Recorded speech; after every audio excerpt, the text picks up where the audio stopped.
Board of Supervisors, November 8th, 2022, meeting called to order. Roll call. Supervisor McGordy. Here. Supervisor Mulhern. Here. Supervisor Heshek. Here. Supervisor Jurdy.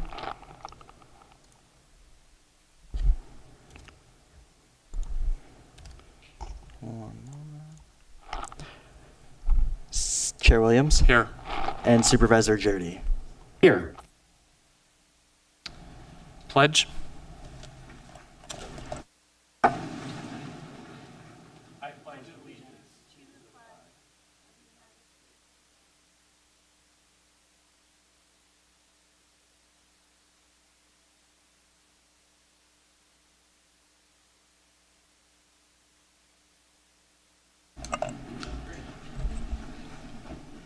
Public expression and public comment on closed session items 6A, 6B, and 6C. We're going to start online. We only have one. Haas?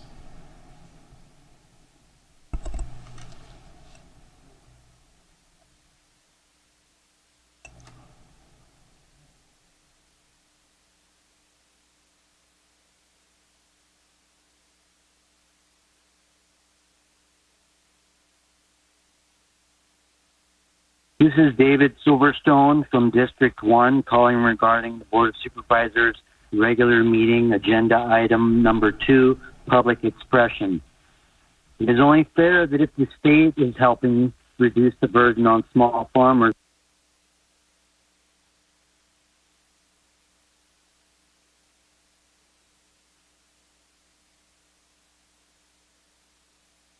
by elimination of the cultivation tax, and that Humboldt County has forgiven completely the tax on cultivators, that Mendocino County do the same.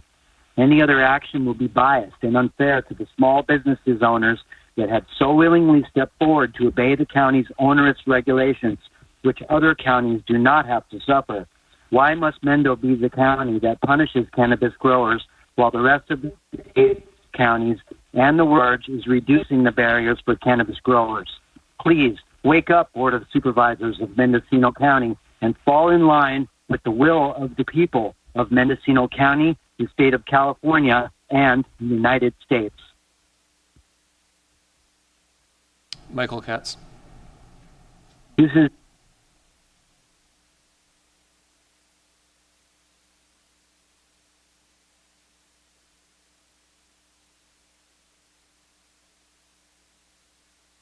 Good morning, Supervisors. This is Michael Katz, Executive Director of the Mendocino Cannabis Alliance. I'm calling in today to speak about the urgent need for local cannabis tax reform here in Mendocino. Last week, as this board was passing an appeals process that unfortunately is viewing operators as untrustable people and not allowing folks to continue to operate while they're undergoing appeals, despite the challenges that have been faced throughout the history of this program.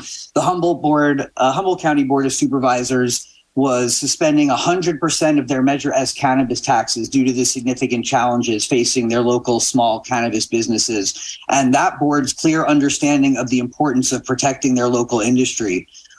We call on you, this board, to urgently provide the same level of support to our equally deserving locally licensed operators with the following actions: completely suspend the Mendocino minimum cannabis cultivation tax, immediately suspend penalties and interests that have accumulated to date, implement a payment plan for back taxes and any future taxes, levy cannabis taxes on the amount of canopy grown as opposed to permit size, and work with stakeholders to sponsor an ordinance change to the tax code that would base cultivation taxes on gross receipts with no guaranteed minimum. It's disappointing that Supervisor Williams indicated to a commenter last week that the board does not have the power, that he did not think the board had the power to change the cannabis tax structure that was a vote by the people. But the language of the tax law that was put into place gives the board clearly the opportunity to repeal or amend this ordinance in any manner that does not increase the tax rate above the maximum rate specified for each category. And so the reality is plain, it's clear. In fact, Supervisor Williams brought an agenda item previously this year to reduce the amount of tax. There were conversations had, there was direction given to staff to come back with that information. So far, nothing has come back, but situation has deteriorated for our community of local operators, which, as I have stated multiple times in this chamber, is clearly one of the largest economic drivers in the county. And so really understanding that and the substantial amount of loss of local licensees that we've had since the beginning of this program, 1,310 active AG numbers in 2020. Today, there's 863. So at this rate, the conditions locally and at the state level are driving people out of the program. It's not solely the state, though. We have a lot of power to what we can do here locally. And so we call on you, board, to act urgently to save this incredibly important part of our local economy. Thank you for your consideration. Supervisor Mulhern. I'm not going to get into details, but as I said in a previous meeting, I'm working with the auditor, treasurer, tax collector, and county council and the department head for cannabis to bring an item back to general government. Hopefully that item will be ready for December for that discussion to be had on cannabis taxes. Thank you for that. Moving to in-room, please state your name for the record.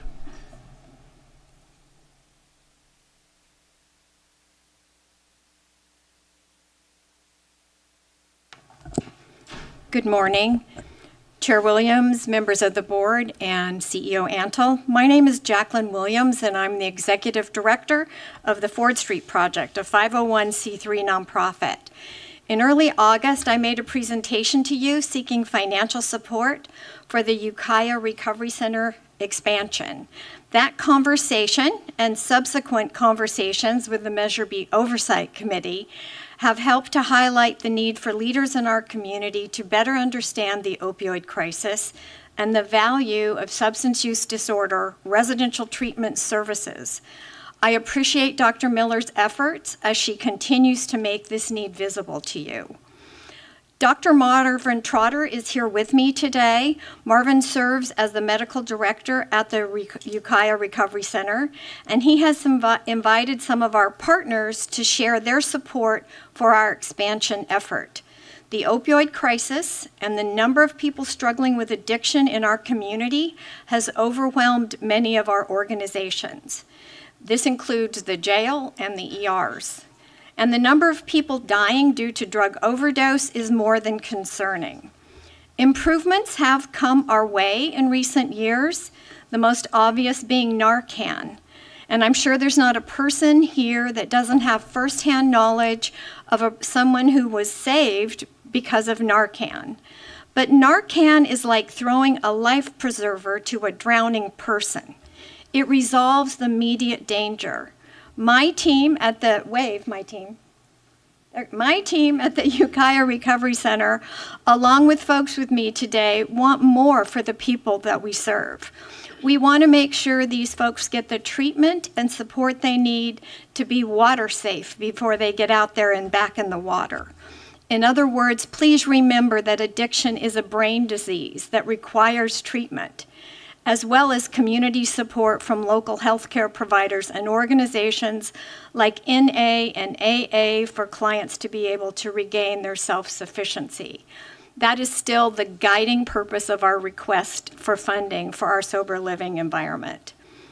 An important tenet of improvement efforts is the understanding that the people closest to the work know best. So this is your opportunity to meet some of those folks closest to the work. I'm also going to give the clerk a list of the names and the jobs that they have of the people that are here in support of this effort. Ben?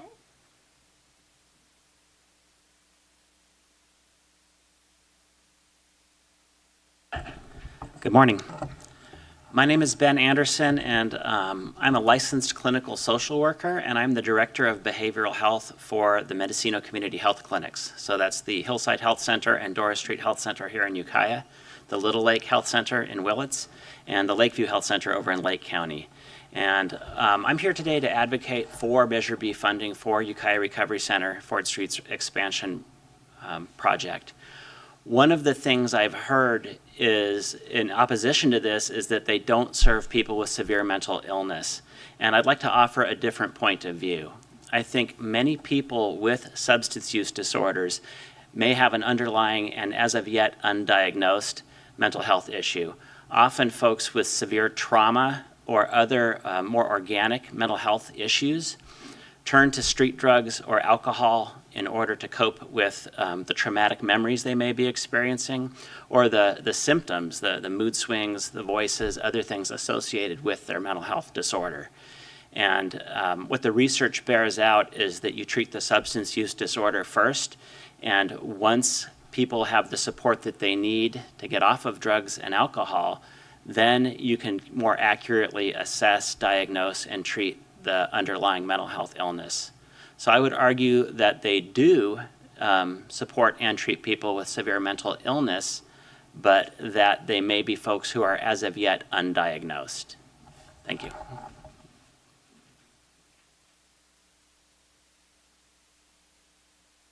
Hi, I'm Marvin Trotter. Thank you for your time. We're number 2 in the state for opiate deaths, and things are worse this year. Do you want to be number 1? We treat 60,000 Medi-Cal patients at the Adventist Hospital for their hospitalizations, 60,000 people in Lake and Mendocino County. We're going to spend $50 million this year taking care of their drug and alcohol hospitalizations. Whether you're throwing up blood in Willits, whether you're in liver failure or heart failure in Ukiah, a trauma patient in Santa Rosa, or having a burn treatment at UC Davis, 70% of the money that we spend for hospitalizations for these 60,000 people are associated with drug and alcohol. The solution to this is sober housing and therapy with medication, plus minus Suboxone. This housing unit will allow for 1,000 patients over the next 10 years to have 3 to 6 months of sobriety. Sobriety, housing, and therapy is what we need, and we have excellent counselors to do this. The dream is to have direct admissions from the jail, the hospital, and MCHC, and the emergency department to Ford Street, and we're doing that directly now from the hospital. So if you're in the hospital and you just spent 12 days in the hospital on a ventilator for your heart failure from methamphetamines, you're sent directly to the Ford Street for further treatment. And this was true of a Native American 42-year-old gentleman a few months ago. So give us the 10%. We're doing what works. I know this works because it did for my son. Thank you.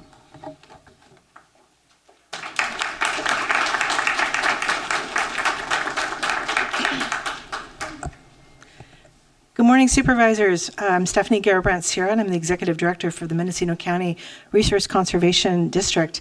I can only be here for a short time this morning because I have a personal appointment this morning, and I know that I think you're going to be discussing our agency. However, I did want to give you some good news regarding some of the grants that we've recently been able to do just this week. That is, we've been approached by Resources Legacy League to do a $40,000 outreach effort for our Grass C cannabis program. We also just submitted a Prop 1 grant for disadvantaged communities and water storage. We're helping in this. If we get this, we'll help 2 fire districts as well with water storage. We were also approached by the Environmental Defense Center with a request for us to do carbon mapping, and they want us to write a grant for that, which is all very exciting that actually people are coming to us because of our background and our reputation in the community. And these are people coming from all over, and actually the Environmental Defense Fund is actually utilizing the Jeff Bezos $10 billion climate change fund, and they chose us as their first American effort in this carbon mapping. All these grants we're writing aren't unfunded. We cannot pay for the grant writing we do. We depend on your funds, and with your $45,000 or more contribution, we are able to write these grants. Without it, we can't survive. And actually, we were $180,000 in the red last year, which is very distressing to me. I'm new here. I came in on this budget, and it's terrifying. I did want to suggest something, though, with my last few minutes here. Before, we used to be housed in the office of the executive, and we didn't have as many funding issues. We had direct access to staff, and it was people understood the work we did, the very important work we did. Then we were moved to the Department of Transportation, and while we love the Department of Transportation, and I cannot say enough good things about Howard Shield because he rocks. I think very, very highly of Howard Shield. But at the same time, when I worked in public service, and I've worked for 6 different cities, I was with I'm a lawyer. I work for Brubeck, Flagler and Harrison. We work for government. Public works departments don't get general fund money, and so they were my budget treasurer because we didn't have to worry about general fund money. So when we were put into the Department of Transportation, there was all of a sudden no money for us, and that's how that happened. I really strongly suggest that we be housed again in the executive office. I think it would be a lot easier process because it is not the Department of Transportation's fault, is they didn't have money to fund us because they didn't get those kinds of funds. They get funds from various other sorts of grants and transportation grants. And so we were put in sort of an agency that couldn't handle us. So my request to you is, please, can we go back to the executive office? Because I think that there would be a better understanding of the $9 million that we raised for this county in the last year. And we did it with a staff of about a dozen people who work really hard. And so anyway, I appreciate you so much, and I appreciate your support of our agency. We've been around since the 40s, so please let us continue. Thank you. Supervisor McGordy. So I have a question for you. Most granting agencies have allowance for the cost of grant writing and administration. Not ours. Department of Water, Department of Water Resources, and CAL FIRE. Actually, none of the grants I have seen are paying us one dime for the money we spend in developing our grants. Not one dime. And surprising. So, yeah, no, it's really hard, and it's a RCD issue throughout the state.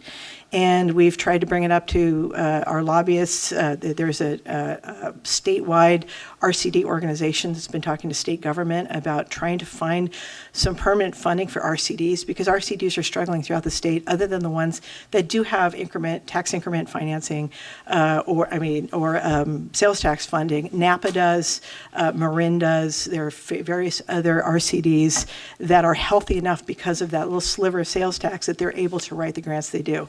We don't have that, and I think that's a tough sell in this. I did Willis's sales tax. I know how hard it is.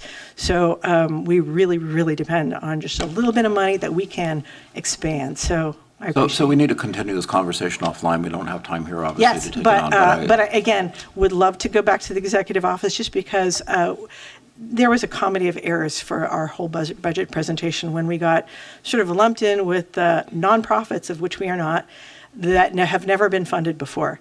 And so that's just not true. We've consistently been your partners. We know your staff members. We work well with them, and we just want to continue that partnership. So thank you so much. I think you can work with Supervisor McGordy, and he can bring it back to the board. Thank you.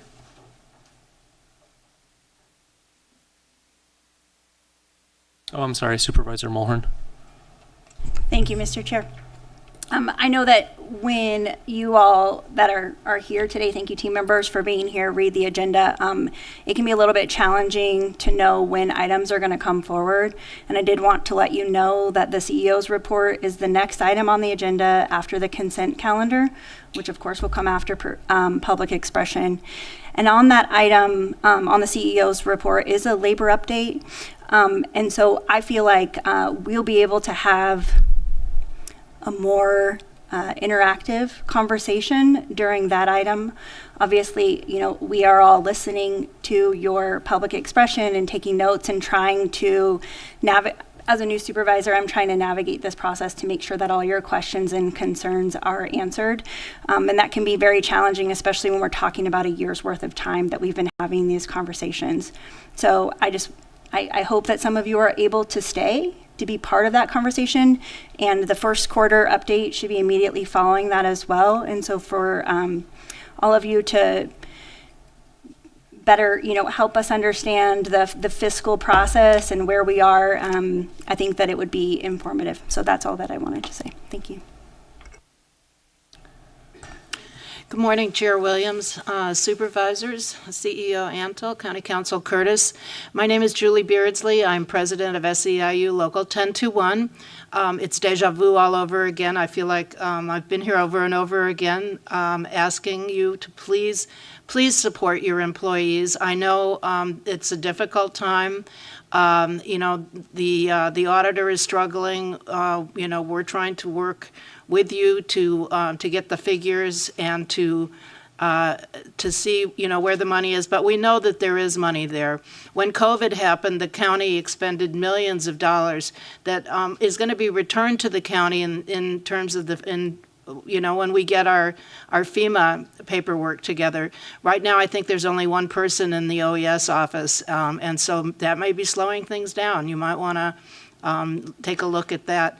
We know that there is money there. We're not asking for the sun and the moon. We're asking for a reasonable cost of living adjustment. Inflation is at 8 to 9%.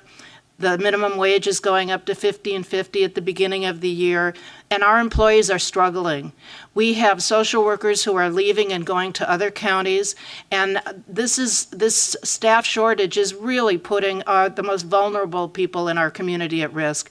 God forbid that we have a child who dies because the social worker was overworked. Our EFIS workers have 750 people caseloads, and the state suggests 400. So we've got to staff up. We've got to find the money. Your employees are more important than a parking lot. And everything that Dr. Trotter said is true. I just looked at the alcohol abuse admits for the hospital over the past year, and they've tripled.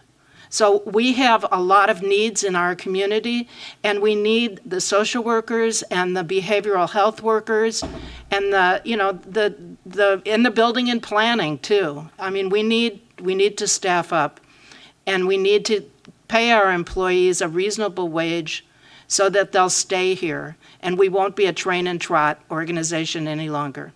Thank you. I have a question. So, as someone who believes in living wages for all, and I do think a COLA is more than appropriate, but I don't see the money.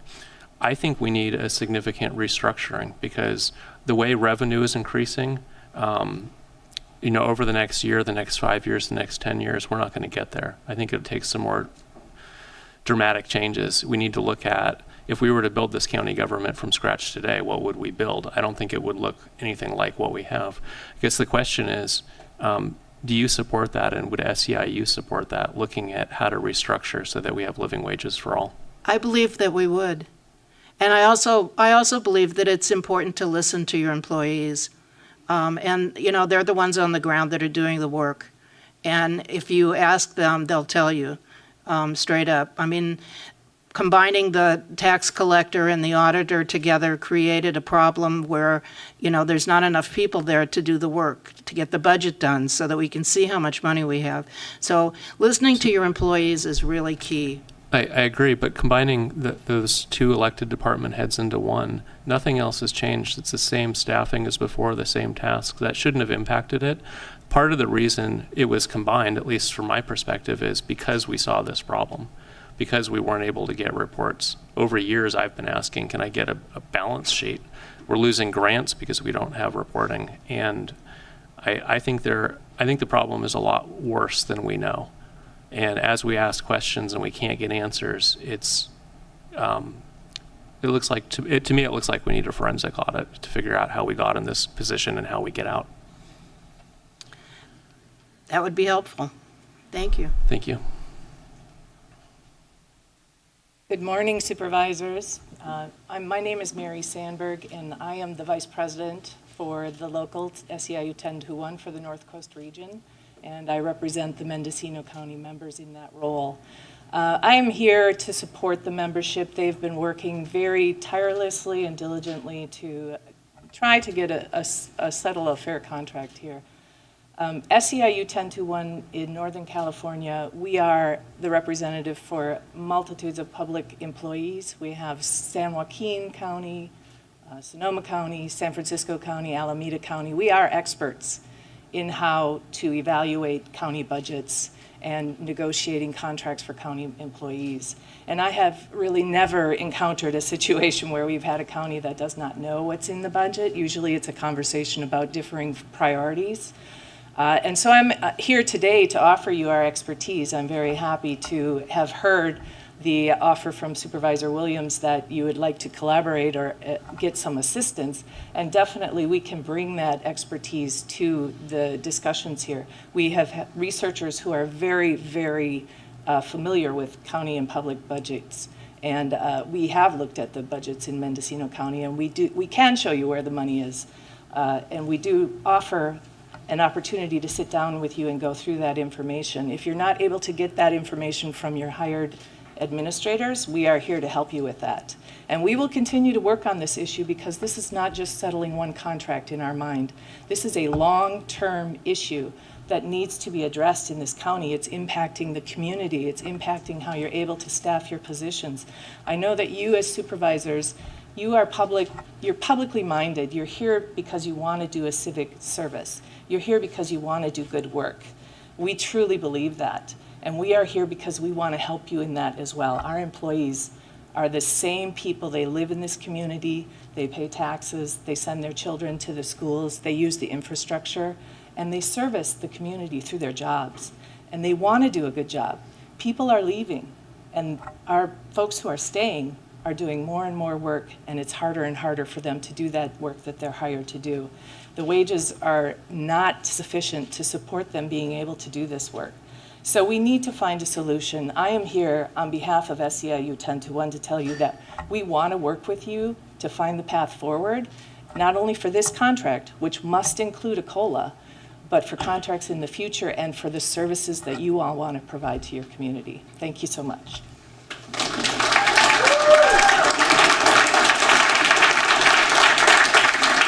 Supervisor Mulhern. Thank you, Chair Williams. I don't have my notes for the living wage ad hoc pulled up currently, but we are working on a living wage item. I am working with Supervisor Williams on that item, and we are working with actually several unions and the UC from the North Coast to try to figure out how to bring that forward. We have not brought that forward yet because we are waiting for this current session of negotiations to close before we bring that item forward. So we're actively working on that and would be happy to have your feedback as well. Hello, my name is Amos Eaton. I am the treasurer for SEIU Local 10-1 across Northern California. And Mary talked a lot about the things I wanted to say. What I want to say to you, the question I think you should be asking, really simple, is what is the actual salary savings rate your departments are using when they write their budget? For those of you that may not know the term, salary savings is the rate where you assume that there's going to be a certain amount of vacancy. Your county has a 27% salary savings rate, and I am relatively certain that each and every one of your departments is not using an actual or realistic vacancy rate. They're using some sort of aspirational vacancy rate that is probably significantly lower than both reality and what they could possibly staff across a year. So I think there's actually money there. I think you should also be looking at all of the past ordinances where money have been put away to do certain things and reviewing those to see whether they are actually in present time. I know the county is going through difficult straits and there's been a lot of transition, but you have to find a way forward. Right now, with the level of staffing that you are having, not only are you not able to produce a budget, not only are you not able to file for the reimbursements that the county is due, but the services that you provide to your citizens are suffering. And someday, soon, somebody is going to die in the care of your services. If it hasn't happened already, it will. And it will be ugly. I have seen this in other places across the state where the county comes to us and is ready to figure out how to make these adjustments after somebody commits suicide on that is in the care of CPS or Adult Protective Services. And to take it a step further, Health and Human Services is mostly funded by state and federal money. The equity adjustments, the work that you can do in there, that does not come out of your general fund except at 5 cents on the dollar. So you'll have a real opportunity there to leverage that stuff. And then you can use the money that you've set aside, and there is a document on the web where there was $4.5 million set aside for staff and salary negotiations this year. Supervisor Mulhern. I hope you'll be able to stay for the conversation that's in the CEO's report I will plan about the on state staff vacancies, because it really is an important conversation that the board has had, and I want to make sure that everybody understands where we are. So if you can stay, that would be great. I'll plan on it. Thank you. Yes. Would SEIU support in the departments, the positions that are largely reimbursed by the state, say 95% state funded, that we move those to market?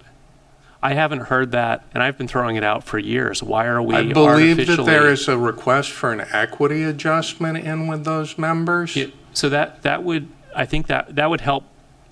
That would help me. I think it would help the board to understand, is there general support where we're talking about state reimbursed positions, state funded positions, moving to market.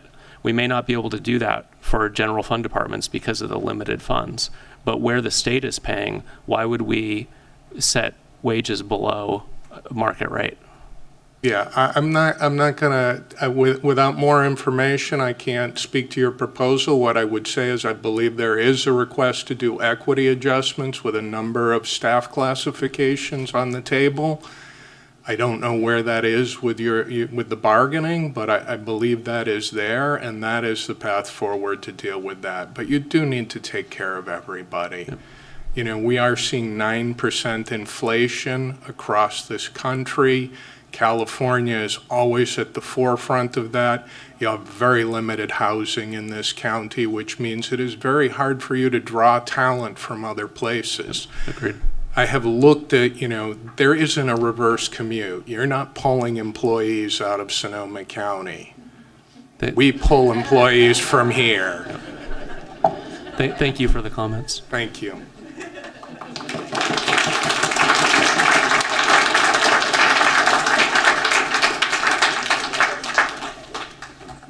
Good morning, Supervisors and CEO. I'm Jackie Otis. I've been here before. I'm a social worker with Adult and Aging Services. Spoke to you several months ago in hopes that you would come to agreement. And I did not want to be standing here today talking to you. I'm back because I'm continuing the fight for myself and all my coworkers who stand behind me. The fact that we have to be here again asking for what is right is absolutely appalling. Inflation rates, as everybody talks about, have skyrocketed. The cost of goods have increased. You know by going to the store how expensive things are. Coworkers are living off credit cards. This has been said to you before. People are taking second jobs, losing their homes, living in their cars, all trying to live the life in Mendocino County. You continue to claim that you cannot find it in your budget to allow us a small COLA. And I'm talking a small COLA, a ridiculous COLA that will not even make a dent. But we deserve that. Supervisor Williams, at the last meeting, you stated to fellow negotiator Lee Farr that employees, if they're given a COLA, might have to face layoffs. I want to respond to that directly. Who are you going to lay off? We are working with a skeleton crew as it is. Look at our coworkers who are here. Some of them have taken time from our Family and Children's Services. Look at all the departments. It astounds me that every time we ask for a COLA, layoffs is the tool used against us to get what we truly deserve, which is a long overdue COLA, livable wages. It's frustrating and it's insulting to us, to myself, my coworkers, and our families. As to the ARPA funds, why is the ARPA funds being used as a negotiation tool? Employees, myself included, the essential workers, The employees who showed up every single day during this pandemic and went into work, went to home visits, put our health, our family's health, and our children's health at risk should never have this ARPA money used and dangled like a carrot in front of us and used as a bargaining tool. That's not okay. It should be a benefit that was awarded to employees as it was meant to be. I ask all of you in good faith, please take the information that's been provided to you over and over again by our negotiation team on behalf of the employees, and you will find there is money in your budget. There is. We're asking you to show support to all of our employees, to our staff. We are the ones that supported you when you were running for election. We are the ones that are going to decide when you run for a re-election whether we do or we don't vote for you. I thank you for your time. Sorry, Jackie. Jackie, Supervisor I have a Mulhern. question. Jackie, I have a question. Thank you. So this is something as a new supervisor I've been trying to wrap my head around. So it's my understanding that during the economic recession in 2008, and I don't want to use the wrong term, maybe there weren't layoffs, maybe it was reduction in staff time, maybe it was reduction in hours. My concern is, and I'm just one supervisor speaking here, I'm not speaking for my colleagues. My concern is you all are already so overworked and we don't have enough staff for you to do your jobs, and to reduce your hours doesn't seem like it's going to be helpful. So I wasn't here in 2008 and I don't know what happened. I think maybe you were here. I was here. So, Yes. I mean, that is truly one of my concerns, and I don't know if it's okay for you to just answer that question, and we could have a more robust conversation in the next item. But just so you know, it's hard for me to wrap my head around how we could possibly have to have our already overworked employees do more work in less time. I think you have to have livable wages. You have to get staff to stay here. I know some of our family and children's services staff are going to stand up and talk to you. What they face daily and the staff shortage, the staff announcements that just came out, the people that are leaving is insane. I was here in 2008. We furloughed. We voluntarily worked 36-hour weeks with the promise that there would be no layoffs, no wage cut, and then they slammed us with a, well, it was originally 12.5% decrease in our salary. Insurance premiums went up. We survived it. We're still here. The information's been given to all of you how you could allow for a COLA. And like I said, we're not asking for a lot. I mean, the amount we're asking for is not even going to make a dent in our lives. I don't know what the answers are, but I know that our union has given you the answers. So. Supervisor Mulhern. Thank you. I mean, I hope that you can stay for the CEO's report, or if you can't stay, then I hope that you could read it. Unfortunately, due to staff shortages, I'm lucky I I'm hear standing you. here right now. I hear you. So, I hear you. so- But it's. I mean, I'm leaving immediately to go on a home visit to help a client, so. Yeah, I thank wish you. I could. Thank you for doing Thank that. you. It's 73 pages long, but it does, the board does need to be able to answer some of those questions that you all have brought to us time and time again, and we've been trying to do that, but because the opportunity is public expression, and you all certainly can't stay for a full day, I understand that, obviously, but for us to be able to answer some of the questions about what those proposals have turned into, the vacancy report, et cetera, there is some information in the CEO report. So thank you. I appreciate the work you do. Thank you.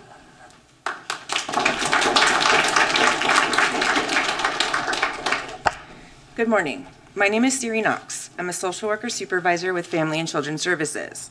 I've worked for this county and the Department of Social Services for 22 years.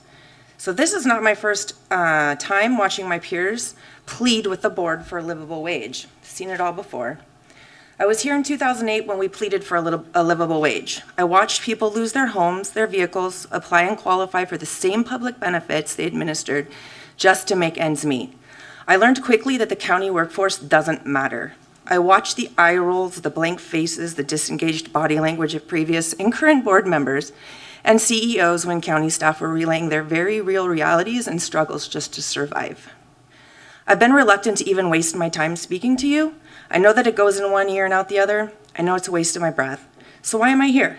I'm tired. I'm tired of watching my colleagues work 60-hour work weeks just to keep their heads above water. I'm tired of watching my colleagues miss out with their own families to ensure that those of the community are safe and have the support they need. I'm tired of staff falling apart because they cannot keep up with the immense amount of work and no bodies in seats to help them do it. I'm tired of nervously watching staffing announcements every day with the endless names of staff that are moving on due to better wages in other neighboring counties or other organizations. Why work for you when they can go to a surrounding county and start out making no less than $5 an hour more than they were here? Shoot, a youth working at a fast food restaurant that I oversee on my caseload will begin making over $20 an hour next month. That's more than a large majority of county positions. That's a slap in the face. Who cares about the person who empties your trash cans, right? Cleans your offices, restocks your toilet paper? Who cares about the people who ensure the county fleet is safe and working order? Who cares about the people who ensure the county facilities are maintained, don't leak, and are up to code? Who cares about the people who provide services to children, families, elderly, and the disabled? Who cares about those who work with our homeless, who have mental health barriers and substance abuse issues? I can confidently say, not you. However, I do. My colleagues do. But it makes sense that it wouldn't make a difference to you. You aren't seeing it every day. You aren't working with the populations who are so desperately needing help. Why would it matter? These are not populations with whom you would choose to rub elbows with. They don't benefit you. They don't monetarily benefit your businesses or your election campaigns. There are people you complain about, ignore, and walk past as they disturb your privileged life as you walk disgusted past them into a store. You need to provide competitive, livable wages for your workforce. You need to encourage people to apply for county jobs. You need to help us fill the seats of the offices again so that people are not drowning and burning out and services can be provided. You can sure find money for repaving an unimportant parking lot, remodels to high county officials' office spaces, ridiculous high-priced contracts with outside contractors for unimportant surveys that will never be followed up on. Or how about high-priced attorneys used to squash your county workforce unions during negotiations? Again, I've seen it all. I know how this works. You don't care until it directly affects you. When your offices aren't clean, your wastebasket's full and no toilet paper in the stall, when your building is too hot or cold or has a leak, when your favorite or maybe even private county car is out of service and can't be used, you immediately call for someone's head. And how about worst case scenario? God forbid a child, elderly, or disabled member of our community dies due to abuse or neglect. Again, you will call for heads and demand answers. But let's be brutally honest here. It won't be the staff's fault who were drowning and barely staying afloat. The fault lies with each and every one of you sitting up there today. You are who are tuning me out, answering emails, texts, or even thinking about what to make for dinner tonight. It will be your fault for not providing competitive wages so that people are able to fill the hundreds of essential open positions we currently have. And if and when that happens, you have to be able to sleep at night. You have to be able to look at yourself in the mirror and face the fact you didn't care enough.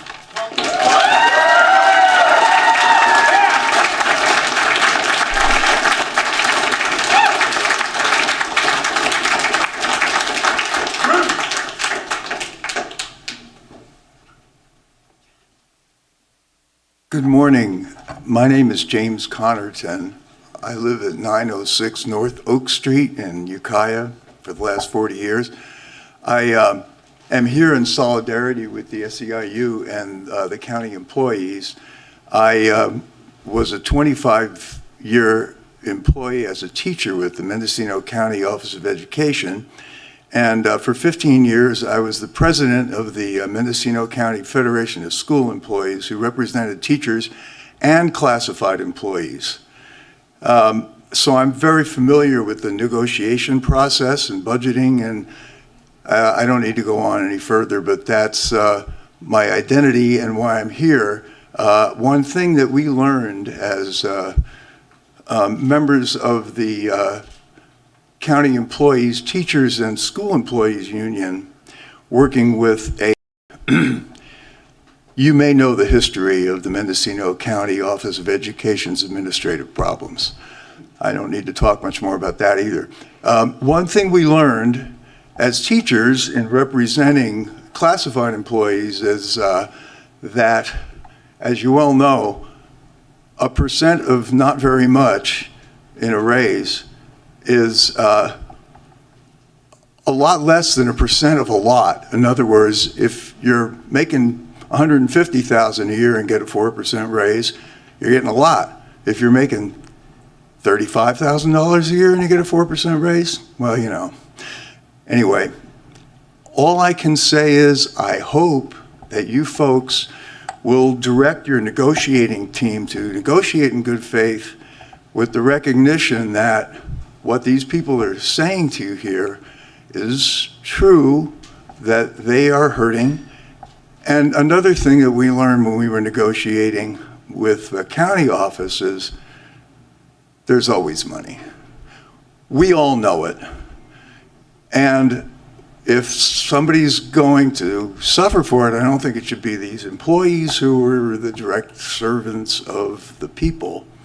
I drove by the leaf blower guy out here in the rain as I was looking for a parking lot. I was glad I couldn't find one because it meant there were a lot of people in the building.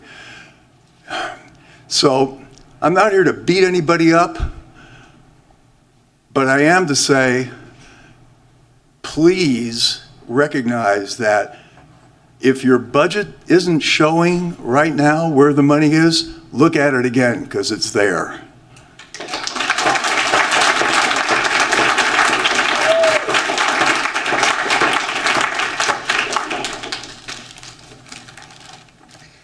Hello, my name is Sarah Hoffert. I am an Eligibility Specialist 3 here at the Ukiah office, EFIS.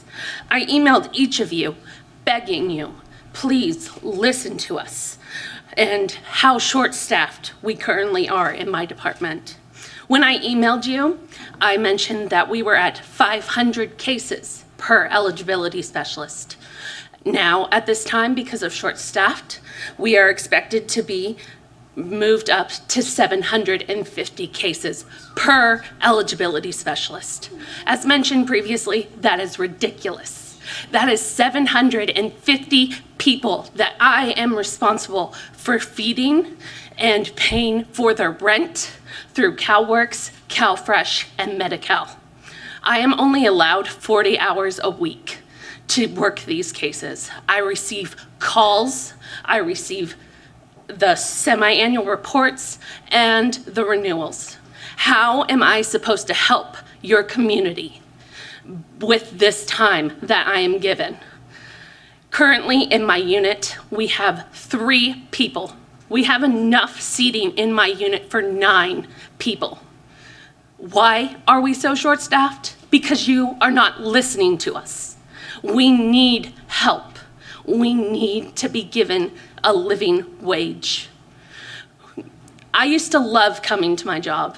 I used to love serving people and walking into that door with a huge smile on my face. The people here who know me, they will tell you I always am cheerful and happy. Now, because of how short-staffed we are, I hate coming into my work because I know I'm going to get called and yelled at because we are not working in an effective manner. I have people who turned in their reports in October, and I am just now getting to the reports because of how short-staffed we are. My phone is always blinking because I cannot answer the phone to help these customers who need our support.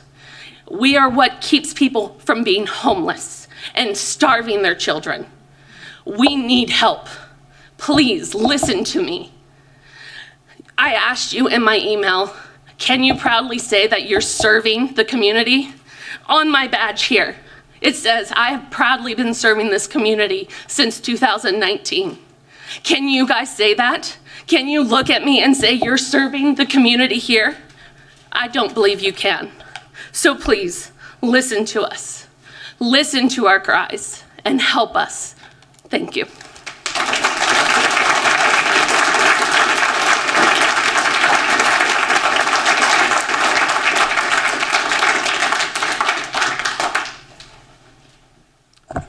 Chair Williams, members of the board, CEO Antle, County Council Curtis, Patrick Hickey, Field Representative with SEIU Local 1021. I was going to read you a number of quotes from some of our CPS staff, but I think you've already heard that message. We started telling you about that 6 months ago. We warned you 6 months ago about what was going to happen. That's happened. We are losing social workers every week. There are children and families that are not getting served, and as previous speakers have said, there's going to be a disaster, and it's going to be at your feet, and you're going to have to live with that. But what I would like to speak to is the question of money. You keep saying you want to support the county employees, you want to do the right thing, but we don't have the money. You've got the money. The money is in the budget, right? There's hundreds of vacant positions, funded vacant positions. You try to say that that money's not real. It is absolutely real.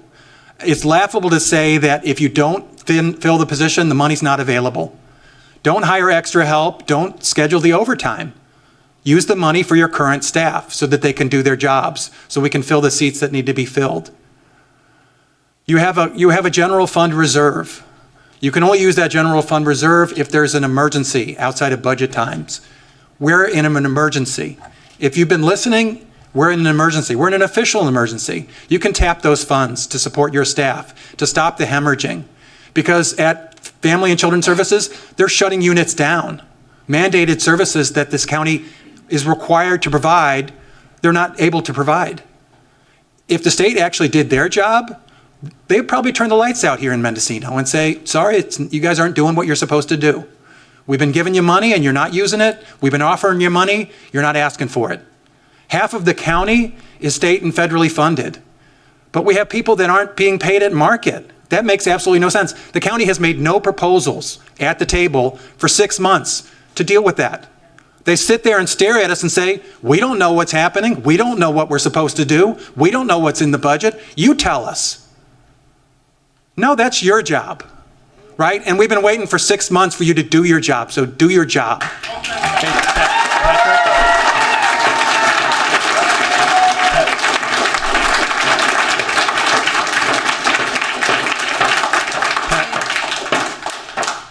Patrick, I had a question if you're willing. I think you have a really strong point about the state and federally funded positions. May not be 100%, but they're pretty close. Is there support for bringing those to market? Because that's something that doesn't affect the county's bottom line. I don't see a reason not to.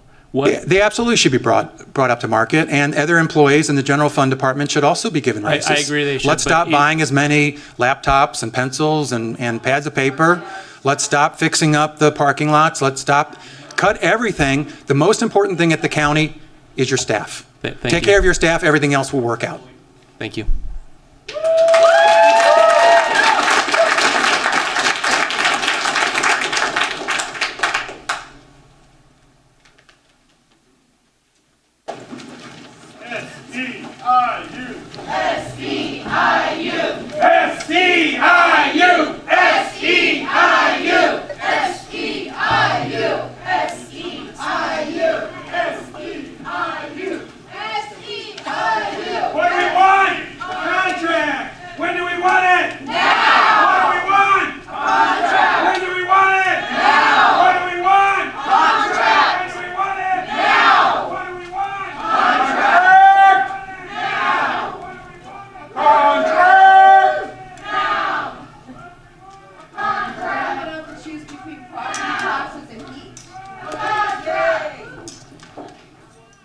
Supervisors, my name is Leif Farr. I've spoken to you before on this issue, but I wasn't expecting to speak today, but a couple of questions came up that I just want to clarify a little bit.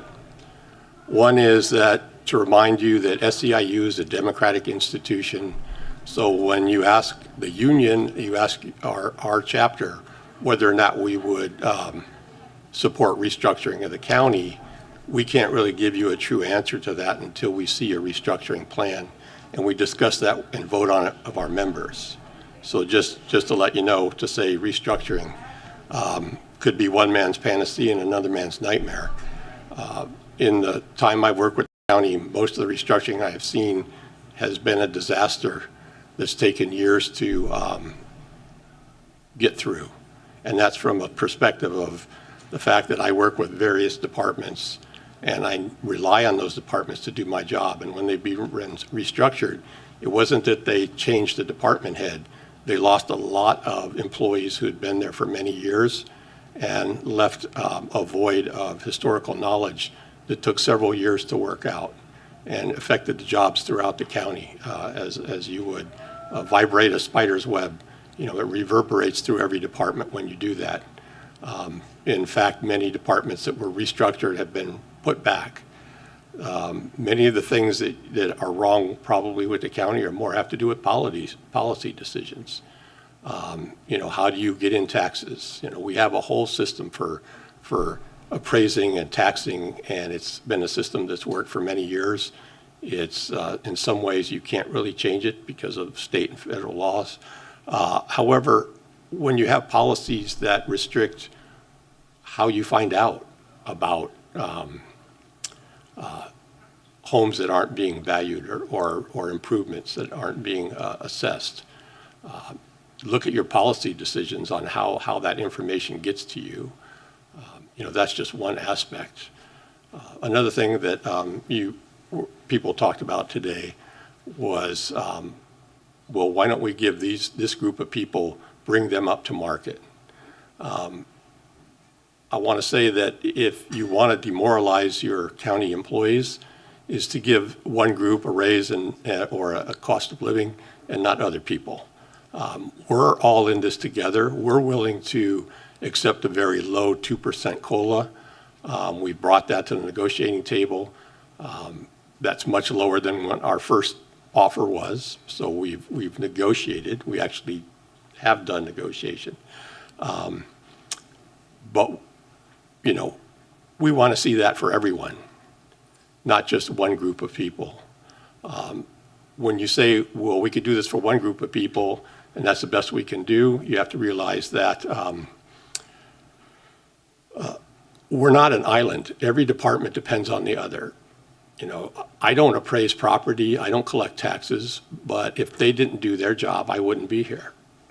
If you didn't approve building plans or check those plans, you wouldn't have improvements to assess. Every department works with the other departments, and it's necessary to bring everyone up. If you can only bring everyone up a little, then great, bring everyone up a little. The big thing that I see is that we've been negotiating for months, and we've had no proposals from the board in terms of COLAs. You know, we've presented you with an offer. You haven't given us a counter. Your whole position is zero. Well, in budgeting, you know, I sit here at these meetings, you sit here at these meetings. Everyone comes to you and they want funding, and you have to make those hard choices. What I'm looking at is you have a budget. You know, it's not up to your employees to find extra money for a COLA. It's whether or not you want to give them a COLA as opposed to doing some other item in your budget. To say you have no money is not true. To say you don't have extra money to do this one thing, I understand that. What we're trying to say is that maybe you should look at your budget and say, okay, we can't do that budget because we need to give our employees a 2% cost of living. And I think that's what they're trying to tell you. And it's very frustrating negotiating all these months with the idea that we have to come up with extra money to fund a COLA. So there's where a lot of that frustration is coming from. Thank you. So Supervisor Mulhern. So I have a question, Leif. You know, the board is not at the negotiating table. We're not at the bargaining table. Is the language that's being used no COLA or a pause on the COLA until we end the fiscal year, until we close out the fiscal year and look at the budget? Because I think that matters. I think is it no or is it a pause, and there's a difference? It's not really a difference to us because we came in with an offer with a 3-year contract with a COLA for each year.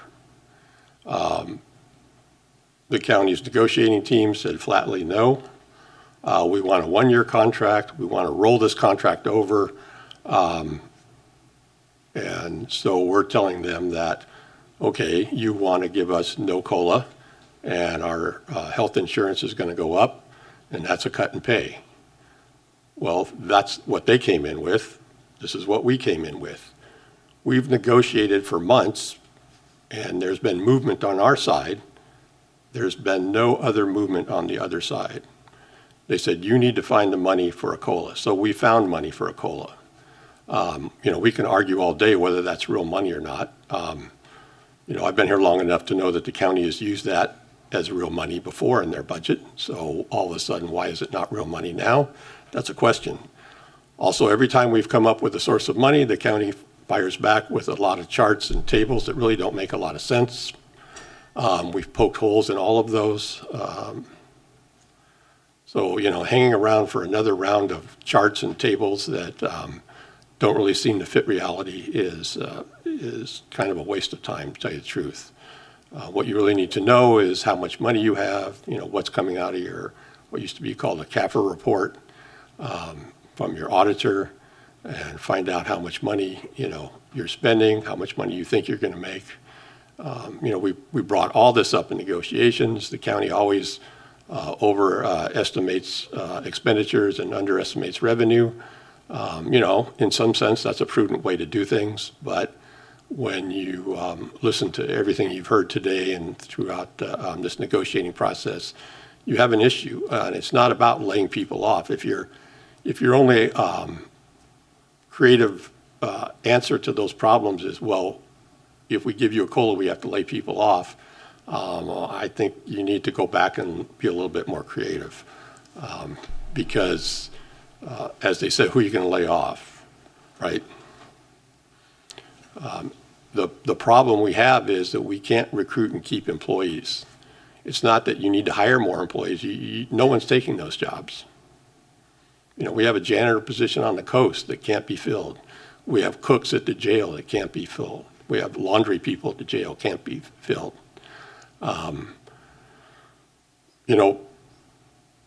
You've mentioned that maybe we need to restructure. If we built a county government today, would it look like the one we have? Well, in many cases it would, because we're doing the same things. There are certain things that you have to do. The county is not a business. The county is local government, and there's certain things that we're responsible for doing.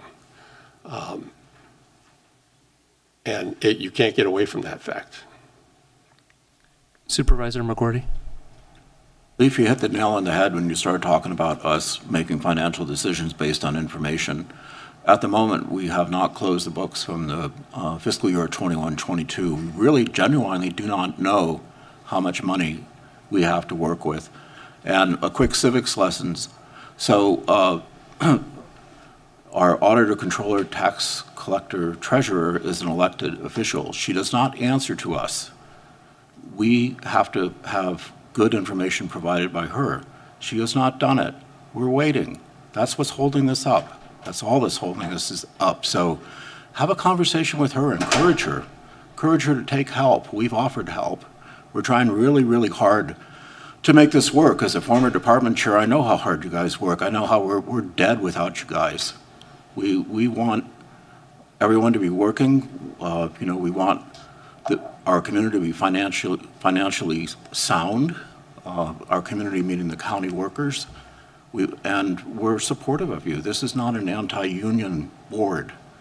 And we're trying to find a way to make this work. And I know it's frustrating, but that's the reality that we're facing right now. Yeah, and I understand that, and I agree with you. One of the things that we did in to try to take a look at that is we looked at the what's left over from your budget. Here's what you spent, here's what revenue you got over a number of different years. And on the average, you have quite a bit of money left over.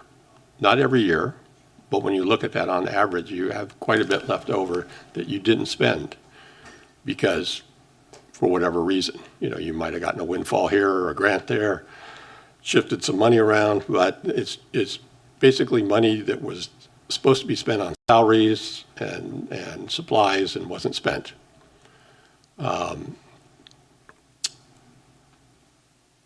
This then goes into it's general fund money. It then goes into, after the year, is put into a pot of money that's called one-time money. Well, on the average, if you get $1 million or $2 million every year from the general fund that you haven't spent and you put it into one-time money, it's not really one-time money, it was your general fund money. So we're saying that this is something that is traditionally happens in your budget. And I'm not guaranteeing that it's going to happen this year or it's going to happen next year. But when you look at that data, that's all we had to look at. There is money there.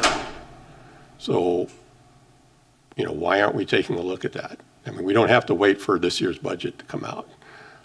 Because what we're doing is, in lieu of that, we're looking at the historical budgets. And on average, what do we have? So we might make a little less this year. We might make a little more next year. I don't have a crystal ball. I can't get out and say you're going to make X amount of money next year. But then again, there's another policy decision that I think that holds these things up. And I will share with you that approach that Ukiah Unified used when I was on the board, which basically is a roll of the dice that the books are going to work.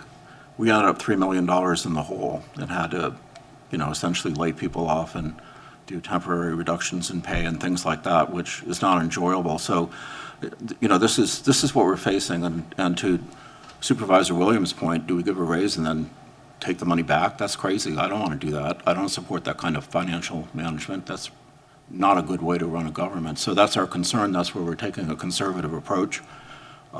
Certainly, and then we're about to discuss this in the CEO's report. If you could stay and listen. Unfortunately, I can't, but I'm sure that they'll bring that back to us at the negotiating table. And I sit at the negotiating table, so hopefully we'll get that information. I think that everyone has to be prudent in the times that we live in. And I would say you're not doing your job if you weren't. But on the other hand, you have to look at what these decisions are going to pan out in the long term with your employees. To save a penny here to lose $1 later on is not very wise either. No, we'd feel very foolish if we discovered that we had lots of money in the budget and we didn't take care of you. Well, I don't think you're going to have lots of money in the budget, but I think there's money there for a 2% COLA. That's what we're saying. I think that's extremely modest given the economic situation that we're in. So we're being very modest, and we're hoping that the board understands that. We have a one-year contract, so next year we're going to be back at the table, and hopefully we'll have a better idea what that economic picture was. We would prefer to have a 3-year contract with a COLA built in each year to give us a little stability. But we understand the difficulty that you're in, so that's why we negotiated down to a 1-year contract with a very modest 2% COLA. So, we're trying to meet you there, but we haven't gotten anything back from your negotiating team as far as, we're trying to meet you there. And I just want to conclude by telling you I'm not sitting here thinking of something else, thinking about what I'm going to make for dinner or what my dog's doing. I'm thinking about you guys, and I'm thinking about you coming here, the discomfort to come here to have to essentially beg for money is crazy, and it's not what we want. And we're in this situation because we don't have information. It's not because we're mean and cold-hearted. We really sincerely are on.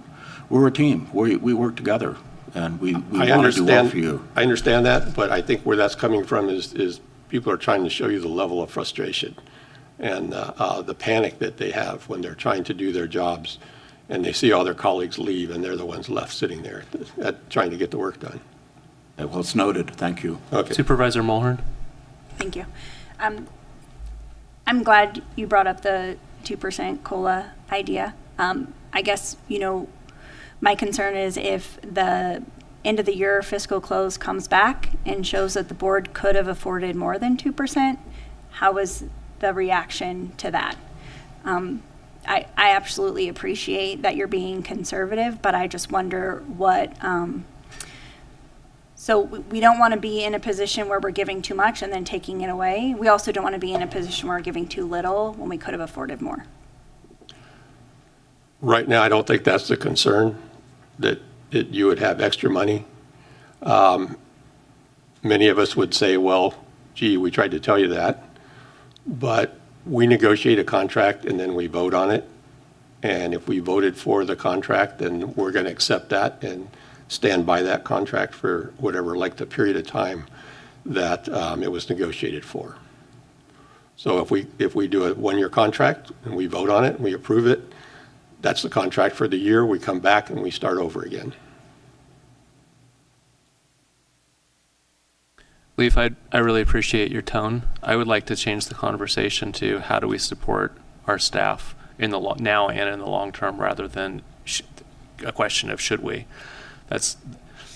I'm struggling. I keep asking for information and I get sparse reports that I don't think tell the full story. I imagine that's also what you're working with. And I share the frustration.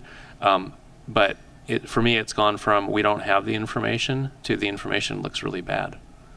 There's millions less revenue coming in. I think last year we spent more than we had coming in. And you know, this health plan, initially it was $4.5 million. I know it's worse now. That never should have happened. What other liabilities are out there? What is the right venue to have these discussions? Because I would rather sit with you and others and figure out a plan going forward than whatever it is that we're doing now. Supervisor McGordy's nodding. Do you have more to say?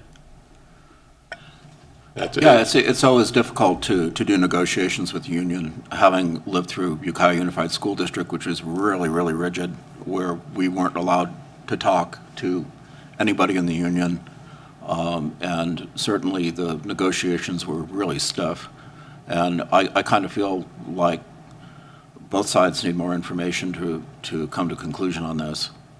So I hope there's a way that we can do this more efficiently, and information's a real key. I mean, that's what's holding us up right now as far as I'm concerned.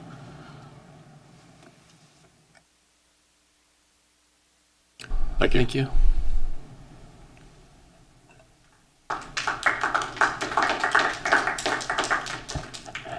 Good morning. My name is Angela McCartney, and I'm an acting eligibility specialist for the Department of Social Services. I work in the Special Investigations Unit. I came to talk to you about what I experience as a staff support person. So as an acting position, I currently work in eligibility as well as my previous position as a Staff Assistant 3, where I not only supported my unit, but I also supported the people at the Department of Social Services. What I mean by that is when other departments didn't have the staffing and they had major projects they needed to be completed, I went out and I helped them. And I just want you to know that everybody is trying, and I understand that, but every person that I know in the staff services support system is working a position of 2 to 3 people.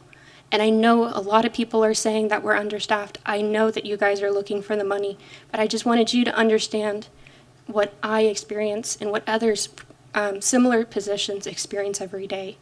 And I do appreciate your time, and I hope that you guys do take a tour. I know that previously it was scheduled for you guys to come down to the Family and Children Services Department, Adult and Aging Services Department, and our EVIS division.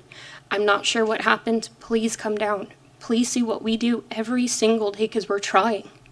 And I understand that the staff is just not there, because not only is it just so overwhelming of work, because as previously stated, we only have 40 hours a day. And I know I only work 8 hours a day, 5 days a week, and I have to do 2 positions, and I have to figure out how to do both of them. And sometimes I can't, and luckily I have a manager, I have a supervisor, and I have staff behind me supporting me, saying it's gonna be okay that we don't meet those state mandated timelines. It's gonna be okay. And I really appreciate it, but that other departments, they don't have that support sometimes. They have the expectation of, hey, you need to get this done. I don't care if you have family events. I don't care if you want to go and take some stress leave. You're going to sit here and you're going to do the assignments. And unfortunately, people just have enough of it and they leave. So thank you so much for your time, and thank you.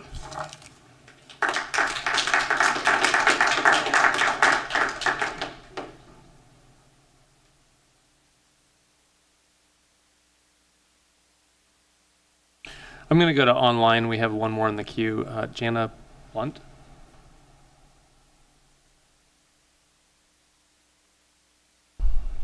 Good morning, everyone. This is Jana Blunt. Thanks for taking my call. I am the president of the Sonoma County SEIU 10-to-1 chapter. So we were essentially a sister chapter to Mendocino, and I'd be up there physically if it weren't for a knee injury. I just wanted to provide some brief context. We're in our own bargaining session ourselves. We just started a couple of weeks ago, and our team is meeting with the county negotiation team on a weekly basis. And as things heat up, it's going to be even more frequently. I think that there's a lot of paralysis occurring in Mendocino County when it comes to communication, and there seems to be a desire to communicate, but a lack of communication.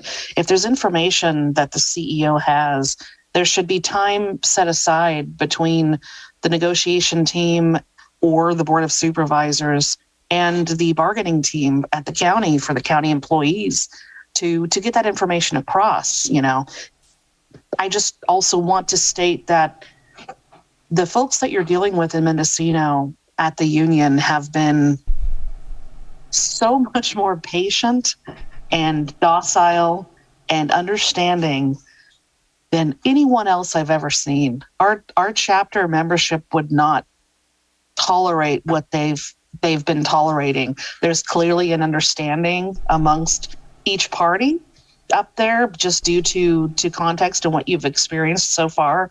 But I can tell you right now that everybody has a breaking point, and they're getting very close to theirs. I don't know what will happen once they reach that point. But it's not going to be good for the county. It's not going to be good for the community, but they're going to have absolutely no choice to reach that point. It's definitely an issue of liability. If you're not going to, if you're going to stay paralyzed, once you finally actually make some decisions, don't do it for them. Do it for yourself. Do it for the community that you're serving, because of the fact that there are some huge issues when it comes to abused and neglected children and seniors and people with disabilities. These people it's impossible to serve anyone with 500 to 750 people on your caseload. It can't be done. You can barely do your job with 30 to 50 people on a caseload. I don't understand what it will take. I also wanted to thank Supervisor McGurdy for being the only person who responded to my email last week in regards to this issue of liability. There really needs to be ideally less infighting between departments, and a lot more communication occurring between the between the auditor, controller, treasurer, and the Board of Supervisors. Thankfully, in our county, we have less of an issue with that, and I really hope that for your sake, that's something that can be established as well. Thanks a lot. Hey, could you tell us what is the information that you don't think is being communicated? How much money is available for the staffing? It shouldn't be an afterthought to pay wages. The most expensive and important asset we have, obviously, is our staff. Clearly, they're being thought of as the last line item on a budget. And because of that, they're being neglected. At different counties, it's obviously going to be different everywhere you go, but that needs to be the very first cost associated when you're establishing any kind of budget, and everything else comes afterward. Otherwise, you've got this. Understood. In Sonoma County, who derives that number? Who has the responsibility for determining? Is it the CEO or is it the auditor? Believe it or not, they work in tandem, and we have a CAO, County Administrative Officer, and each person on the Board of Supervisors team has their own staff, obviously. At that point, the information is being digested, analyzed by an entire group of people who are collaborating together.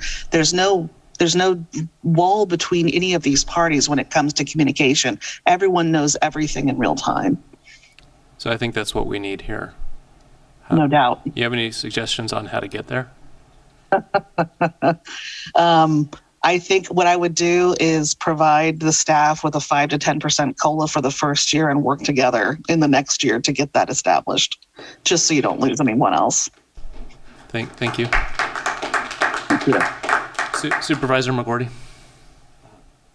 No further comments.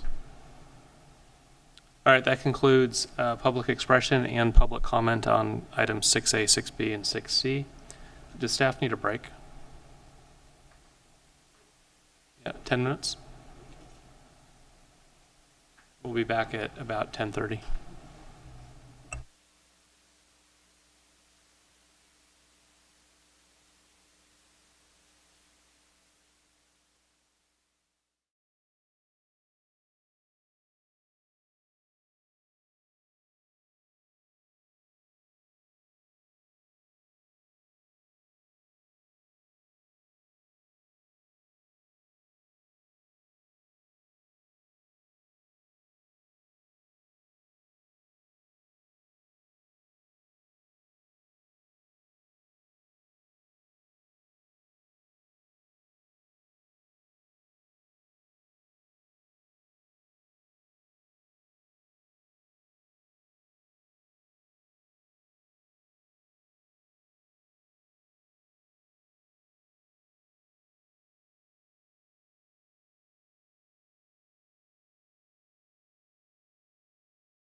Who tried to get into public expression. I apologize. I didn't see you.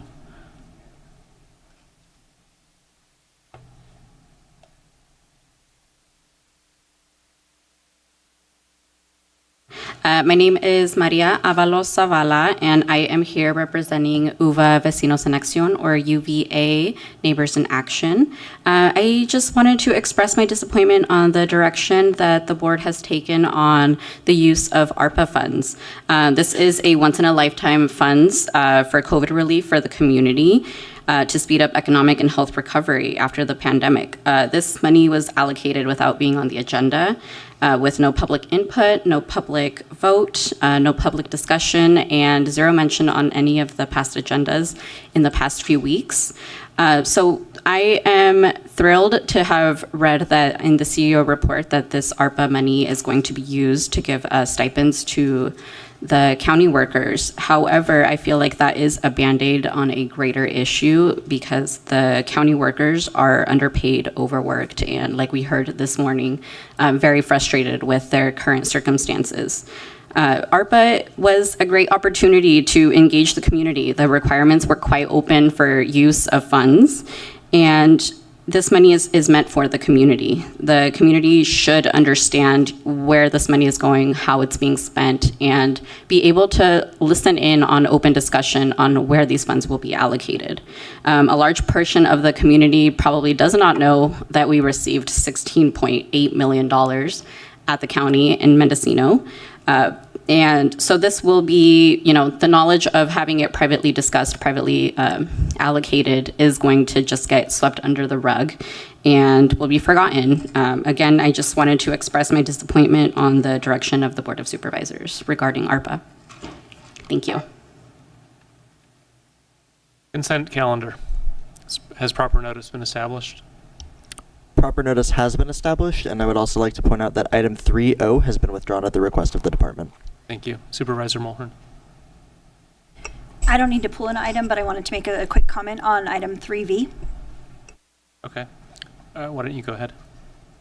I would like to thank Social Services staff in the Veterans Office for submitting the Veterans Appreciation Day proclamation and for all of the work that they're doing with the Operation Greenlight, highlighting the needs of our veterans and the work that the County of Mendocino does to support them. Would supervisors like to pull any items for separate consideration? Okay, seeing none. Public comment on consent calendar? Any comment from the room? Any voice messages? We have one commenter on Zoom. Please state your name for the record. Yes, good morning. My name is Ulysses Lopez, and I'm the Veterans Service Officer for Mendocino County. Each year on Veterans Day, we honor, respect, and appreciate the contributions and sacrifices veterans and their families have made for our country. The Mendocino County Veterans Service Office has a privilege of fulfilling our nation's promise and responsibility in advocating for our veterans when applying for earned benefits. Now more than ever, our veterans and their families need our support. In a time when our country is divided on so many issues, we can all agree that these public servants who have risked everything to protect our country and our way of life deserve our support and gratitude. That's why this year, Mendocino County is joining the National Association of Counties and the National Association of County Veterans Service Officers in launching Operation Greenlight for Veterans, an initiative designed to shine a light on the service of our veterans. As part of Operation Greenlight for Veterans, Mendocino County is illuminating the veteran memorial buildings and the Veteran Service Office green this week to remind veterans and their families that we are here for them. We encourage individuals and businesses to join us by changing one light bulb in the entryway of your house or business to a green bulb. By shining a light green, veterans know that they are seen, appreciated, and supported. While this event is focused on the week of Veterans Day, November 7th through the 13th, we encourage individuals to continue to shine a light year-round. Operation Greenlight is also an opportunity to raise awareness of resources available to veterans and their families. In Mendocino County, we're proud to serve approximately 6,500 veterans through the Mendocino County Veterans Service Office. Throughout the year, our county staff are busy connecting our veterans to federal and state benefits. In the past year, the Veterans Service Office has filed 997 claims, bringing in over $3 million of earned federal money to local veterans. We have assisted hundreds of veterans and their families with applying for a multitude of veteran benefits, which include healthcare, education, burial services, and housing. So this Veterans Day, join us in shining a light of hope and support. Join Operation Greenlight and let us turn Mendocino County green for our veterans. Thank you. It's back to the board. Is there a motion? I'll move approval. Second. Roll call.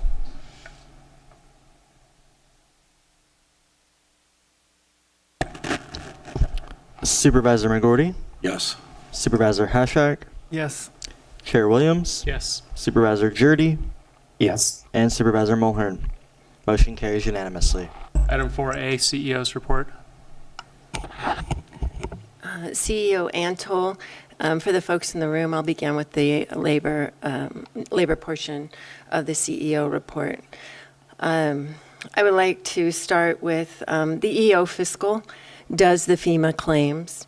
It's not done out of the OES office. And we are still owed millions of the 18 million filed with FEMA for COVID. That would be March 20th through June of 2022. The county has only been paid $9 million. And there's further kind of obligation issues around how that money gets counted into the ACFR, to the point that the disaster recovery took a hit in the ACFR by claiming obligated money by FEMA for 2021 to a tune of about $10 million. So we have to be careful how we use those funds from FEMA and when they're reimbursed timely. So from the onset of the negotiations, memorandum of understanding, the county has sought a pause on across-the-board increases this year. The need for the pause is a result of several critical events. I should state that this labor update is 6 pages. I'm not going to read the whole thing, but I will be hitting points at the majority of it. First, the county is facing a deficit due to nearly 1 million shortfall in the county's self-insured medical plan, a 3.5 million decline in anticipated cannabis revenues. 3, a sluggish growth in the other revenue sources. Unfortunately, the non-departmental revenue is not expected to rebound.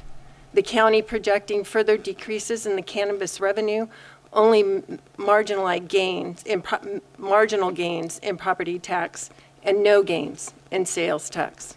Second, while the county made great strides since 2019 to bring employees' wages closer to market, those gains were outstripped the county's revenues. The county paid its employees 3 across-the-year board wage increases, also known as a cost of living or COLA, totaling over 9% from 2019 to 2021.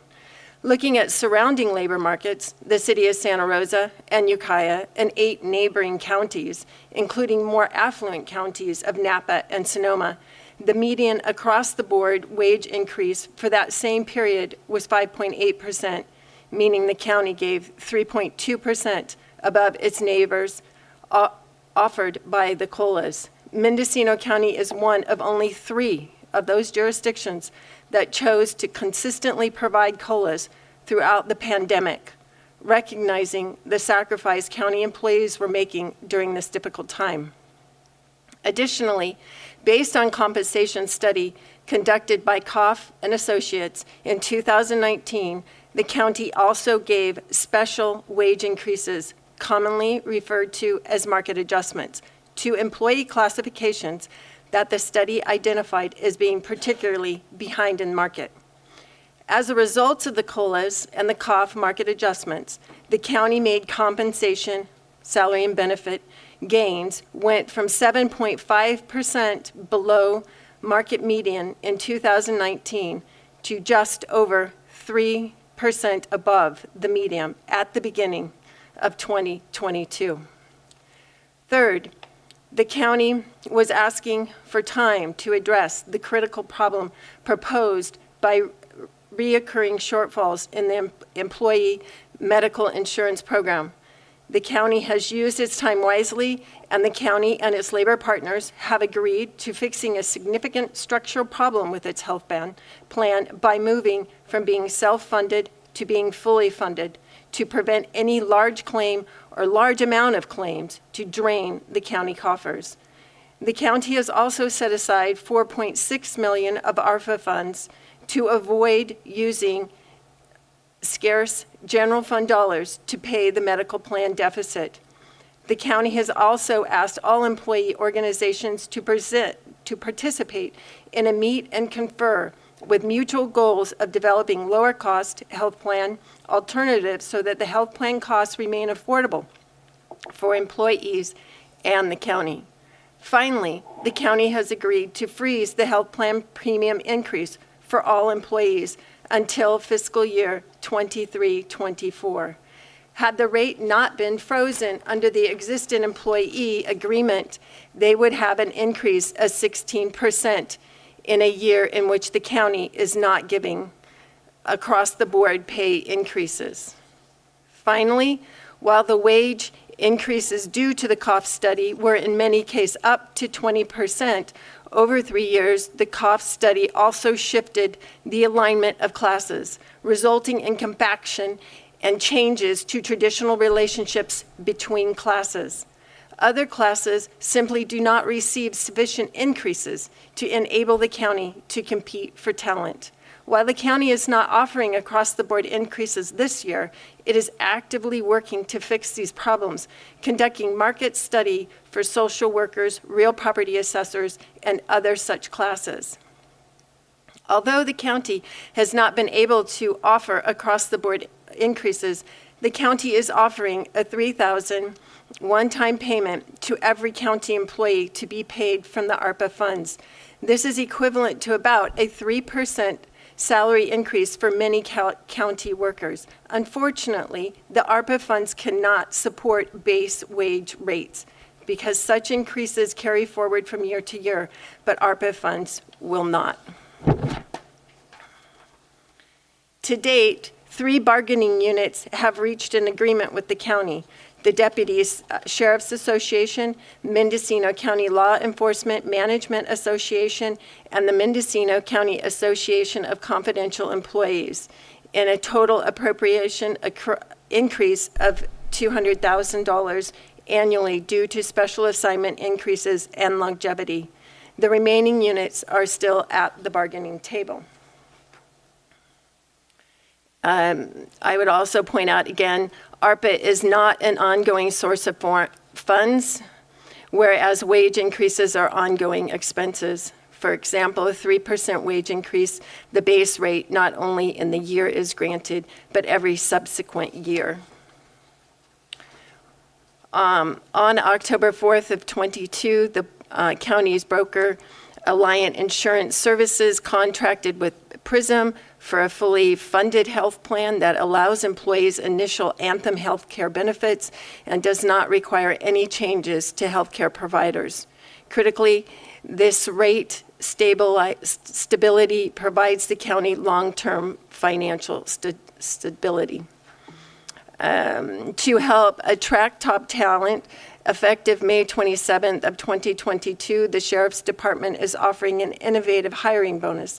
Lateral transfers from other agencies will will be receiving a one-time hiring bonus of $20,000 upon successful completion of a probationary period.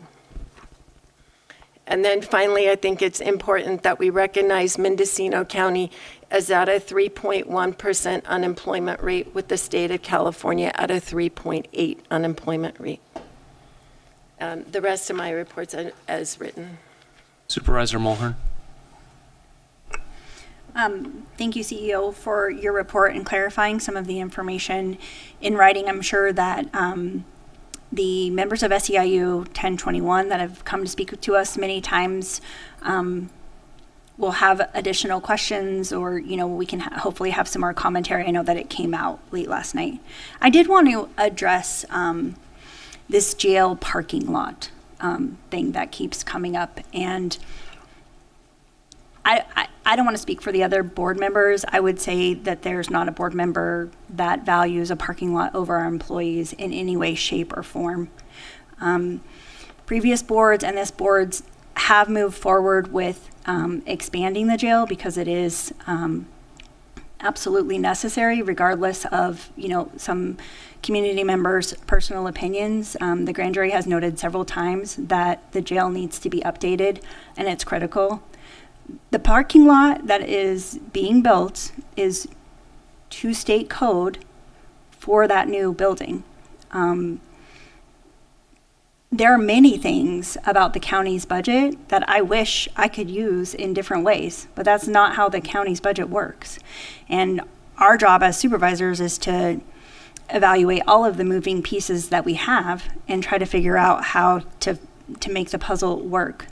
So I really, I appreciate staff's clarifying why that parking lot is being built. I just would hope that, maybe it's a talking point, but I would hope that none of our employees truly believe that we think a parking lot is more important than them. And it's a requirement, and it's being built to code.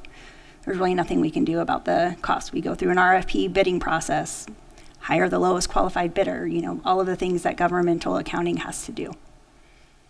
I have some more questions, but I'm happy to let the board ask. I don't see any other hands. Why don't you go ahead? McGordy. Just real quickly, if we've done one good thing this year, it is that we now have a regular health insurance plan for the employees. And I've lived through this with Ukiah Unified, which again almost destroyed their budget one year when they had huge unanticipated costs. You have to pay those somehow. And when you're on kind of a shoestring budget, they don't work very well. So just to kind of go over that point again, what was our deficit, CEO Antle, and how did we pay it? The deficit originally was 4.5. Sarah can correct me. It did go higher, but we used $4.6 million of ARPA funds to help cover that deficit. Just so you know, covering that deficit, you're using one-time funds again, right? And County Council may have a point he wants to make too. I just want to clarify that. So the board had asked me some questions regarding sort of the budget and issues with respect to overdrawing of the health account. And I'm still working on a memo to provide to this board to update you. But one of the things that has become clear is reviewing that is that essentially since I believe fiscal year 2017-2018, you have been operating as a structural deficit in the health plan. And I believe that was intentional. There was the health holiday. There was an attempt to draw down what at that time was believed to be about 10 million in savings, although the numbers may have been inaccurate based on some data entry errors. But you've been drawing that savings down for about 5 years now. And I think for the last few years, it's been about 2.5 or 1.5 on an annual basis, growing. And the reason, as I understand it, that happened is that the board decided to take on a larger and larger share of the health plan costs, that essentially you didn't want to put the burden on the employees, so you decided to draw it off of the general fund, but you never, or I shouldn't say the general fund, other county revenue source, but that was never accounted for on an annual basis, so it was always using one-time funds, and you've exhausted those. So the amount that had been saved to cover the unanticipated expenses is gone. And as of this year, I believe there was a projected $4.5 million annual deficit between how much you had funding for in the health plan and how much the expenses were planned to be. And I don't know that you're going to be able, because of the requirements for a balanced budget, because of sort of when you can access reserves, how things get done, I don't know that you're going to be able to continue that pattern of trying to plug it with one-time funds in the future. You may simply not have those savings to draw against anymore. So just for clarification, this deficit spending, was this knowingly done? Did the board have this in front of them, and did they make a conscious decision to draw down the fund, or to spend a deficit on the health fund? Excuse me, if I could clarify, there's been some inaccurate information here. At no time was the board ever advised that the health holiday would result in a deficit in the fund. Instead, it was presented to the board as a way to spend down some of the reserves. And so based on that, the board approved it. At no time was the board advised that it would result in depleting all of the reserves and actually creating a deficit. That's been new information since we've had a changeover in auditor and new people managing the healthcare fund and new eyes on the healthcare fund. I believe there should have been better advice given to the board that perhaps the health holiday, it could not have been afforded at 3 months each calendar year. Perhaps 1 or 2 months a year was all that was actually affordable, and to retain some surplus. So I think it's been mischaracterized to say that there was any intention of the board to deplete all of the reserves or any thought that was what was the proposal in front of the board. Dan, if I may. I just wanted to clarify. No, it's not my understanding that, and I didn't mean to communicate that the board intended to expend the entirety. I believe it started with the health holiday, but it appears that you've had a structural deficit even after the practice of the health holiday may have stopped.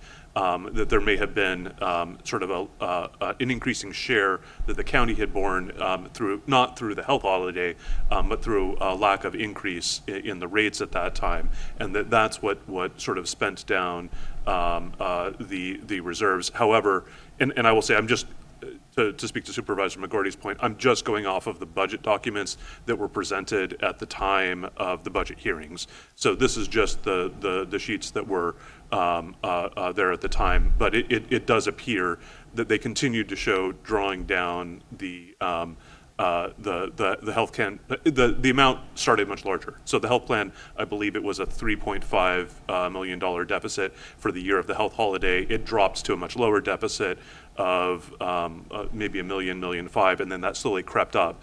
And that appears to be not the health holiday per se, but rather an increase in health plan costs that then didn't get offset. A substantial portion of that was going to be borne by the county's funds anyway, because the county's share of the health plan is, I think, a minimum of 75%. But that percentage actually grew to avoid offsetting with increased charges to the employees. So that amount was much larger, and that continued to draw it down. And I do want to be clear, though, while it showed you drawing it down, the numbers that it showed you having may appear to have been inaccurate at various times. And we think we've traced that to some data entry errors, that in some cases the information that was put into the sheets as to what balances you were drawing out and what one-time funds you were using to plug may have been incorrectly entered into the spreadsheets before they went to the board, and that you may have had that erroneous information in front of you at the time those decisions were made. And who would have entered them? CEO might be able to speak to that a little bit better. My understanding is they were generated by the auditor's office, but I'm not directly familiar with that process. Supervisor Haschuk. Well, with that information, we've been paying an actuarial to manage the health plan. Excuse me. And we have the auditor looking at the health plan, and we have the executive office looking at the health plan too, right? So how do we figure out where this deficit happened, and how do we get to the bottom of it to see why wasn't the board informed about it, and how this all happened? I don't know that I can speak to all of that. Certainly there's more to be reviewed in terms of, how did this happen, where some of the data entry errors may have occurred, et cetera. And quite frankly, I think a lot of the people who were involved have now retired. So the amount of information that we may be able to get in sort of pinning down what exactly happened may be imperfect. But what I do want to highlight for you is that this is not a one-time thing. You have a structural deficit there, and you are going to have to figure out some both a way to be able to address that going forward, but also you're probably going to want to look at improving whatever your protocols are to be able to make sure that you do get that information. If I can be a little blunt, the deficit itself is reflected in the budget documents. I think this may have just been something that was buried, that while the board may have had the information, it may not have been particularly called out or addressed very explicitly. Supervisor Mulhern? Not regarding the health plan. Do you want me to continue? Or I have a question. I see Supervisor Jordy's hands up. Yeah, Supervisor Jordy.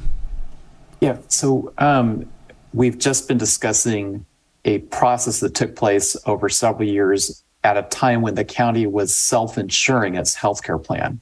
A few months ago, we voted unanimously to switch over to a pooled insurance, which is more common in the insurance world. So we have a fixed cost under that contract, I believe, for the first 2 years. So I don't understand why at this moment we're talking about a continual structural deficit in a healthcare plan that we no longer have. We no longer are self-insuring the county healthcare plan. So if in fact we have high experience rates by our county employees, as we did in the last couple of years, that won't show up in higher rates for 2 years.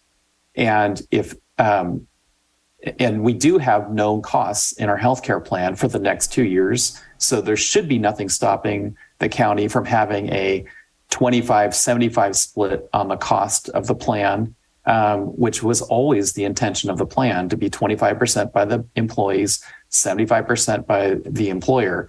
So I don't understand why we're talking about a system that doesn't even exist anymore. Well, I think we're talking about how we got into this situation. And I think some of us are wondering, is this a pattern? The data entry that was wrong that impacted the health plan. Do we think there was any other data entry that may have provided inaccurate reporting? I can't speak to that at this time. Can you and the CEO assure us that that's not the case? Can we trust the data that we have received? We can't make such assurance, no. How do we get to the point that we do have that assurance? What's the next step? So I would say, speaking for myself and the CEO, we are continuing to look at some of these things. I don't know that that's going to. I think I don't want to represent that there's some sort of comprehensive plan at this moment to prevent that. I think that that's something this board is going to have to take up. And why did we give a holiday to the health plan contributions if we had a deficit?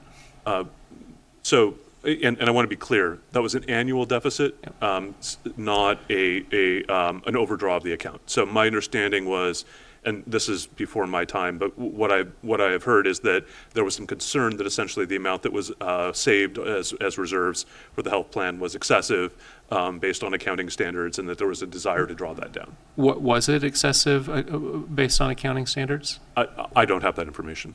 So Supervisor Williams, it was represented to the board. Maybe you were not on the board at the time. It was represented to the board by the elected auditor, Lloyd Weir, that the state of California was telling him the reserves were too large and that they needed to be drawn down.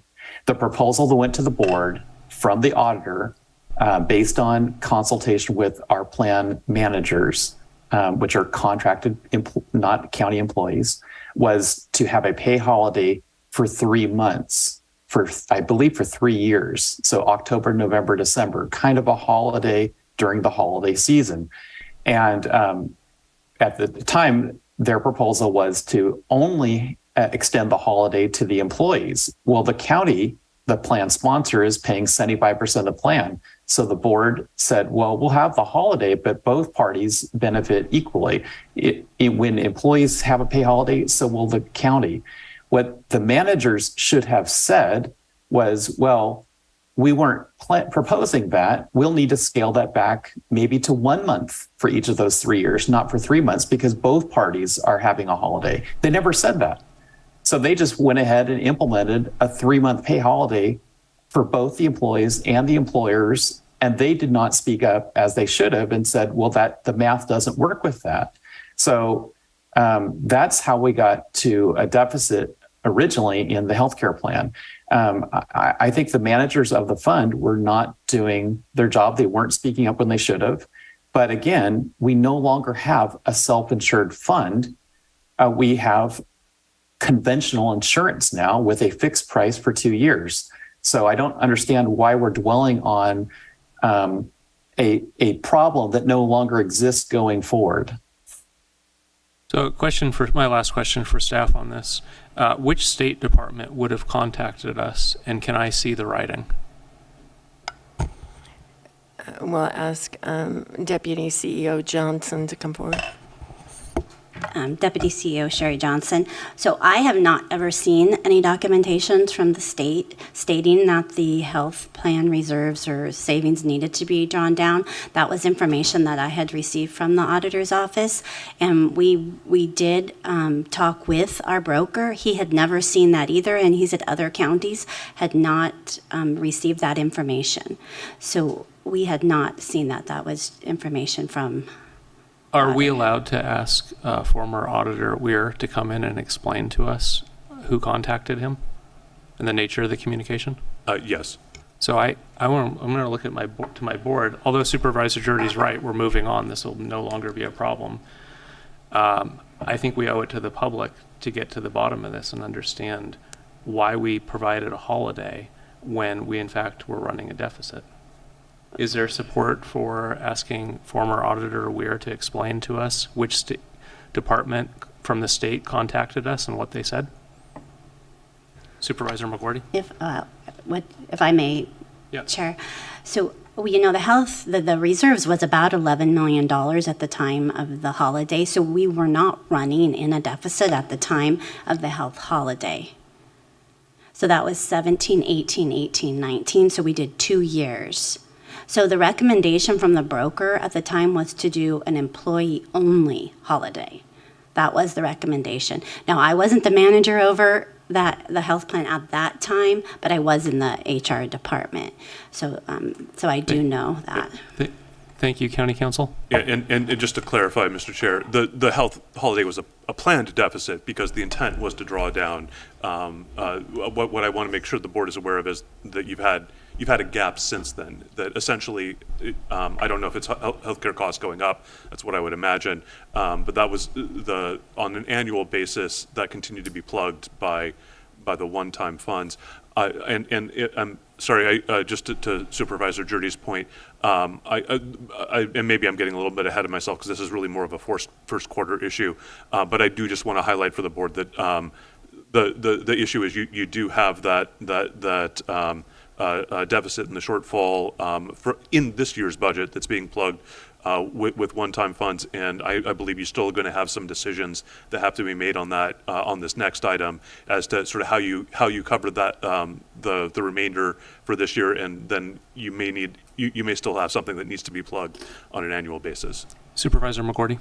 Well, this brings up my concerns again that we have another elected department official who is making decisions that we take responsibility for, and our employees suffer in the process. And we've got to stop that. We've got to figure out a way that this doesn't continue. And it's a huge concern of mine that we don't know what's in our bank account. Supervisor McGordy, I was trying to query, as a board, do we support asking former Auditor Weir to come in and answer? Yes. I'd like to answer. Supervisor Mulhern? I do not. You do not? He's an independently elected person. He was an independently elected person. I don't think it's our job to, publicly try to take him to task to answer these questions. I think it's a job for the grand jury. Okay, that's 1 no, 2 yes. Supervisor Haschek? Well, I think that the problem is that we need to have the full picture, whether, this question about what agency in the state isn't really the appropriate question, I think, because what happened was, we approved this healthcare holiday, but we didn't know about the deficits that were after that. And that's what we really need to find out is, how did the deficit happen? Why didn't the board know about it? How they were plugged, where the money came from, was it transferred properly without board knowledge, and all of those issues. And I agree with Supervisor Jurdy in saying, why are we talking about a structural deficit for our healthcare program at this point? Because we are moving forward. We do have a conventional healthcare plan, and so we do know what it's going to cost us, and it's just a matter of how do we fund that, right? So as far as bringing the former auditor in, I guess if he can answer all of those questions and explain to us what the history of these deficits was, that would be appropriate. Okay, so you're a yes with that scope. Supervisor Jurdy? I'm a yes, but I think there are more productive ways to spend our time. Okay, so that's 4 yeses. I think we should direct staff to ask former Auditor Weir to help the board understand. Yeah, may I suggest another alternative, which it could be in writing, it doesn't necessarily have to be a public inquisition, Yep. and to address Supervisor Mulheron's concerns. But, when you have a legacy as an individual who is involved with this, it would be good to know what happened, and so that we don't repeat the same mistakes. I could support that. Supervisor Mulhern? Okay. Haschek? Sure. Jurdy? Okay, and the clerk will record the direction. Atlas Pearson, Senior Deputy Clerk of the Board. I do need a little bit of clarification. I have direct staff to ask former Auditor Lloyd Weir to help the board understand the Motivation behind the health plan contribution holiday. Clarify the communication from the state of California. Well, that was one piece of it, but it's really figuring out the history of the health plan and why we were running deficits and where that, who was approving the funding of those deficits. Okay.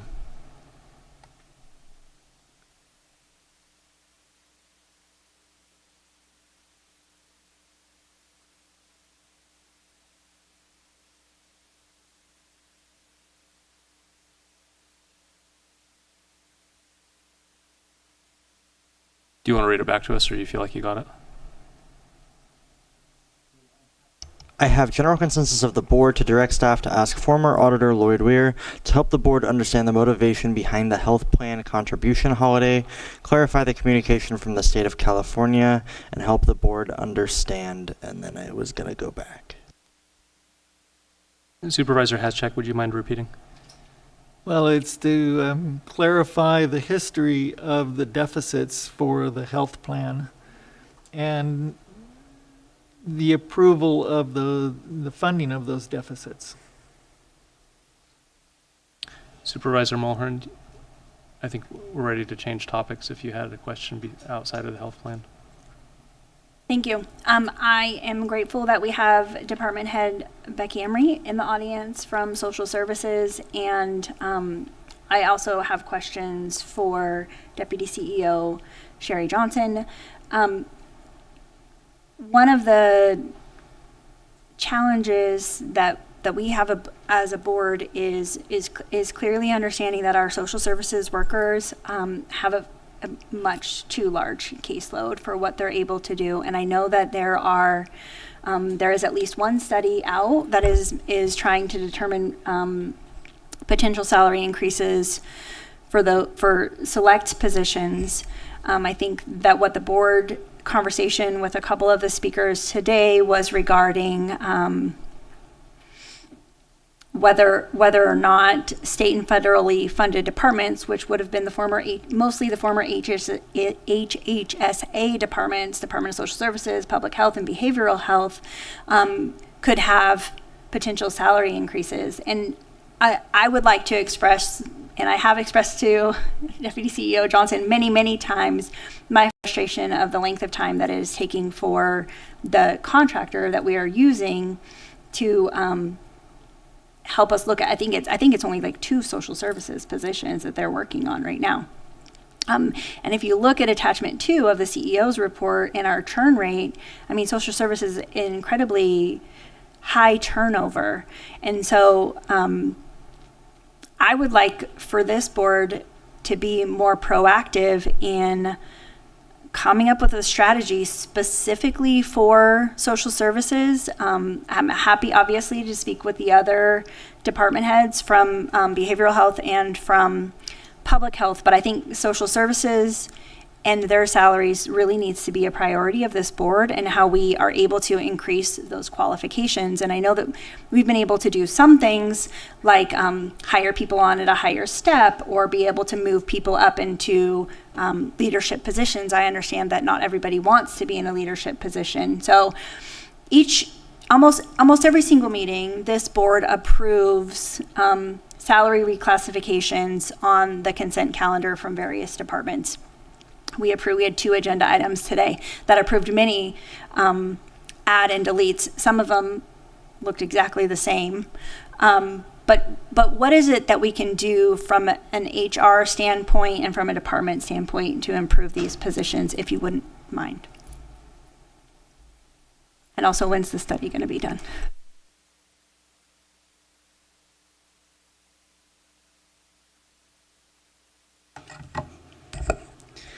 Members of the board, Becky Emery, Social Services Director.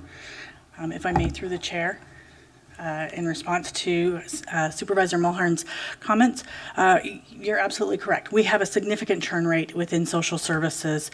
I've been working very closely with CEO Antle, Deputy CEO Johnson on that. We have, of the 36 positions, 9 of them are specific to social services. 11 of the various positions that are listed are also within social services and have current vacancies, and 3 listed as HHSA are also in social services with current vacancies. So that comes to 23 of those 36 positions. We absolutely are having significant struggles and have immense caseloads within our social services programs. To that end, I will say that our human resources has supported us in coordination with, again, CEO Antle and Deputy CEO Johnson in changing some of our recruitment efforts. You have seen us at the Pumpkin Fest. You've seen us at the Redwood Empire Fair. We are working diligently with their team to bring in staff as extra help in order to bring them in quicker and to be able to address some of those needs as quickly as possible. We are still having, with those individuals, the challenge of course, bringing people up to speed and training them. So there is a huge piece in that as well. We have 100 vacant positions within social services. We do have funding for those. We're bringing forward additional suggestions and ideas and have been working through some of those for emergency funds, for emergency response staff, and recognizing those critical to fill positions. We are continuing to evaluate and are open to other suggestions. One of the discussions that we had recently in the department heads, again under the lead of CEO Antle and others, is how other departments are doing recruitments and what we can do as best practices across the boards. So it is certainly at the very forefront of our mind. I absolutely recognize that, yes, our caseloads are 700 cases in eligibility, and they should not be that high. They should be much more around the 400 case range. My continuing family and children's social workers are carrying 36 to 40 cases. They should be around 20. We are absolutely doing our absolute best to meet the needs of our community. We are prioritizing those emergencies. And because of that, I will say that there were significant delays on my staff's part on completing the PDQs for the study. and they were currently looking at 2 positions. I have met with Human Resources on that. We've worked out other ideas of how we're going to address those in the future to be able to help not only move those forward quickly, but also meet the needs of our staff to make sure that they're getting the correct information and adequate information to make those evaluations. Thank you, Director. I didn't mean to put you on the spot. You happen to be here. I know that there are a lot of challenges in HR. Actually applied for a position in the clerk of the board's office and noticed several things about the application process through the online portal that can be improved, and I hope to meet with HR to talk about those things, and I'm hoping that some of that will help with being able to fill your department. The work that your team members do is so important and critical. I often am really concerned about this, that they don't feel supported by the board. And like I said, this process of changing their salaries has been painfully slow. And if you run across any ideas of ways in which we can support them, like, you know what, we went through the RFP process. We're going through this painfully slow reclassification process. But in the meantime, I mean, I meet people on a regular basis in the community that I'm like, you would be an amazing asset to our social services department. Can you please apply? And it's like, no, it's too hard to get on at the county. No, do you see the social media ads about the county, which are a whole different story?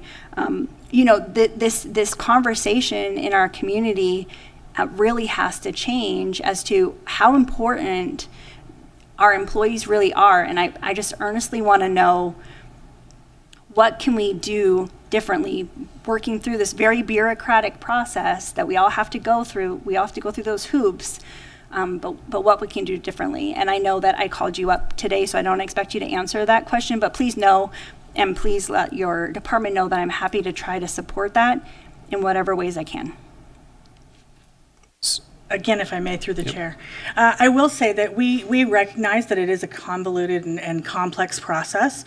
We have, with that, gotten permission and worked with Human Resources again under Deputy CEO Johnson to move forward with, we have a staff person who is actually calling people that completed the interest cards at the Pumpkin Fest and at the Redwood Empire Fair. They are then helping those individuals complete the applications. We know that the process is a long process, and so with that, they call them in, they help them complete the application. We then track for those lists when we receive the approved list from Human Resources and are reaching out to those individuals to let them know they've been approved. They should have an email, and it's from NeoGov, so it's a very different, it's not from the county, it's not from our Human Resources, so that we can help walk those individuals through that process. And I recognize that we are not the only department doing this. I know the Sheriff's Department has done quite a few different efforts to make recruitments possible. Human Resources and is making lots of efforts and trying to work very flexibly with all of the departments, and I would certainly defer to Deputy Johnson to share some of those efforts as well. But we are open to other ideas and suggestions. We absolutely have significant workforce needs across the boards in Mendocino County and are doing everything that we can to get qualified candidates that can serve the needs of our community. Supervisor Jurdy. Thank you.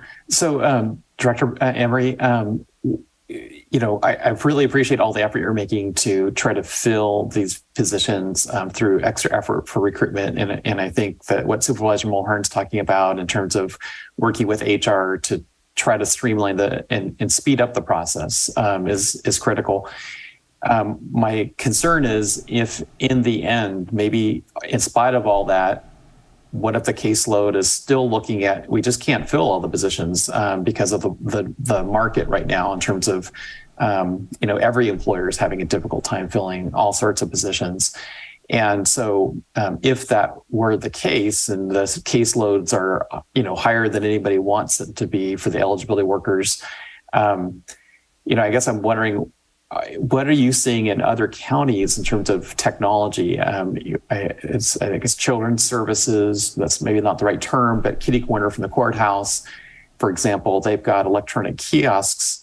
And I realize, someone the first time they're coming in, they're going to be working directly with a county employee. But it seems that there could be some technology that would be available for people once they are enrolled in programs, maybe with an app on their smartphone or a kiosk in a county building, where they might be able to, at least some of the customers might be able to do more self-service and lighten the load on the employee. So I guess that's my concern, is that in spite of all the best efforts, the caseload level may never get down to that 400 level for the eligibility workers. And so in that case, what can be done to better deploy technology?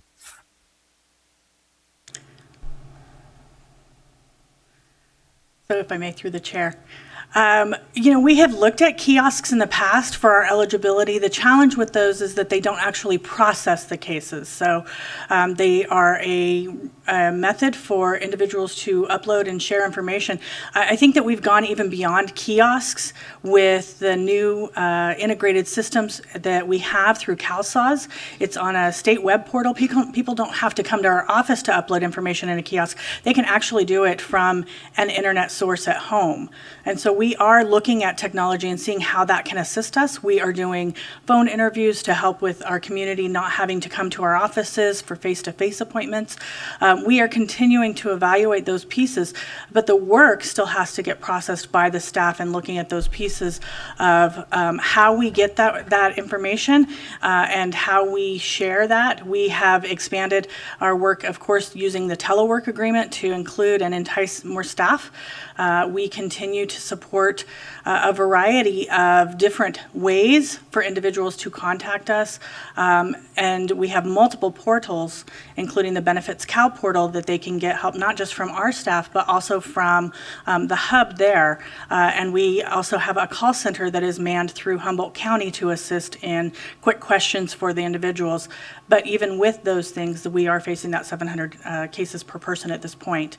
So we are certainly looking at technology and evaluating and continuing to try and figure out what's going to be in the best interest of our community and how we can process this work. We, in the past, as you know, have had to contract out work in agreement with the union for processing of Medi-Cal cases. We have not gone there. We were able to close out that contract based on our staffing levels and with some of the things with COVID at one point. But one of the things that we're currently evaluating is, do we go back to that? What are some of the other options that we have? And I will say that as a director of social services, I'm not alone in that decision or that challenge. It is across the boards in the entire state. I was speaking with directors from other counties that are facing the exact same challenges across the boards in eligibility and especially in family and children's services.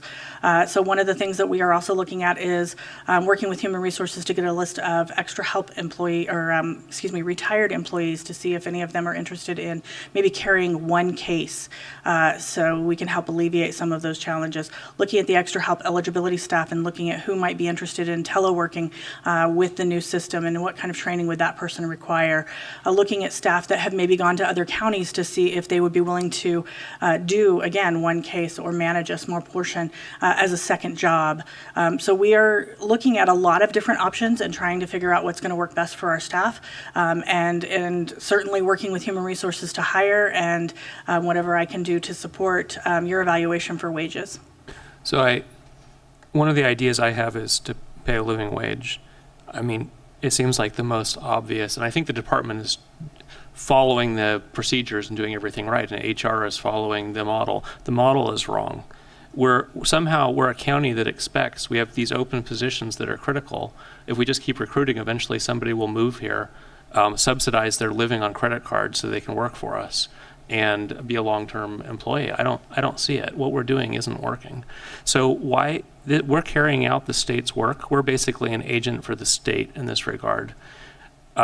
Most of us pay state taxes. I want to see those positions filled, right? This is our obligation. Why doesn't the board simply pay market rate? And market doesn't mean the results of a study. The study is interesting. I'm curious what neighboring counties and cities pay. But ultimately, it doesn't matter if we don't have a line of qualified applicants applying. That's not market. It doesn't matter if that's market in Santa Rosa or Nevada or the city of Ukiah. Market means people are willing to apply and take the job and stay here for the long term. And I think we're so far off base. I cringe when I see some of the advertisements go out what we're offering. I know it's not possible to live a modest life in this county. So I think there's a disconnect between reality and what we want reality to be. Supervisor Mulhern? Well, to the best of my understanding, and county council can, stop me, or maybe HR wants to weigh in. We have to go through a process with the Civil Service Commission. We can't simply raise wages. I mean, if we can, then we can have that conversation. We also, as a board, have to consider, and the impact may be small to the general fund, but not all of the expenses are fully paid for by the state. And also to that end, as an elected official, we are truly responsible for, using taxpayer dollars appropriately, and whether that's county general fund or state general fund or federal funds, we are still responsible for making sure that we're making sound economic decisions. I don't disagree with you that I want the salaries raised, but if it was as simple as just flipping a coin and picking a number, it would have been done a long time ago. I've been here for 4 years and it hasn't been done. So I'm not asking to flip a coin and it be done tomorrow, but I'd like us to be on track to do it. I don't see us on track. We're going to have the same talks next year and the year after, that we have people come in and tell us how they're doing the job of 2 or 3, that it's state or federally funded, and we're going to say we need to do another study. I'm ready to take action, and I'm happy for it to be a long process. It takes 3 months, but I want to at least begin that process. And right now we're talking about recruiting. And that's all the department can do without board support. The board support needs to be fully fund the position. Supervisor Mulhern? Well, I'm happy to support you on that, Supervisor Williams, but I need information from county council and from HR about the civil service positions. County council, can you tell us how we can do this? Not the roadblocks and why we can't do it, but if we want to, what are the steps to get there? Yeah.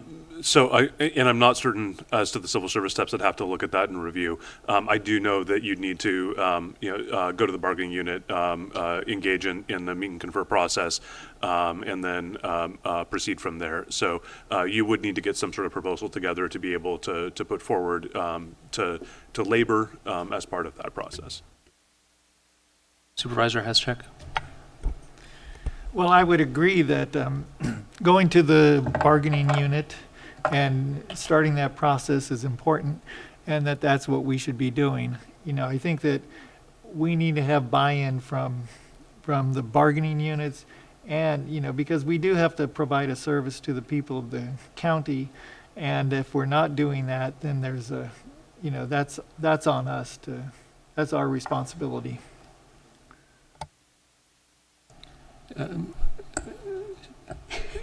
Deputy CEO I don't know what hat you're wearing. I have no idea how many. I'll throw this one on right now. So, Deputy CEO Sherry Johnson. So, for civil service, obviously we have civil service rules that were voted on by the citizens of Mendocino County, I believe, in this 1964. So there are civil service rules that we can take to the commissioners and talk about changing or updating, but there are some that we cannot, and that's what County Council Curtis was looking into. And also, Civil Service Commission does not set salary. So if we were going to change class specs, that's what we would go to the Civil Service Commissioners for. To change salary, that would come straight to the board. So if you're asking for, to look at the class specifications, then we would need to meet with the departments, review the class specs, make sure, we have to have a department buy-in too. We also do meet and confer with the unions, go to civil service, and then that's approved for the class specs. But if it's a salary, civil service does not do anything with the salaries. So that would be the board. So if board direction, and forgive me, but if the direction is to increase salaries, that's the direction we would take. Is there support from the board to direct staff to come back with a plan to do what it takes to get these critical positions filled? Supervisor McGordy? Absolutely. Yes. Jordy?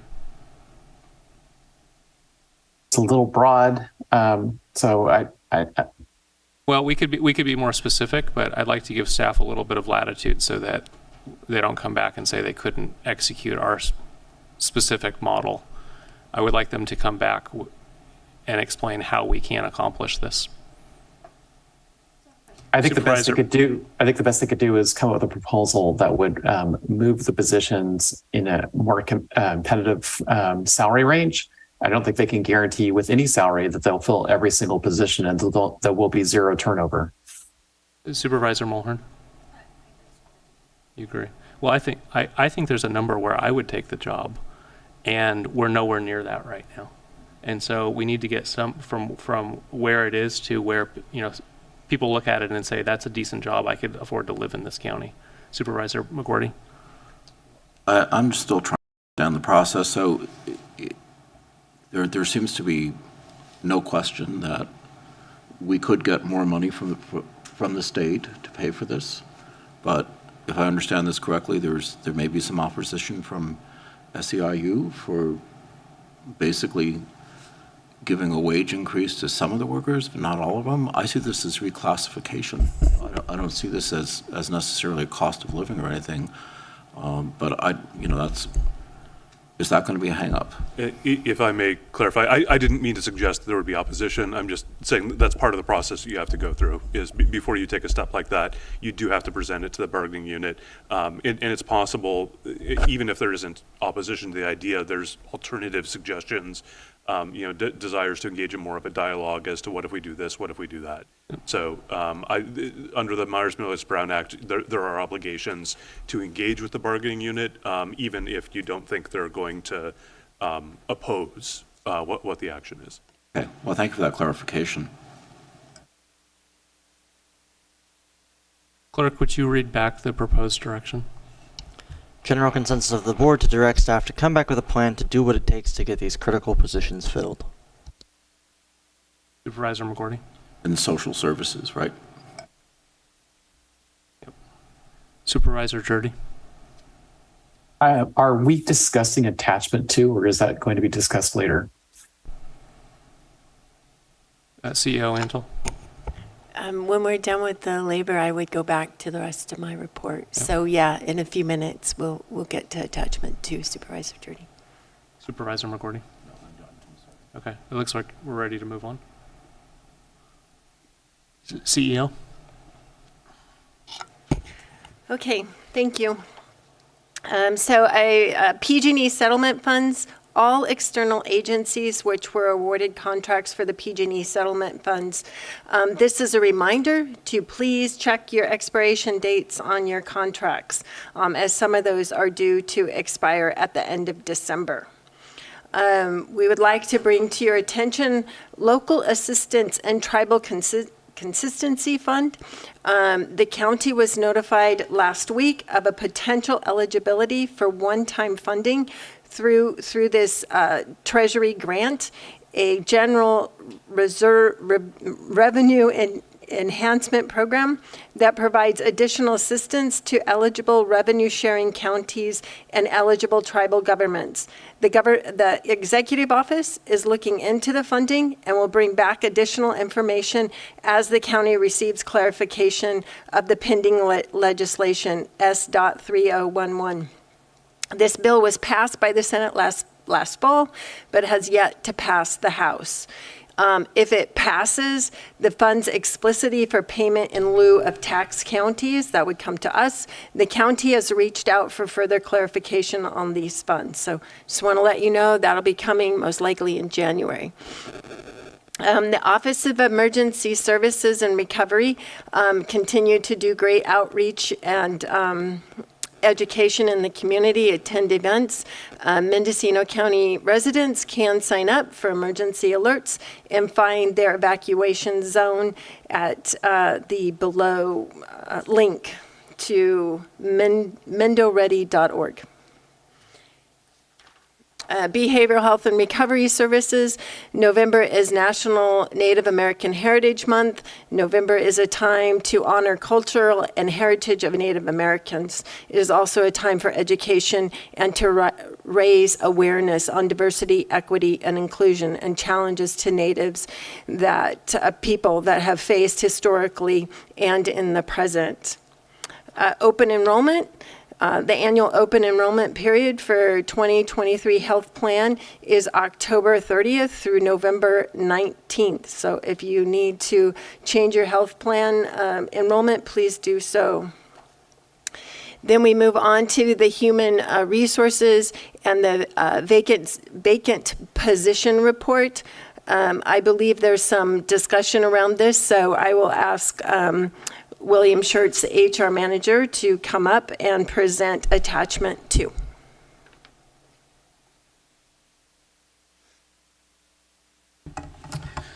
Good morning, William Schertz, Human Resources Manager.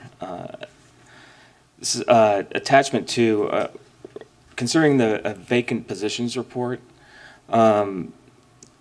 What we did in Human Resources, based on direction from the board in September 2022 meeting, was to look at all general funded positions that were not safety, that were not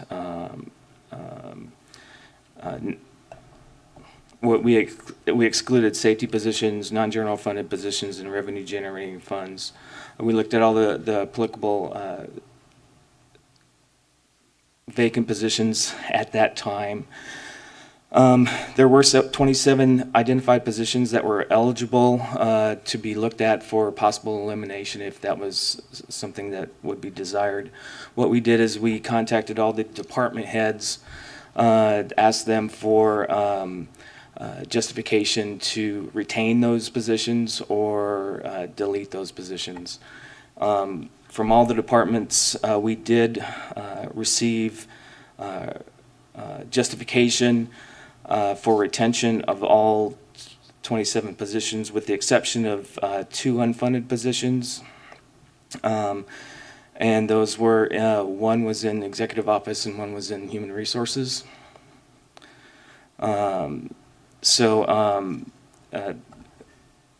Basically, all of those anticipated possible savings that we could have by eliminating vacant general funded positions, there was none.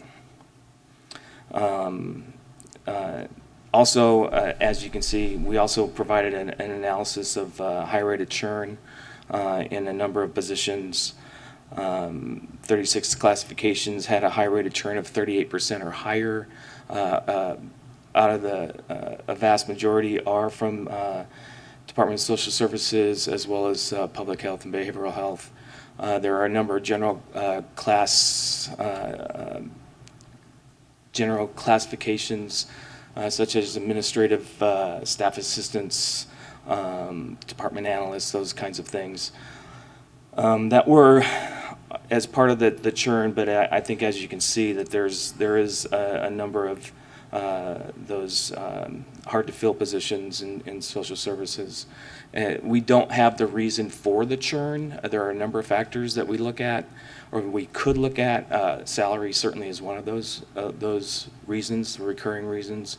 It's also the type of job it is, and some of those jobs are really tough on employees.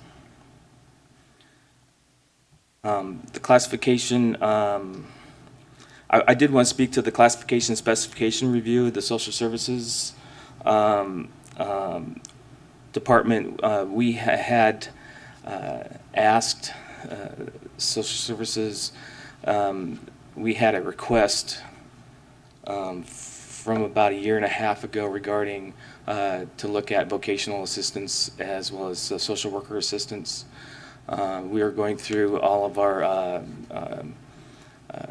classification requests to ensure that there was still a need for studies, class studies. Earlier this year, I do want to point out the reason that we have a consultant or a contractor doing classification work is earlier this year, at the beginning of the year, essentially all of our classification analysts left. And so we hired people to replace those. So in the meantime, we didn't want to refrain from providing any classification studies, so we did have a contractor in place that could do some of that work.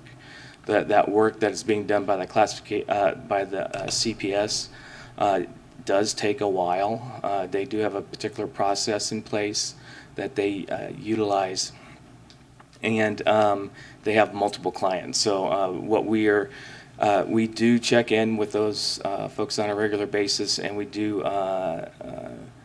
try to move things along as quickly as we can.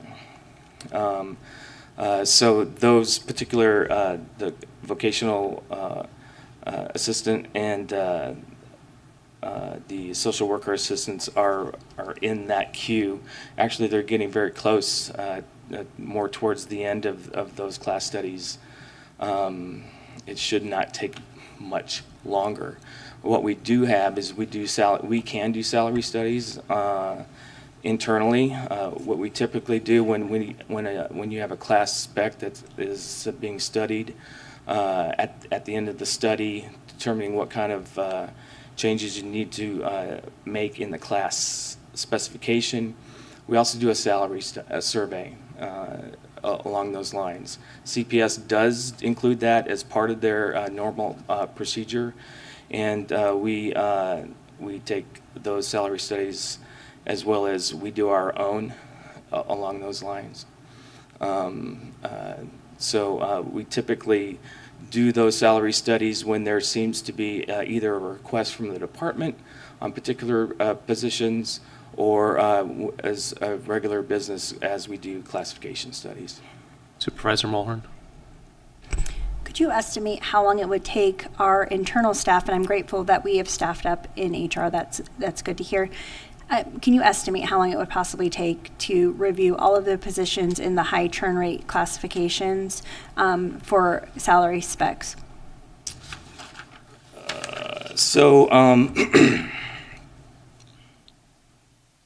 I would have to say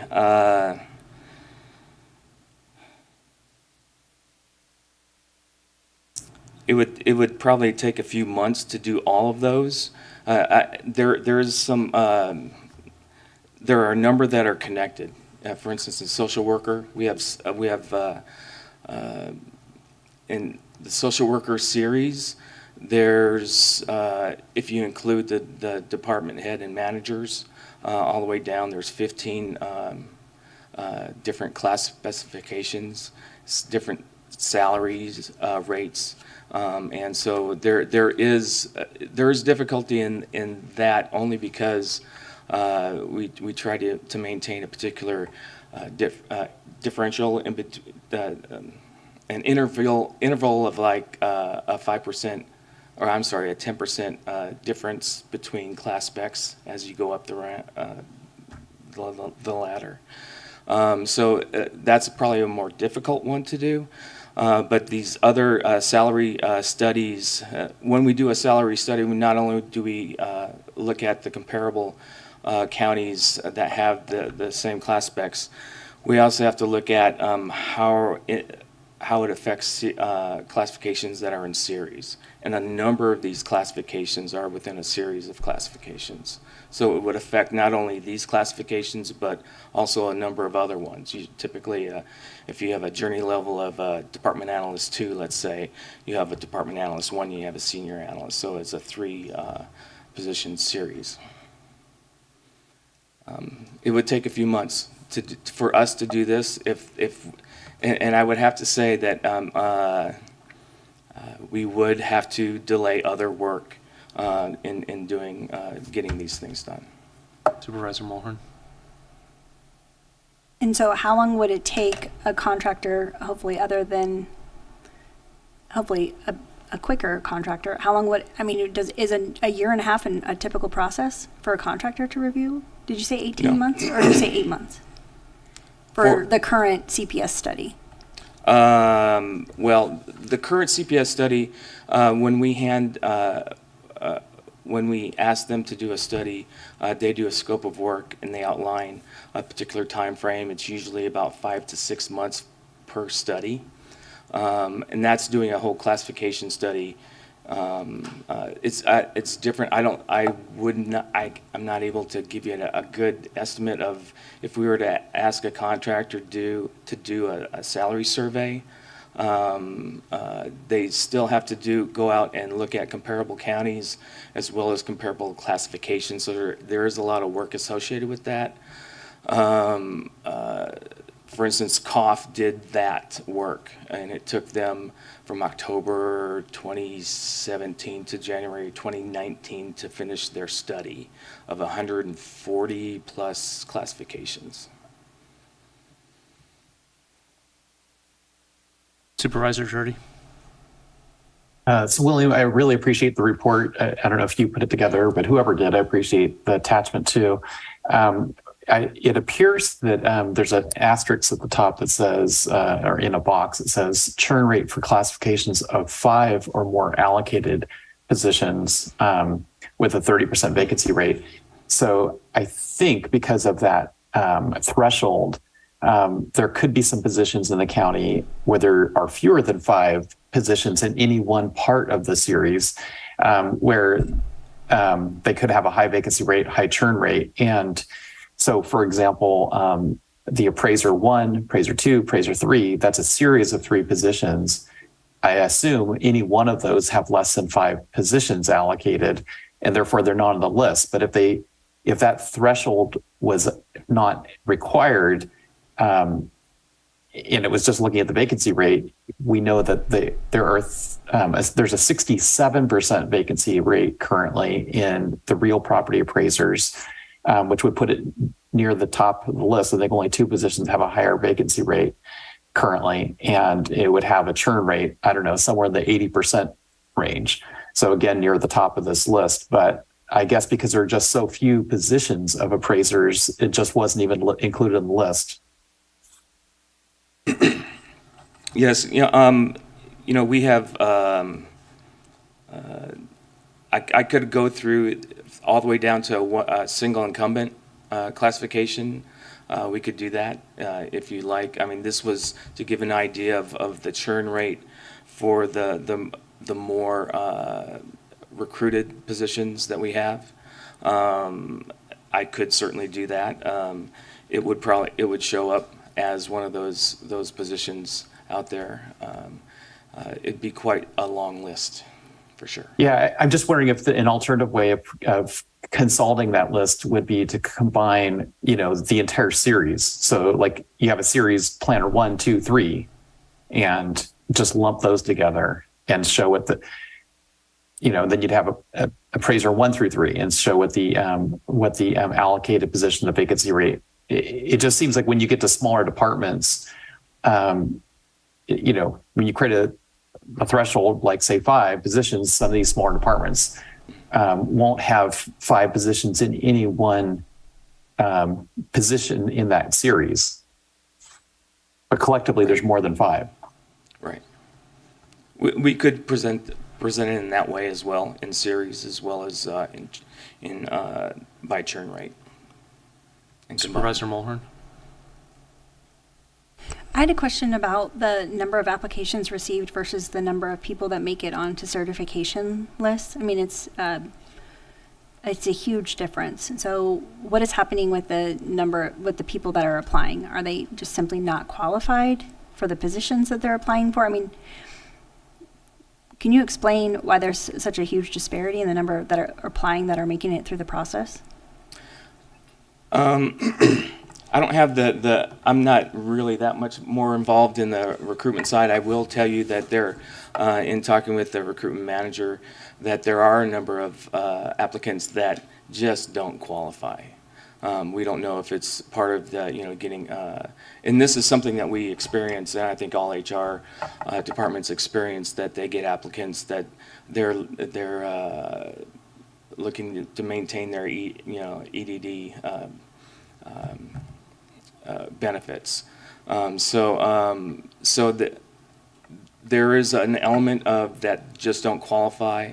We have been working on any particular classification that has that may now have problems with the minimum qualifications. That is actually, they may be too restrictive, and that they could be allowed to be more open, and so we would get more qualified candidates, applicants. So we do work with, we as in compensation and classification works with recruitment on those identified classifications that they see that are experiencing a big problem with getting qualified applicants. I don't know if we're getting to the heart of the matter. I think we're talking about tuning a little bit here, tuning a little bit there, and that's great. I support it, but it strikes me that the board and the county need a vision. We need a strategic plan for how we're going to address the staffing and the operations. Most of the problems that I see, the top 10 are operational in nature, and it's really hard to come here on a Tuesday and vote or sponsor an item that'll address it. These are just fundamental operational problems, and the reality is we need more people. We need them to be paid better. Our revenue is not increasing much. Maybe it's declining. You know, it's that slope is not favorable, and we don't have a plan. How do we think any of this will be better in a couple of years without a plan to get there? Looking at my colleagues more than staff. But I would welcome staff. CEO Antle, do you think it'll be better in 2 years? Chair Williams, if I may, no, I don't. There's a number of factors, and some of which we have discussed here could be starting with the low wages, but I think you have bigger economic issues that are impacting the state and the Fed as well, that are impacting us in small Mendocino. I think we need to take a hard look at what those impacts are going to be for the next 2 years. I fully expect a state deficit, which could hit our social services and HHSA funding, behavioral health, and public health funding for the next few years, along with a deficit at the federal government. So I think we can, work through. I've listened to several economists here recently. It's not doom and gloom, but it's not bright and rosy. The decline in the cannabis, that impacts our sales tax, as we all know, and possibly a decline in our property tax. Those are two of our largest sources of revenue coming into this county. So your idea of having a plan, a strategic plan, at least having discussions on how to approach the next 2, 3, I would say 3 to 5 years, is a good idea, and welcome. So on some of the specifics that I think might go into that plan, we're not collecting all the revenue that's due. You see it with property tax that a lot of houses are not on the rolls. The assessor doesn't have the resources. She can open positions, but they're not at a pay rate that will attract talent from out of county. So we have the discussion, we support the idea, let's make sure that we bill everybody equally. We have fair taxation, let's make sure we collect it, but we're not actually following through with the resources to get the job done. It's a significant undertaking because the county is decades behind. I witnessed the county give away what looks like $6.8 million in cannabis tax. The people pass the tax, it's our job to collect it. We're not doing anything year after year.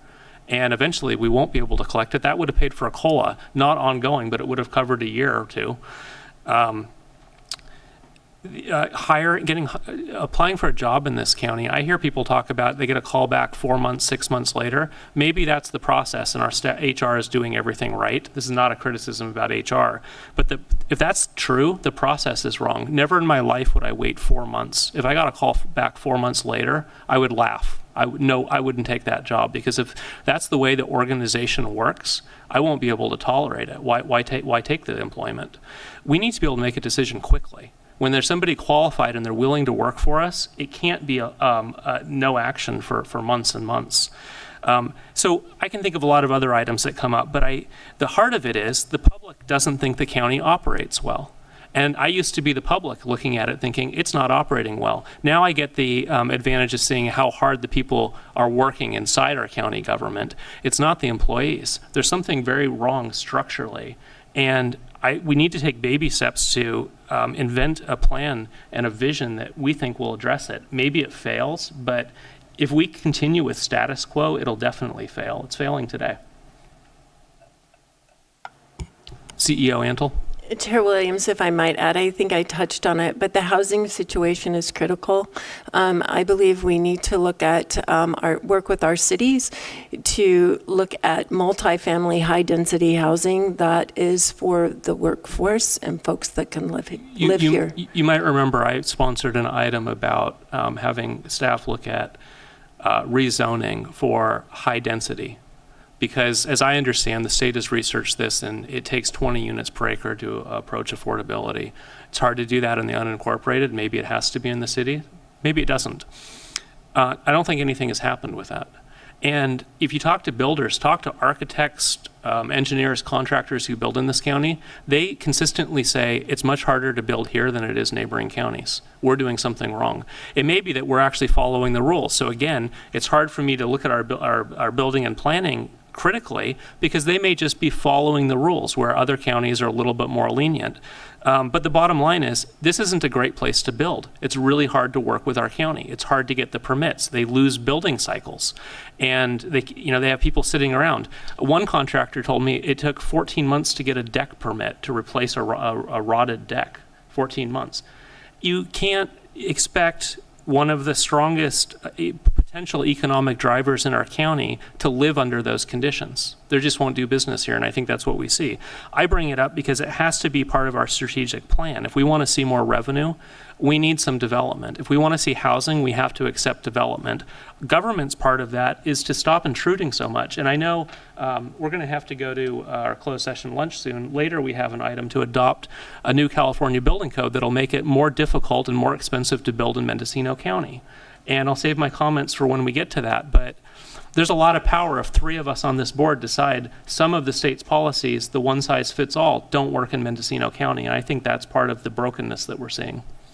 So how do we move forward on an agenda item to begin developing a plan to dig ourselves out of these problems? Supervisor Jurdy with the answer.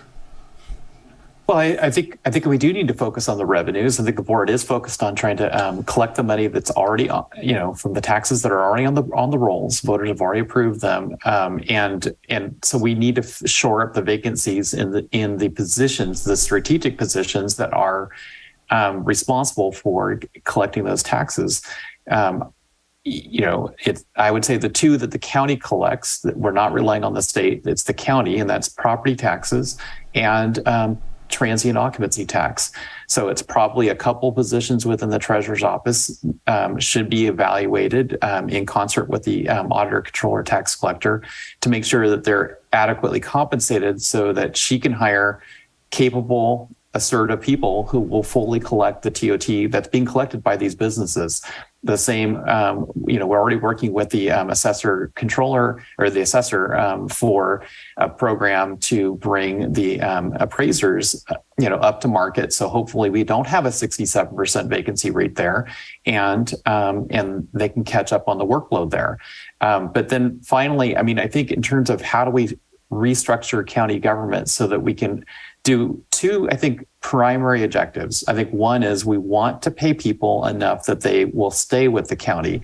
So it can't be, suffer away for 20, 30 years. And then in your last 3 years of employment, hope that you're in good graces with the department head and you get the assistant department head position, because that's a living wage and then some.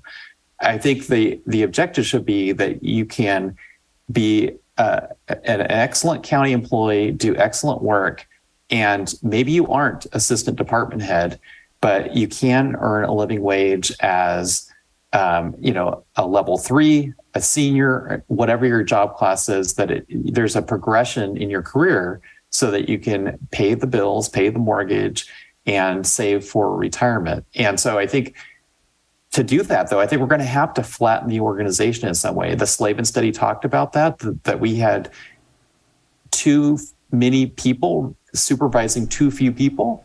When you have someone supervising 4 or 5 people, and 1 out of 5 jobs supervising other people, it doesn't really work. I mean, I think people need to have the opportunity to get a living wage without necessarily supervising, 4 other people.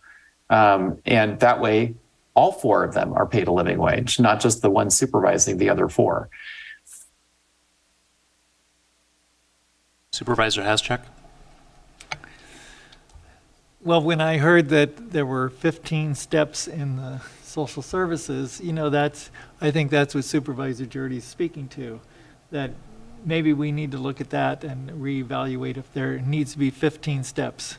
And maybe I'm, it's something to put out there. I hope that I got that correct. But on the other hand, what we really need to do is to staff these positions that are revenue enhancers. And if we're hearing that we're not collecting all the property taxes, then how do we go about doing that? That should be like the baby step that we're talking about, okay? And if we have to go out to these, corporations or consultants that have this data, this software that can analyze it and get the short-term rental tax, get the property taxes, then let's do it. Let's, we can find the money for that. So I think that, if we're talking about the big picture, how do we start doing it with the revenue enhancing positions? CEO Antle, how would you like this discussion to come back? I believe the executive office could work with one of you to bring an item forward. Is that your point? Public comment in room? Chair, Sorry. I'm sorry. Can I keep going? I'll hurry. Sure. Sorry. So I want to make sure, last meeting there was direction to follow up with the auditor controller position update. That is in your attachment too as well. And staff is here if you need to ask additional questions. I want to point out the micro business assistant and small grant program attachment 4, the September invoice, and the report from West is attached there per your request prior. And then we have an item with the Board of Supervisors directives. This, I believe, is already in the works with one of the members, but I would like to review in general government and bring back, or in front of the board, to bring back some direction on what to do with some of those old, outdated, I'll call them outdated directives, because they go back many years. General services, just a point here, price escalation and supply chain disruptions continue to be an issue with capital project estimates, resulting construction costs increase. Recent experience within the General Service Agency project estimates compared to bids received have been revealed upwards to 50% increase. That's the estimate to the bid. This trend will have an impact on all funded county projects in process, as evidenced by the jailed expansion. Projects most recently reported to the board. This trend will also require consideration to be given to the projects identified for outside funding, finance, the bond financing for the jail expansion, the Fort Bragg Justice Center HVAC replacement, and the administrative center roof replacement and ag facility roof replacement. So I just want to make this board aware that cost and supply chains issues are impacting our future. And with that, and no further questions, I can be done. Public comment in room. Those online can click raise hand or press *9.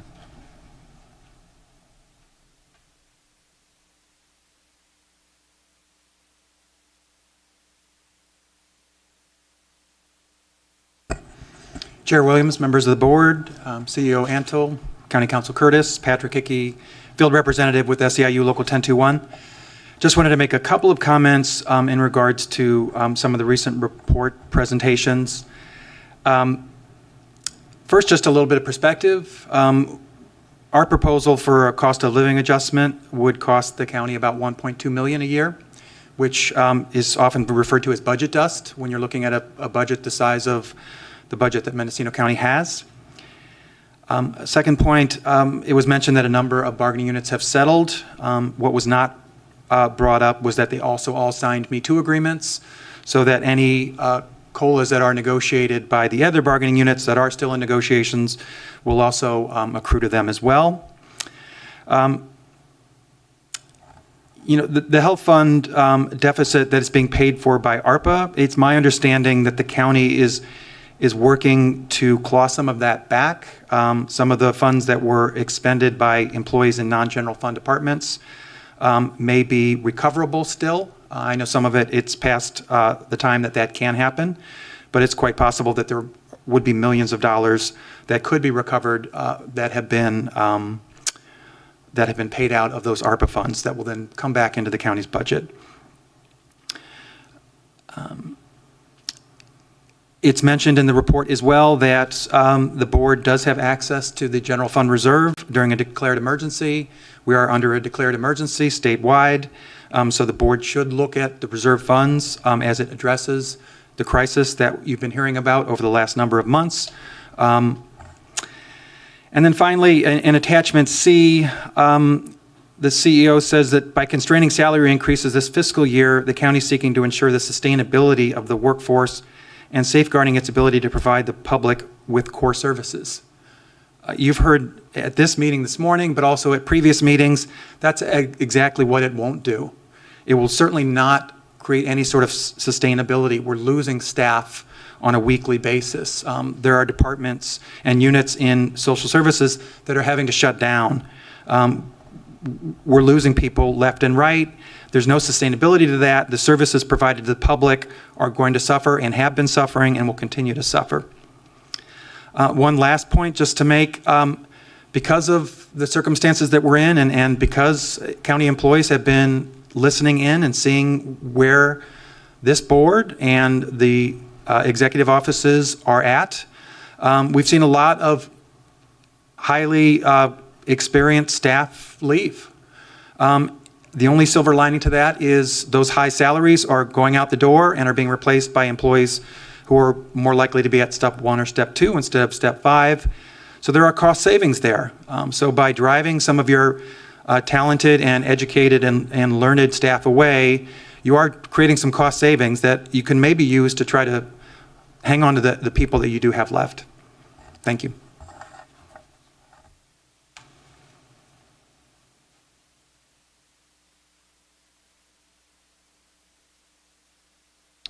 Online, we have Auditor, Controller, Tax Collector Shamise Kabison. Good morning, Auditor, Controller, Treasurer, Tax Collector Shamise Kabison.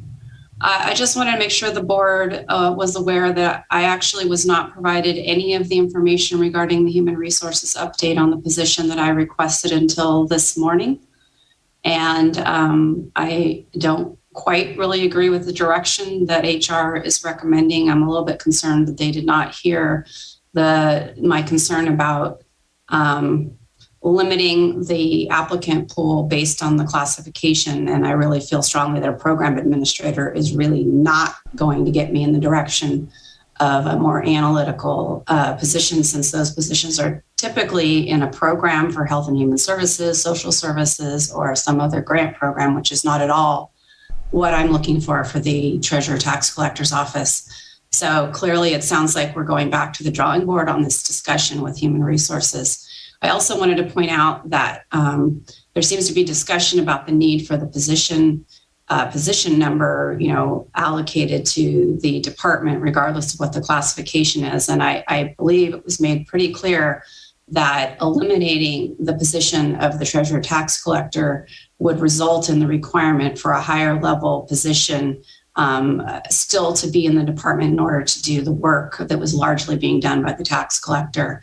So it needs to be made clear that when that position was eliminated I don't know if that was at budget, it really should have been understood that it would need to be replaced with another classification. So it's not going to be effective to say that we need to try to fill it with an existing position in that office somehow at a similar classification, because it was an elected department head and that work that we're trying to replace.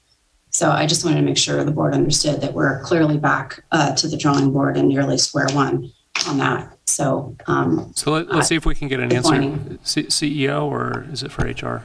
It's HR, yeah. William Schertz, Human Resources Manager. So what the request from the Auditor, Controller, Treasurer, Tax Collector was to create or add to the position to utilize a senior admin analyst to do treasury and analytical work. Based on the information that we received, is that the treasury work is at a higher level than an analyst. In order to incorporate that into an existing analyst position would create a problem with that particular position, that classification. You can't have those to a higher level of work added to a classification that is at a lower level of work. What the HR has recommended is that if there's an immediate need, that the county does have a program administrator classification that has the ability, and it's very general in nature, so it's not specific to restrict the use in other departments other than what was typically a Health and Human Services department. That it could be used in order to oversee and do some of the treasury work that's being requested, as well as that position does have the analytical properties for a classification. As an example, to be in that program administrator position, you would have to have analyst experience. Now, so for the long-term resolution is that we are continue to work on a new classification for Auditor, Controller, Treasurer, Tax Collector, which would be what we would call a supervising Auditor, Treasury Analyst, which would incorporate the Treasury aspect as well as the analyst aspect.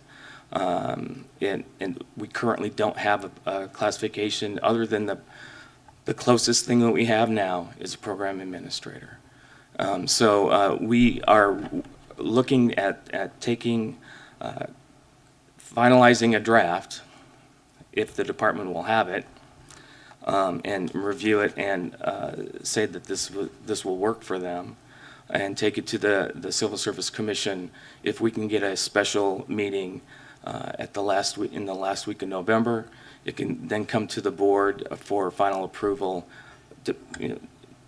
Obviously, if the commission does approve a new classification for approval for the board on the December 13th. And then a recruitment could ensue after that. That's really the only options that we have. As far as the at-will side of things, for that position, it doesn't meet the requirements as stated in the California Code in the ALMS standard, as well as Mendocino Code. So there are certain positions within local government that's allowed to be at will, and this is one of those positions that is not. It doesn't meet the standard. County Council, is there any way to exempt ourselves from this process, given that it's an emergency? This is really the county finances are at the core of everything right now. I don't know that I'd be able to answer that right now. We could look at it. I might not be overly optimistic, But we're certainly happy to take a look, and if there is a way, potentially bring that forward. Supervisor Mulhern. I have a question for Ms. Cubison based on her statement at the beginning of her comment. Just for clarification, would you and your department be able to work through this longer term solution, which does seem like it's still going to be, probably several months? Are you suggesting that you would rather do that than to hire somebody extra help as a program administrator until that process is complete? I'm not sure it's worth the training and staff time and to do that on a temporary basis. I mean, really that means that I'm going to have to train that person and still oversee the work that that person is doing, and then hire somebody else and train somebody else to do it. I mean, that's assuming that we have a list, or that we even have people on a list that are more geared towards what I would need. I mean, a program administrator, the qualifications, are an analyst or analyst type work or program specialist work, and a degree in business administration, social work, behavioral science, or something like that. And I'm just saying, I'm not sure. I don't have a whole lot of confidence. I could be wrong. I didn't know about the recommendation from Human Resources until right before the meeting this morning. So I don't know if there are existing applicants on a list that really fit the needs that we would have in the Treasury Department. And I don't really know, depending on who those applicants, if they would naturally translate into a viable applicant for the position that we would ultimately be looking for or not. So I'm not really sure. I guess I just need the board to understand that we're still quite a ways out from a solution to this. So even if I said extra help for, this program administrator, we still have to have an applicant that fills that role. And so if there isn't somebody, are we recruiting for extra help? Like, I don't know if that makes sense for HR resources or for my time to go through that process if ultimately that isn't the classification that we're hoping to have. So I don't want to waste a bunch of time because the hope is to take some of this off my desk. But if I'm still have to do the work and go through recruitment for the position that isn't really what I was even looking for, I guess is my concern. So, maybe there are plenty of people on another list. I don't know how old the list is, not really sure how that works. So, we'll have to see. I just want the board to understand that we're not quite really making the progress we had hoped. Yep. County Council, is it possible to provide a hiring bonus and a transition plan once the new position is created? That may be something that the board could look at as a potential compensation, but I think we'd need to again go back to the labor negotiation process and just make sure that we are able to move that along through the proper processes. So it's my worry that this holds us up in one of the most critical obstacles we face today for at least 2 months, probably longer. There's no solution at hand. Yeah, Supervisor Mulhern. Can we ask HR Manager William Schertz if there is already an existing list, or if this is something that would have to be flown for extra help? William Schertz, Human Resources Manager. There is a relatively recent list for permanent program administrator. I think it had 14 candidates on it. There was only one candidate that expressed extra help. That particular candidate was hired as a program specialist, I believe. So it's typically you would want to run it just specifically for extra help, and that could be done immediately. Yep, Supervisor. Just to follow up, do you mean that they indicated that in the application process? Not that you picked up the phone and called them and asked them if they would? That's correct. That's correct. I have some pretty strong feelings about the way that our application process works, and I haven't had a chance to work through all of those with HR yet, but if there are qualified candidates that are able to fill a position, they may not have chosen to fill out extra help through the application process. I don't think that necessarily means that they may not be open to it if the right position presented itself. So I think we have a lot of work to do with the application process in general. So that was the clarifying question. Thank you. Last call on public comment. Oh, Supervisor Jordy, is it present? Yeah, so maybe this is a question I should discuss with Ms. Covison offline, but there are some, retired county employees who worked in that office 2, 3, 4, or 5 years ago. And maybe I should speak with her offline about this, but I mean, just curious if any of them would be appropriate for seeing if they're interested in working as extra help just to shore up things in the short term. Supervisor Jordy, I'm not sure who you would be referring to, so I'm happy to discuss it with you offline. Thank you, Supervisor Jordy. Let us know. Please state your name for the record. Yes, Mary Sandberg, Vice President for SEIU 1021 North Coast Region. Thank you, Chair Williams, Supervisors. Thank you for this report, the labor report. It's been very informative. There's a lot to digest. I think what we're all hearing, though, is the labor force of this county is essential. And in order to get our revenues and to meet our mandated requirements, we have to have the staff in place. And I think we all know in this room, it doesn't take a genius to determine that obviously wages are a serious, serious recruiting problem, retention problem, 38% churn, even not going down below numbers of people that meet a threshold.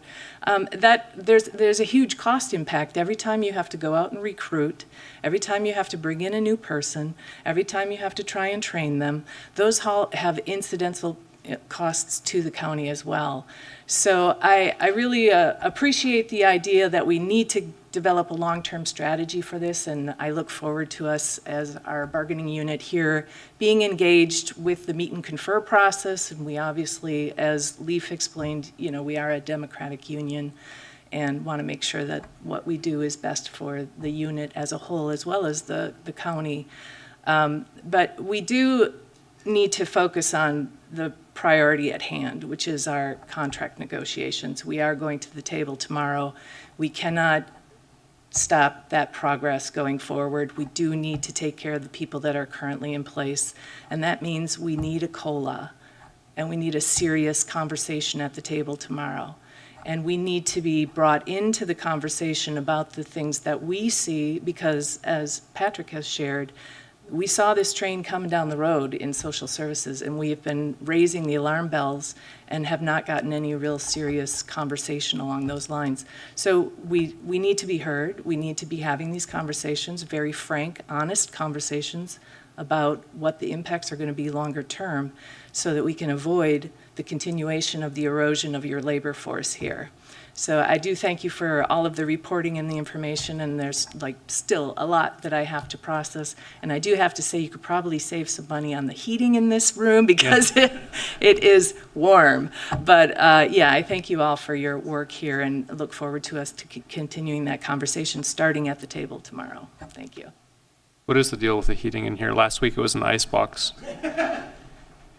There's 2 settings. Yeah, too hot and too cold. All right. I think that concludes public comment. And we're going to go to closed session working lunch to hear items 6A, 6B, and 6C. We should be back no sooner than 1:30.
Portable action.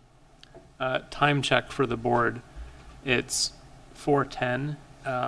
We may be here, depending how long we all talk, we could be here till 7. So we're going to continue, but at some point we need to decide whether we want to postpone an item for another meeting or stay late. We're on item 4B in regard to first quarter budget report. We have a presentation from the executive office. CEO Antle, Acting Deputy CEO Tim Holman, will you pull up the report, please, so I begin? I want to start with the executive office role in the budget process. 3 things come into play. Historically, what has occurred, what is in county ordinance or resolution, and what's in the government code for auditor, controller, treasurer, tax collector, starting in section 26900 for auditor, controller, and section 27,000 for treasurer, tax collector. County resolution. The County Board of Supervisors is required by government code to designate the chief executive officer or the auditor controller as the official responsibility for preparation and submission of proposed budget, and to further split budgetary responsibilities between the 2 offices in compliance with various state and professional standards. Chapter 2.28 of the County Code designates the chief executive officer as the official responsible for preparation and submission of the proposed budget, and further designates the auditor controller to revise the proposed budget to reflect the board's actions and adopted budget. Executive Office Fiscal is able to view accounts and activity within Munis, which is the enterprise system we use for finance. If information is not in Munis or in another document, such as an Excel, Executive Office Fiscal does not have access to those workbooks. Executive Office Fiscal does not have access to treasury or bank account information nor bank reconciliations, as they are not in Munis. There is technical processes performed in the Munis to actively close the period, month, and year. Executive Office Fiscal does not have the permissions within the software, or definitely do not have the training to properly perform those tasks, as closing this period has been historically performed by the auditor controller. Finally, as stated by the auditor controller on 9/13 of 2022, there are many spreadsheets used to close the month and the year. Most of the spreadsheets are so large that it would blow your mind. With that, we'll begin the PowerPoint presentation. Today, we are here to present first quarter projections and report for fiscal year 22-23. Revenue is projected to remain flat, and as the publication of this report, fiscal year 21-22 carry forward or unanticipated revenues have yet to be finalized by auditor, controller, treasurer, tax collector. All departments are encouraged to remain conscientious in their spending, hiring, and one-time projects. The strategic plan was adopted by this board in May of 2022. First time in 30 years. The plan will help guide the critical decisions Mendocino County Board of Supervisors will face over the next 5 years to improve the quality of life for the county residents by an effective county government, a safe and healthy community, a thriving economy, a prepared and resilient county. At this time, I'll turn the presentation over to Acting Deputy CEO Tim Holman.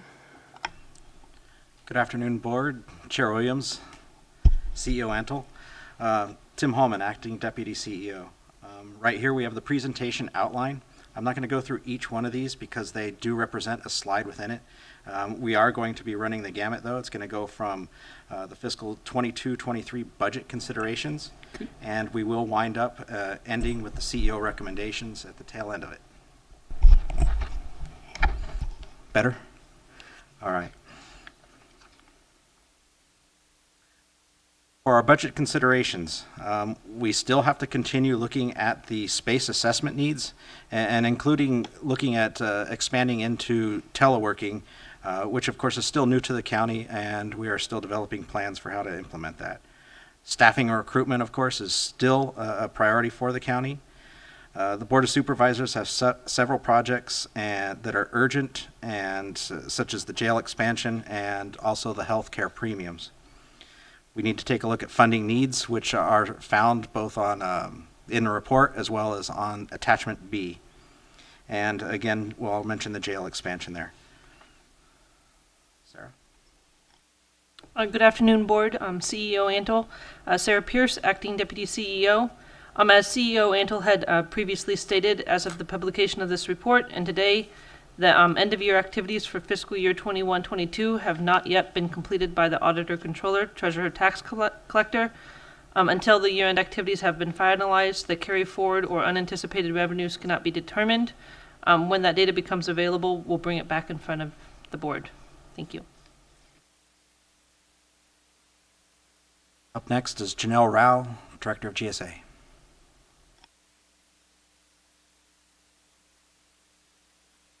Sorry, Janelle Rao, General Services Agency Director.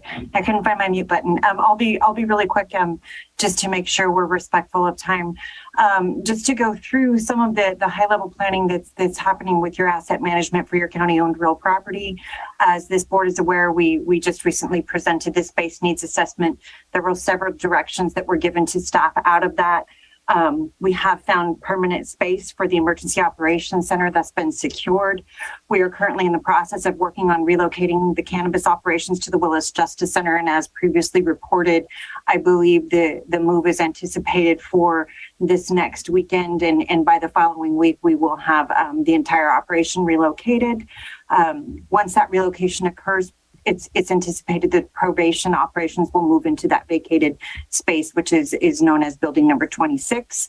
We have other various actions and operations discussing with your other departmental operations as a result of that space needs assessment as well. Facility condition analysis, as previously reported during the space needs assessment, it is an additional phase of your fleet or your real property assessment. We're anticipating the completion of that and presentation to the board in late December, early January. With that analysis will come a cost of ownership or asset replacement model. That's going to be based on, we've been structuring it and coming up with a 20-year life cycle of the real property aspects and components such as the HVAC, roof, sidewalks. And that condition analysis will then end up into your 5-year CIP. We've been working on the cost of ownership model as an example and working with the Measure B funded facilities and have presented various drafts of those two that are completed and the to be completed psychiatric health facilities. So we've been working with the Measure B committee and we'll be presenting that information to the board as well. The 5-year CIP, as previously reported, we're in the last year of that 5-year CIP. It's our hope to have a new 5-year CIP presented to this board in 2023. That will also include your parks needs assessment and the results of that. And again, we continue to present those critical projects just to ensure we keep it on the forefront of everybody's minds, even though I know that it gets a little difficult to keep hearing the condition of our facilities and our parks. Vehicle replacement is most certainly something we are working on, although the board did adopt a replacement schedule. Replacement wasn't entirely funded this fiscal year.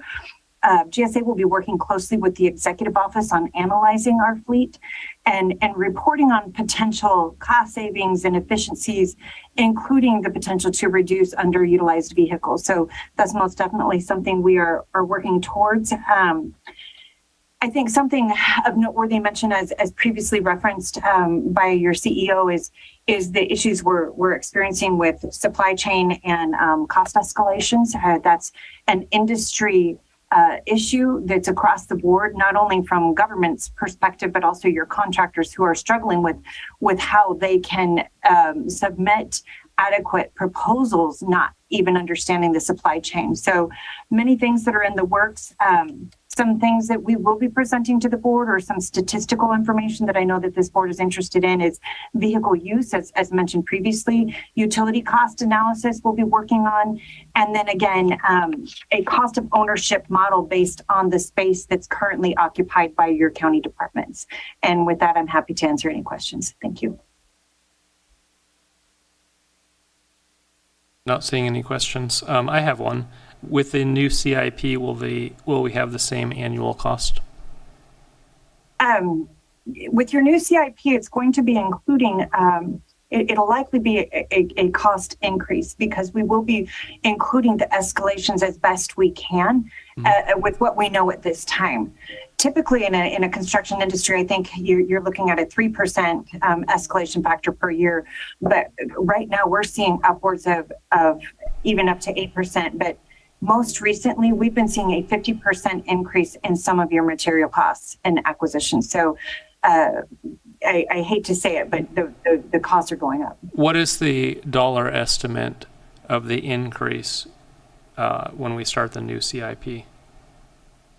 I hate to put a number out there. I would say the current estimate that we had based on the expiring CIP was upwards of 200 million.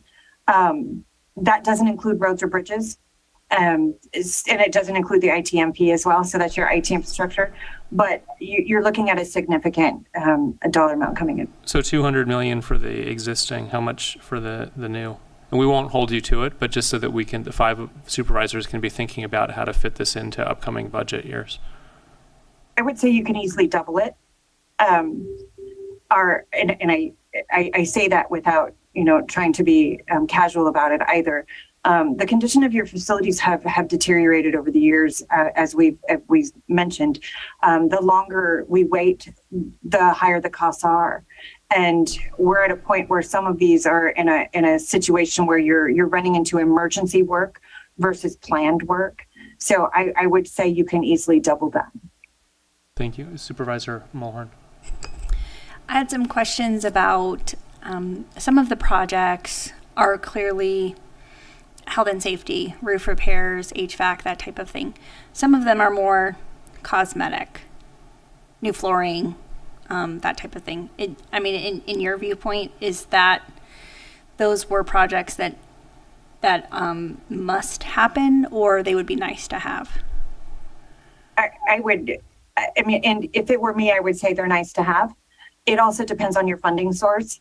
We try to balance the state or federally funded projects with those that are considered general fund and balance that workload so that we can meet the needs of those departments that actually have funding sources that don't necessarily impact the general fund, but with resources that are at a minimum, because from our side of the house, meaning the general services and our CIP project team, we're devoted to those critical projects as a priority. But you are correct that in some of those, and for the most part, that would be in your health or human services departments, where there's nice to haves. There are some areas where there are carpeting. I would think that it's probably dire, but for the most part, we try to hold off on anything that isn't considered life, health, safety, or welfare. Supervisor Haschak. Yeah. In the parks needs assessment implementation, we've had a real problem with funding the parks and so that they can be successful and safe and a service to the community. Has there been any thought of other approaches to funding them? We've outreached to several districts that have gone through processes to try to fund them. I can't say that we've made much progress on that at this time. There was the Parks Ad Hoc was really innovative in thinking through this as well, and the potential for TOT or any type of a special assessment, it just would it would take some time and take some resources. We don't have a solution yet. No further questions, it seems. Oh, I have one. Oh, sorry, go ahead, Supervisor Jordy. Yeah, just briefly on the parks. I mean, I personally think that we can't maintain these as county parks and that we need to find ways to hand off those parks to regional nonprofits that have something vested in the neighborhood where these parks exist, or just someone other than the county. They're sort of a scattering of 5 or 6 parks throughout the county. They're only in certain areas of the county. They're not all over the county. And I think it's just too high a cost model to have county employees maintain these parks, which is why they're not being maintained.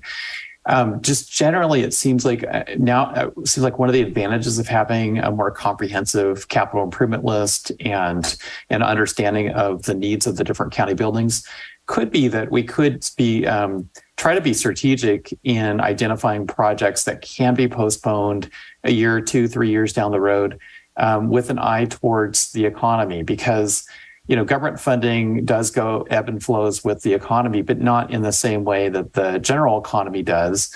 And what we've seen with the labor shortage right now in general, and also just with the low unemployment rate, that construction costs are just, rehabilitation costs are so high right now. And yet inevitably there will be a recession at some point, and contractors will be hungry and vendors will be hungry. And it just seems like there should be a way of using these lists and to kind of act quickly when the market is down to get more reasonable prices on these renovation projects. So that's just a observation and a hope that we could use this plan to defer projects that can be deferred for times when the contractors will be submitting lower bids.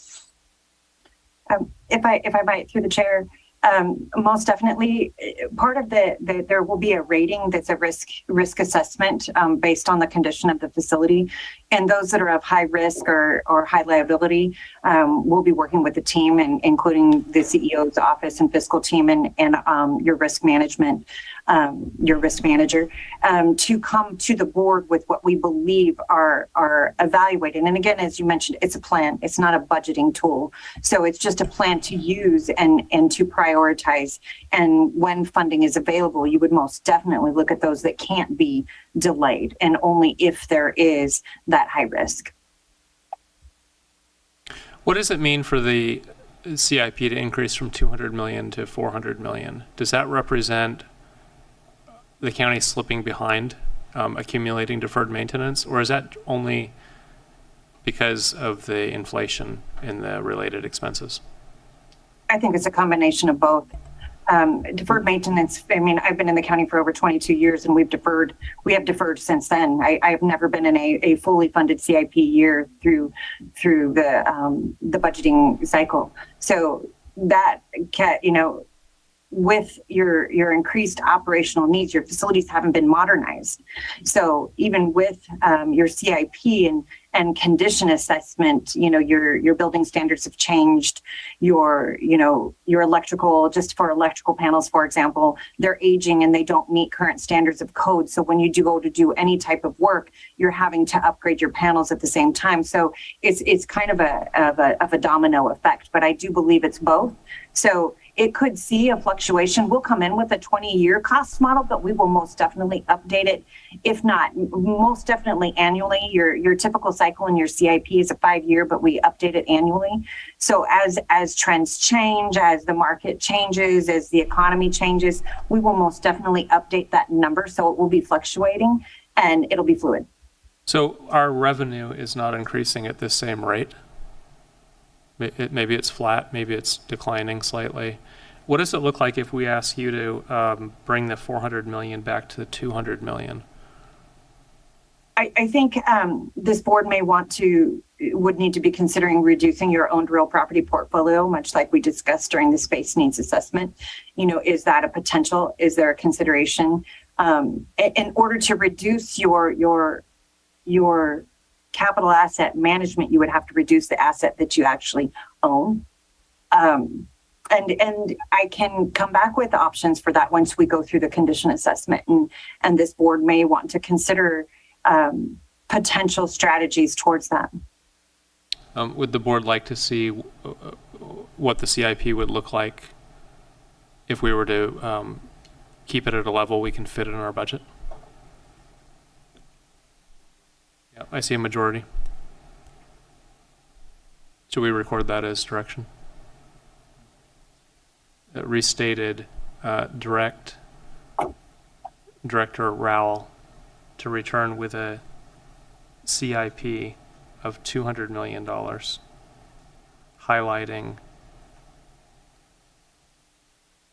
the difference in maintenance.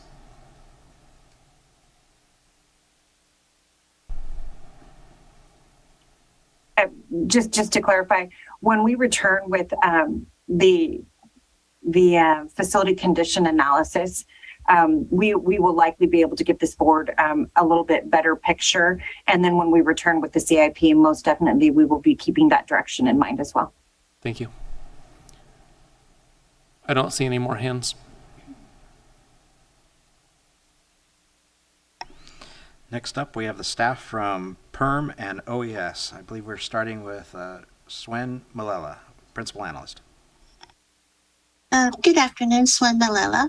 With PERM, your staff continues to aggressively seek grant funding over the last quarter. As you are aware, we received the award for the first ever resiliency funding from the Prepare California grant program. Mendocino County was one of the 6 communities to receive the first round of this brand new funding, and we have used it to help start up our grants unit. Just yesterday, we received an award notice for our Ore Springs Road Reduction Project from the Hazard Mitigation Grant Program. This project will work on reducing hazardous fields along Ore Springs Road and Kamchi-Ukiah Road. So while we're still working on recovery projects from the previous disasters, the last quarter we have been able to focus more on proactive projects and doing mitigation planning. We have Disaster Recovery Field Coordinator Travis Kilmore, who has been working closely with community partners to identify any unmet needs. And I would like to introduce Travis to discuss some of his activities this last quarter. Good afternoon, Board of Supervisors, CEO Ansel, County Council Curtis, and staff. So in the interest of time, I'll be a little briefer than I originally had planned on some of these bullet point items. But just to give you an update on the disaster recovery survey, we were circulating the survey from August 8th to September 30th. As part of the process, we directly mailed surveys to all of the wildfire survivors from the fire events from 2017 to last year. And at the survey's close, we had received 288 responses. Slightly more than half of them were people who were impacted by the 2017 Redwood Complex fire, which makes sense given that it was the largest that we've ever had or in recent history. And the preliminary results from the survey do show some broad trends. We're not done analyzing the data yet, but in general, people are concerned about hazardous trees and the need to promote reforestation in our burn scars, the condition of roads in the burn scars, and the lack of long-term case management and emotional support for fire survivors. And so in addition to what we got from the disaster recovery survey, we are planning a series of town hall sort of listening sessions, which are funded by the Prepare California Jumpstart grant program that Swen mentioned a few moments ago. And so we're in the process of planning those. We're looking at holding the meetings early next year, probably March, April. We want to do it before fire season because it's going to be a bit of a task to get these meetings organized, because there will be 6 funded by the grant program in Anderson Valley, Redwood Valley, Round Valley, Hopland, Ukiah, and Willits. And we are going to hold another meeting on the coast. It's not an area that we can charge to the Prepare California Jumpstart grant because none of the census tracts over there were we're qualifying for it, but we want to listen to the concerns of the coastal residents. So we thought it was important to hold at least one meeting over there as well. We also worked with Supervisor Hascheck on the tree mortality task force, which I think since it was just brought to the board last week, everyone's probably fairly familiar with that process. We also worked with Supervisor McGordy for the proclamation for the recognizing the 5th anniversary of the Redwood Fire. And then some more new business. So the FEMA BRIC grant. So the Perm Division submitted a notice of interest for the FEMA BRIC grant program, and that was approved, and we were invited to submit a full application for a project, which is actually due this month, shortly. And so we've held a series of meetings to discuss the parameters of the grant, and since it's also tied to the census tracts, it's based on like FEMA, or not FEMA, excuse me, CalOES has, they look at the risk of a census tract and its general income level. And so of the eligible areas in the county, we thought the brick trails would make sense as the focus for a project. And so the project that we are proposing will be approximately $35 million, and it's full community wildlife or wildfire mitigation project, including home hardening and defensible space and hazardous fuels reductions. And so normally it has a 25% match, but that will actually be coming from the CalOES Prepare California Match Grant Program. So far we've had several strategic planning meetings with the Brook Trails Community Services District, Brook Trails Fire Department, CAL FIRE, Sherwood Firewise, the Sherwood Valley Tribe, the City of Willits, and Supervisor Hascheck. And we've got very positive feedback from all those groups. And actually just yesterday, we met again to discuss the project boundaries. And so what we're going to be proposing is work in the Brook Trails subdivision proper, including the Greenbelt areas, the area around the Willits Airport, and the Upper Sherwood Road corridor through the Gates, Spring Creek, and Sylvandale rural subdivisions, as well as roadside fuel reductions and evacuation route ingress-egress maintenance on the Furco Hall Road, the Willits Creek access, and Sherwood Road all the way out to the old Indian reservation there, and also the spur that goes out to Highway 101 on the north end, closer to Laytonville. And so if our application is successful, we're predicting that this project will significantly improve the resilience of both Brook Trails and the greater Sherwood corridor. In addition to that, we've just been working on being as prepared as we can for wildfire. I think we're fairly safe at this point now that we're getting some fairly significant rain and snow, but we've been working on updating our recovery materials, going over our processes to ensure that we're prepared for any future wildfire events on the recovery side. And, we've just continued working with our local fire agencies, the Fire Safe Council, and community groups to address fuel reductions and other mitigation work. Perm staff actually has also recently begun participating in the Mendocino County Volunteer Organizations Assisting in Disaster, or VOAD meetings. So the VOAD has recently had a change of leadership and structure. And so Perm would like to become more involved with the VOAD so we can help streamline and improve the deliverables and outcomes for disaster survivors in our county. And historically, County OES was the primary liaison to the VOAD, but given the recent changes to County OES, it just sort of makes sense for Perm to kind of move into that role, since a lot of the work that the VOAD does comes in the recovery phase anyway. And I guess I'm available for any questions anybody might have.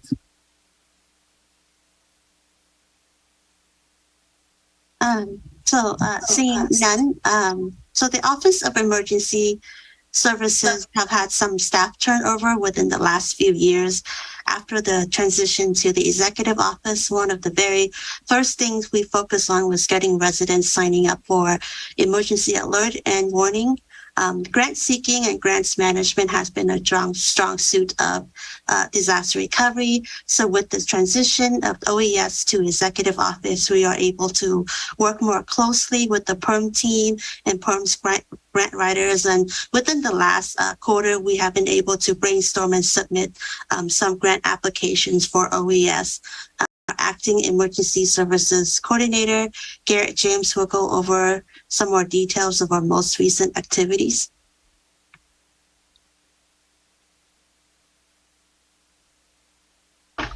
Chair Williams, members of the board, CEO Antle, and County Council, good afternoon. I am Garrett James, Acting Emergency Services Coordinator with the Office of Emergency Services. The Office of Emergency Services currently has, or historically uses, two grants, the EMPG grant and the Homeland Security Grant Program. The Emergency Management Performance Grant provides state and local, tribal, and territorial emergency management agencies with the resources required for implementation of the National Preparedness System and works towards the national preparedness goal of a secure and resilient nation. The EMPG's allowable costs support efforts to build and sustain core capabilities across prevention, protection, mitigation, response, and recovery mission areas. Mendocino County OES is currently operating in the 2020, 2021, and 2022 grant periods. This grant requires a one-for-one match. The Homeland Security Grant Program plays an important role in the implementation of the National Preparedness System by supporting the building, sustainment, and delivery of core capabilities essential to achieving national preparedness goals of a secure and resilient nation. Delivering core capabilities requires the combined effort of the whole community rather than the exclusive effort of any single organization or level of government. The HSGP's allowable costs support efforts to build and sustain core capabilities across prevention, protection, mitigation, response, and recovery mission areas. Mendocino County OES is currently in the 2019, 2020, 2021, and 2022 grant periods.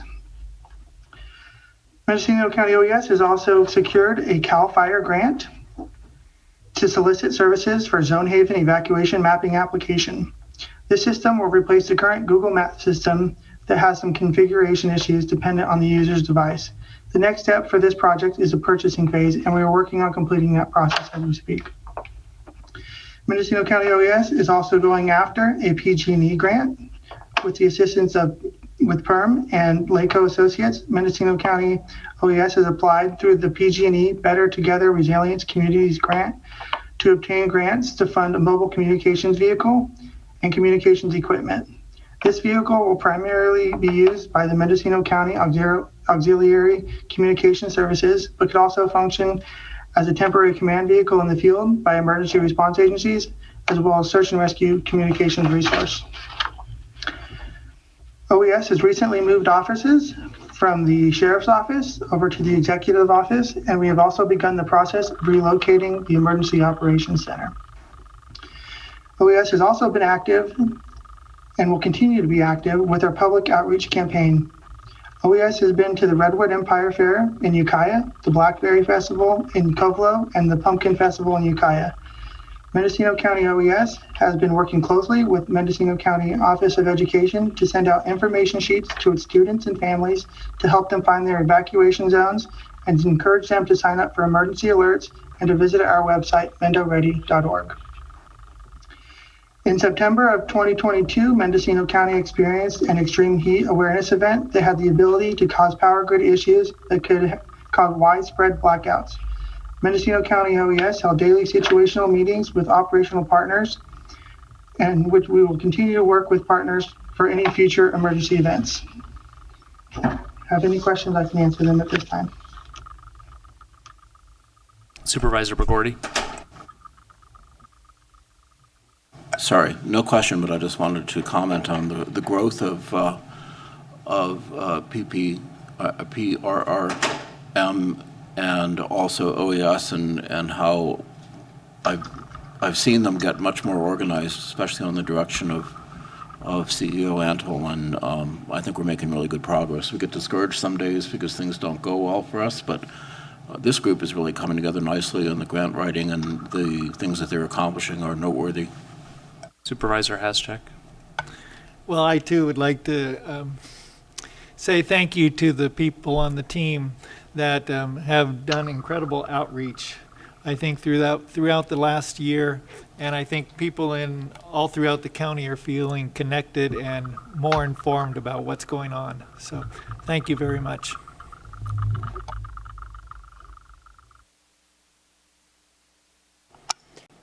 I would just like to add that Garrett, Schwinn, and Travis have done a tremendous amount of work of relocating the EOC, and they have sent me pictures recently, and really look forward to working in that new facility, and just freed up most of the Donovan room for the sheriff's office. So thank you. At this point, I'm going to jump to Acting Deputy Sarah Pierce. Good afternoon, Board of Supervisors. I'm Sarah Pierce, Acting Deputy CEO. So on the slide in front of you, we are presenting the Q1 22-23 funding needs. We've updated the categories to align with the strategic plan priorities. So under an effective county government, there's a total of $1.2, almost $1.3 million of needs. About $369,000 relates to the refunding of the certificates of participation. There's about $38,000 for development of financial reporting, $150,000 for legal support, $21,600 for an alternate defender rental agreement, and then $685,000 for the health plan premium increases for the general fund for 6 months. That was related to the 16% increase from January to June of 2023. So under a safe and healthy county, there's about $25,000 for a probation contract. And then organizational development, there's a total of $225,000, almost $226,000. The largest relates to an HMGP grant that Disaster Recovery Perm secured. The grant application was originally submitted in 2019, and we were just awarded this a few months ago. It's 4 generators for 5 critical locations. On that, the total grant is really closer to $1 million. This represents a portion of the 25% local match. And then there's the $45,000 for the for the Mendocino County Resource Conservation District. Thank you. Tim Hallman, Acting Deputy CEO. Up next, you have a slide showing Budget Unit 1000 revenues, also known as non-departmental revenues. This is for 21-22. It is not, of course, complete because the year has not closed out, but it is as of November 1st. So we do expect some changes to happen here. But historically speaking, any changes in revenues or any anticipated projection changes for the coming year would be brought forward by the auditor controller. But right now, in the case of this particular report, we would like to bring your attention to the secured property tax, which is the first line there, showing that we are $588,000 short on where we need to be for 21-22. Also, for supplemental tax roll, we are $300,000 short. And then on sales tax, another part of the portion that we get most of our sales tax revenues from, is also $733,000 short. Any questions on that one? Supervisor McGordy? So when you say short, do you mean we did not meet anticipated revenues, or do you mean that we don't know for sure yet? Well, at this time, we are not meeting the anticipated revenues. There is a chance that some of this could change, but it's not expected, especially with like property tax. Most of that is collected during the year. I do not anticipate us changing too much from this point. Supervisor Mulhern? Thank you. So the original budget, and then there was a revised budget. So we're short from the revised budget, $733,000, but from the original budget, it's 28. Correct. So was there a change in? There was a, I believe it was in first quarter last year, which was an oddity for us, but we did have an anticipated change in revenue where we did increase for property taxes for the current secured. And I believe we also increased a little bit on sales tax. But again, we were expecting more income to come in, and in this particular instance, we just did not see that change that we were expecting. I would just add, as of this date, we haven't seen all of the, we won't see the closeout. Excuse me, I'm sorry. Oh, as of this date, we haven't seen additional revenues come in, right? So we ran this on November 1st. So there's still, the auditor controller is still reconciling the books. So additional revenues could come in that just haven't had hit the books when we ran this. Sales tax comes in quarterly, so there's always a potential to see more from quarterly on the sales tax. Questions? I think, does Dan have his up? Yeah, Supervisor thank Jordy. you. Yeah, thank you. Again, 67% vacancy in the county appraiser assessor positions may have something to do with the shortfall from the revised budget for the property tax assessment. And I would think I would put that as the primary reason for the revenues not being as high as expected. Good. I wouldn't say good. This looks really bad, but I don't see any more questions. Thank you. Up next, we have the 22-23 funding options. At the time of this publication, carry forward and unanticipated revenues for 21-22 are still unknown. No increases to revenues are forecast for 22-23 at this time. Funding of the certificates of participation during mid-year or when fiscal year end 21-22 is brought forward, or whichever is sooner, is definitely a possibility. We could possibly reallocate a portion of unspent obligated PG&E disaster settlement funds to cover some of the projects that were already mentioned by Sarah Pierce. Another possibility as well is we could defer the health plan's 16% increase for 6 months to the mid-year report. The remaining $415,000 of the identified urgent projects could be funded using the ARPA set-aside to bring staffing back to pre-COVID levels. And then one more item here is we could defer identified funding needs to mid-year. So any of those projects that aren't considered to be urgent, we could defer to mid-year. So I'll move into the CEO recommendation, and that's to accept fiscal year 22-23 first quarter report as presented. Approve the first quarter department net zero adjustments and administrative cleanup in attachment A. Direct the CEO to bring back funding requests related to the COPs and the health plan increase during mid-year or when fiscal year end closes. Fiscal year 21-22 closes and is brought forward, whichever is sooner. 4, direct the auditor, controller, treasurer, tax collector to create a general fund budget unit for the executive office payroll. Direct the auditor, controller, treasurer, tax collector to create a general fund budget unit for the executive office fiscal unit. 6, recommend using $415,215 of the $1.7 million ARPA set aside that was to bring staffing back to pre-COVID levels. The $415,000 could be reimbursed back at mid-year or carry forward should the funds become available. That is one recommendation that is not on this slide. Approve fiscal year 22-23 schedules 10 for budget units 0711, 012, 712, 0714, and 15, attachment E. There are some options there for consideration, your consideration. Just for discussion purpose is considering the executive office fiscal team to work with departments to reduce the overall net county cost by 2% or reduce net county cost of the 2000 series by 6% to meet the funding needs on attachment B. Again, that's not my recommendation. Consider directing staff to reallocate a portion of unspent obligated PG&E funds, disaster settlement funds to identified projects, and that reduction would be $450,000 for Mendocino County RCD. At this time, I turn it back to the board. Supervisor Haschak.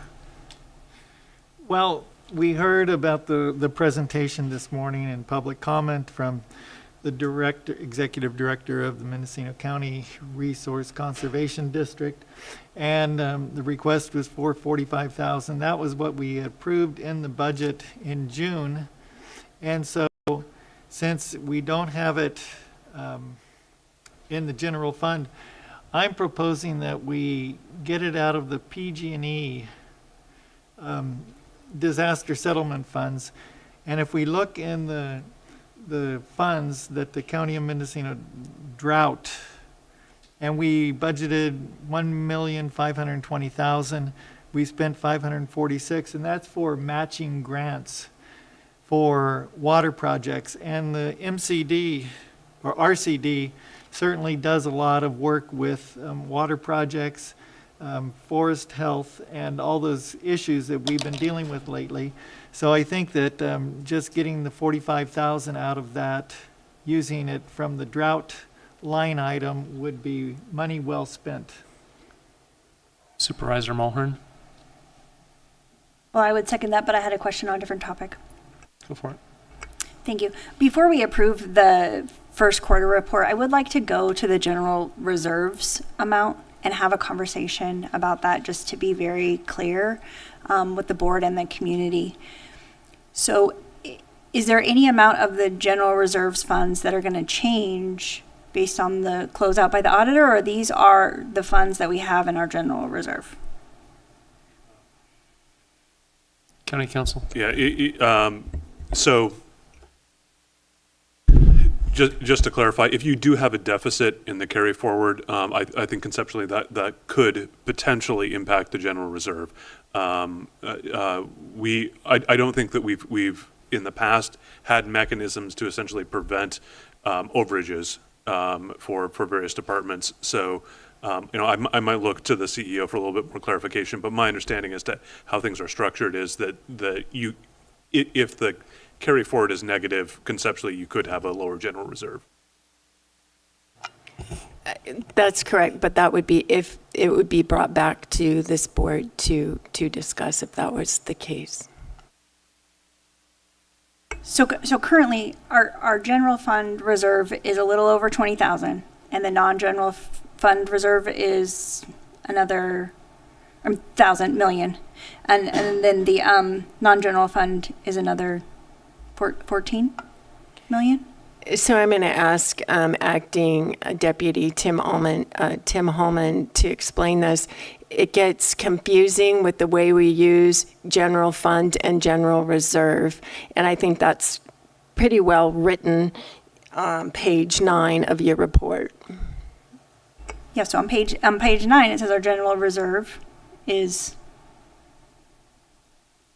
a little over 20 million, correct? And non-general fund reserve is 14. Yeah, I'm pulling that up now so we can Okay. talk apples to apples here.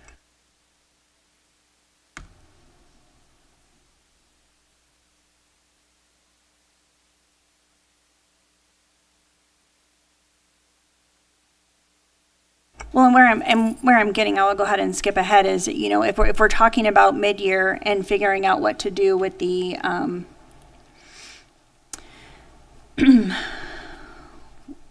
with the certificates of participation, would it be possible to use general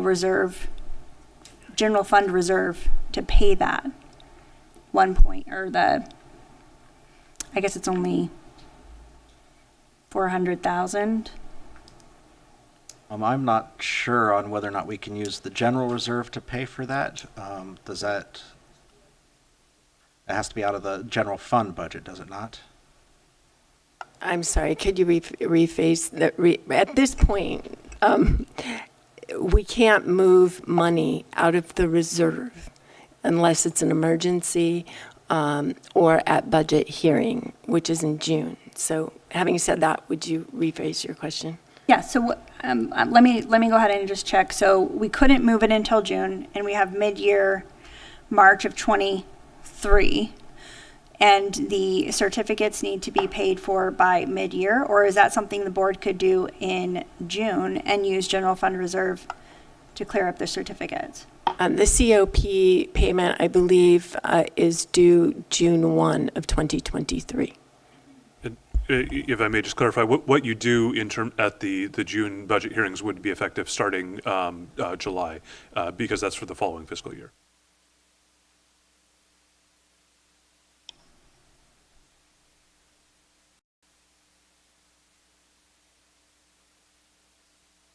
I have a question. Yeah, go ahead.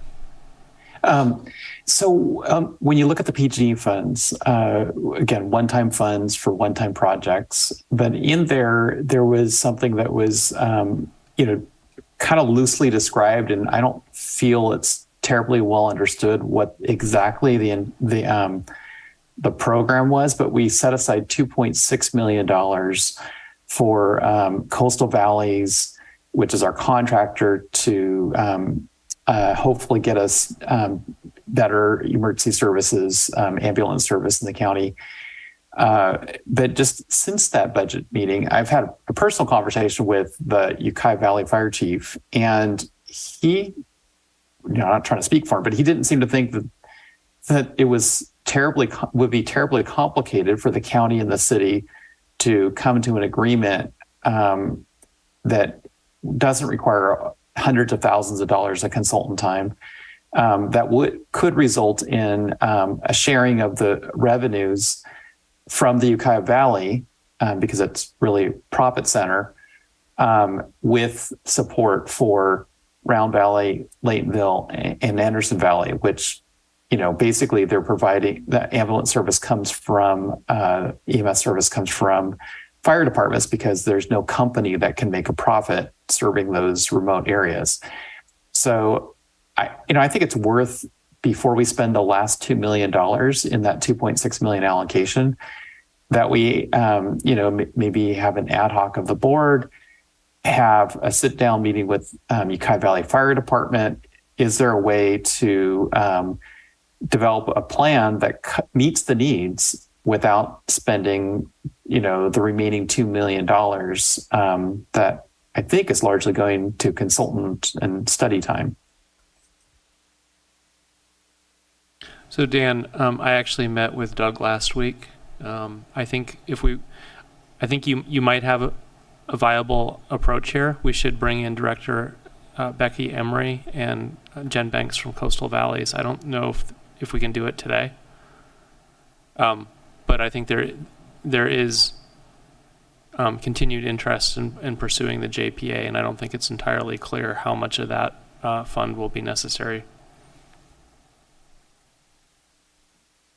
Yes, I'm not proposing reallocating the funds. I just wanted to flag it, and maybe it'd be appropriate for either an entire board workshop or an ad hoc that might lead to a board workshop and agenda item.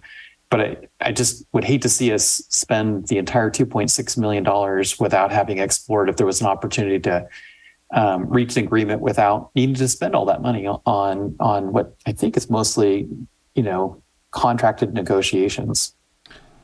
Supervisor Mulhern, related? Yes. Go. Oh, I was just going to... What time is it? I was going to say. It's actually kind of nice with it off. There's the deferred maintenance.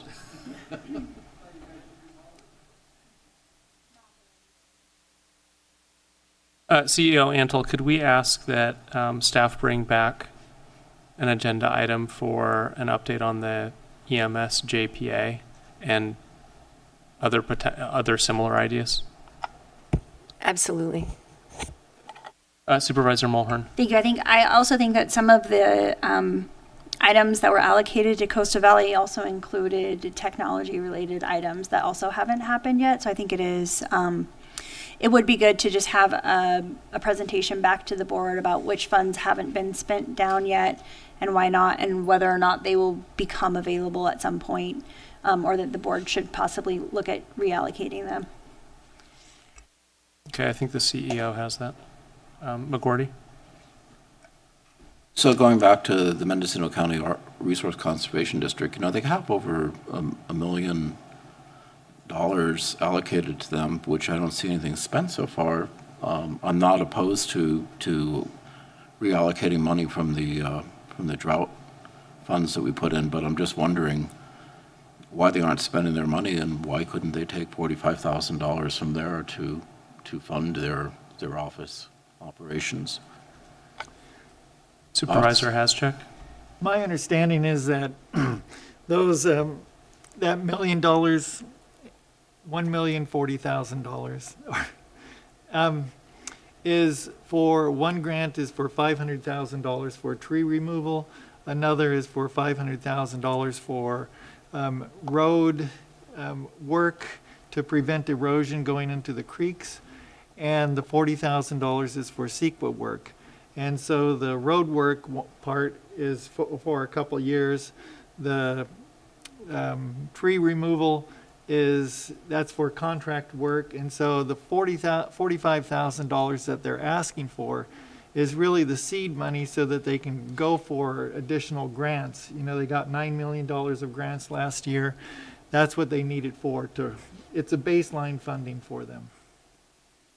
I understand that. I just, there's some things about the $9 million that they're receiving that doesn't totally add up for me, because a lot of agencies do allow for grant funds for application and also for administering the grant. So I'd like to talk to them some more about that. But, you know, certainly we did say that we would give them $45,000 to help support their program. So I'm not opposed to that. I'm just trying to figure out what's going on. Supervisor McGordy, would you be willing to meet with them and report back to us? Already said I would. Like you, I can support Supervisor Haschek's approach, but I would like to understand more. Supervisor Jurdy?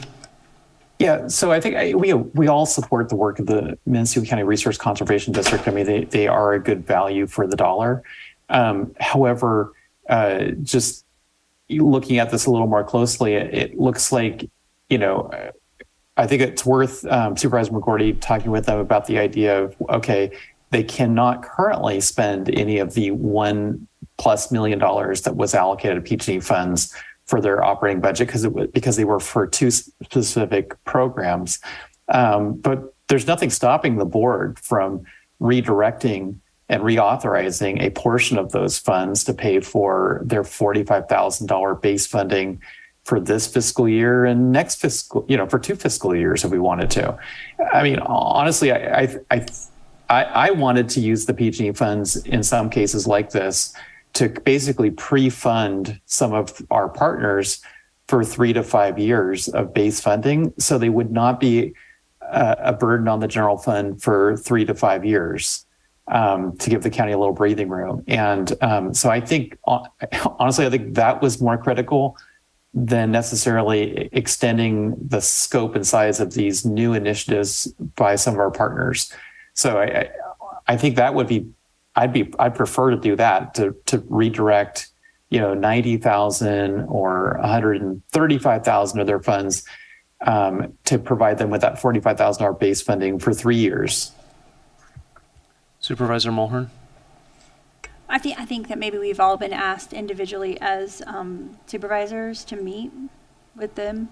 So I had planned on that, but I wonder if we just need for Supervisor McGordy to bring back a report to the board, and we'll go ahead and let him handle it. Is that the preferred option? Any objections? Well, I do think that we should commit $45,000 to them and we'll figure out where it comes from in a line item on the PG&E funds. But haven't we already done that? CEO Antle isn't $45,000 in our budget this year for the RCD? No, you committed to funding them $45,000. You did not tell me where to cut or where to take the money from. Okay. So the discussion's back before you today. As Supervisor Mulhern has mentioned, I think they've reached out to all of you. Supervisor Mulhern? Yeah, I think I'm hearing from Supervisor Haschek that he wants us to make a decision today, and I also heard that we could potentially just reallocate a portion of the $1 million that hasn't been spent. And I don't have a preferred method either way. I'm also inclined to do $45,000 out of the PG&E funds from drought. That would be fine with me either way, but it sounds like Supervisor Haschek is looking for some clarity today of how we're going to move forward. Well, I would like clarity, and maybe we don't have that clarity because we don't actually know about that $1 million, about whether it's been committed to contracts. If it hasn't been, then I'd be open to looking at that.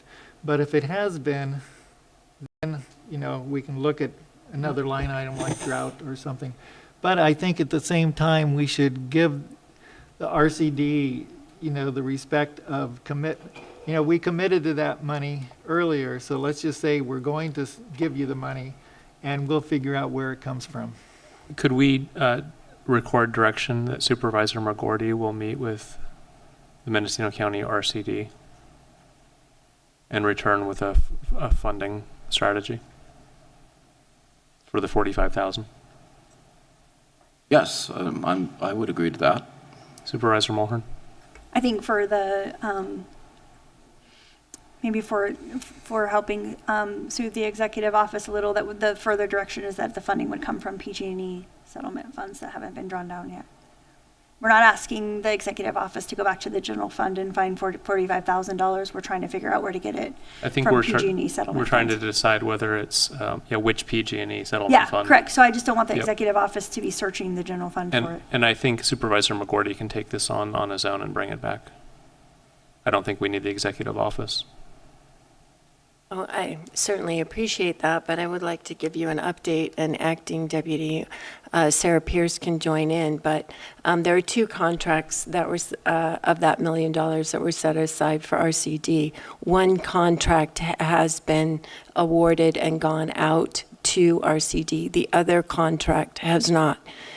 So there may be an opportunity with that contract. And Sarah, could you please clarify which one? Yeah, I'm sorry. This is Sarah Pierce, Acting Deputy CEO. Actually, all three of the contracts have been awarded. It wasn't, the last one for the hazardous tree was just approved at the end of September. So if we were to reobligate any portion of their contracts, we would have to do contract amendments and bring it back in front of the board. Thank you. Supervisor McGorty? I would still like to talk to them. I think it would still be worthwhile. I think we will support them. Probably will come out of the drought account that we have with PG&E funds, but I still think it's worth having a conversation because I don't really understand completely how they fund themselves, and I'd like to take a look at that with them. I know they have a big staff, so I know they're grant driven, so I think it'd be worth us as partners to know more about them. Supervisor Haschek?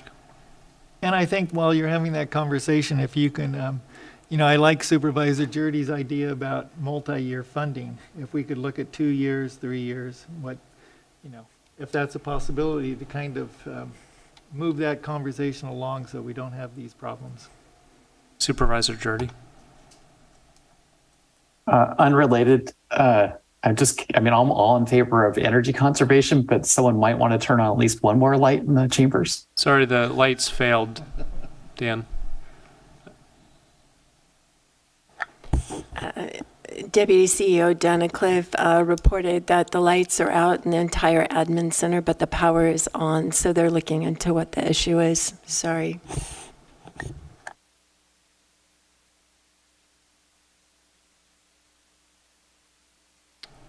I don't see any more questions. Is the board ready for public comment? At this time, before you go to public comment, I would like to bring to your attention attachment A. There was a typo that occurred on these two lines here that you have on your screen. They were originally put in for AQ for air quality when this is actually meant for AG, agriculture. I just want to make sure that that clarification gets out before you take it to public comment. Thank you. All right, public comment in room. Online, you can click raise hand or *9. That concludes public comment. It's back to the board.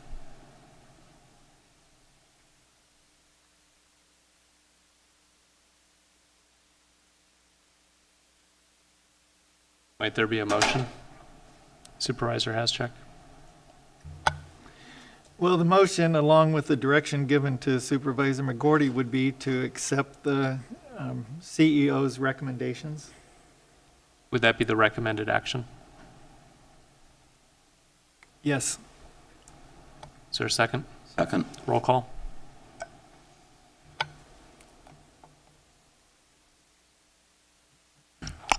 Supervisor Mulhern, Yes.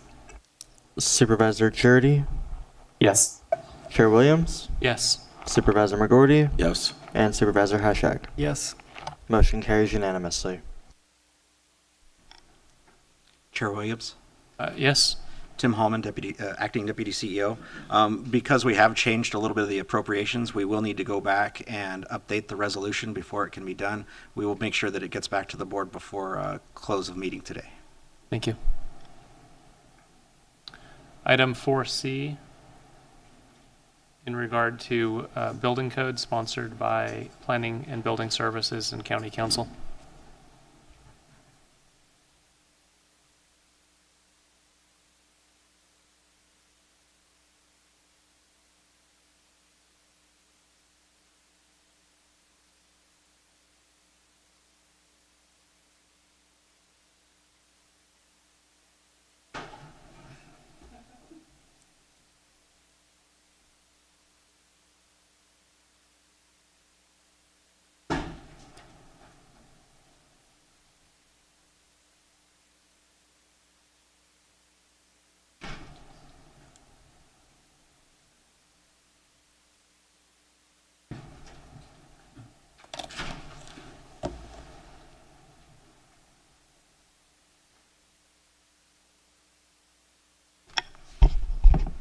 Good afternoon, supervisors, or good evening, I guess I should say, in this dark room. Julia Krog, Planning and Building Services Director, and today I have with me our Chief Building Official, Mike Oliphant, as well as Deputy County Counsel, Matthew Kudrowski. The item before you today is the typical update to the Building Code chapter within Mendocino County Code, which occurs every 3 years. The last update to this chapter was in 2019 with the adoption of the 2019 California Building Code. The proposed action today is the introduction and waiver of first reading of the ordinance and to set the next noticed public hearing to consider the ordinance adoption, which is proposed to be December 6th. With that brief introduction, I'm going to go ahead and turn it over to our Chief Building Official.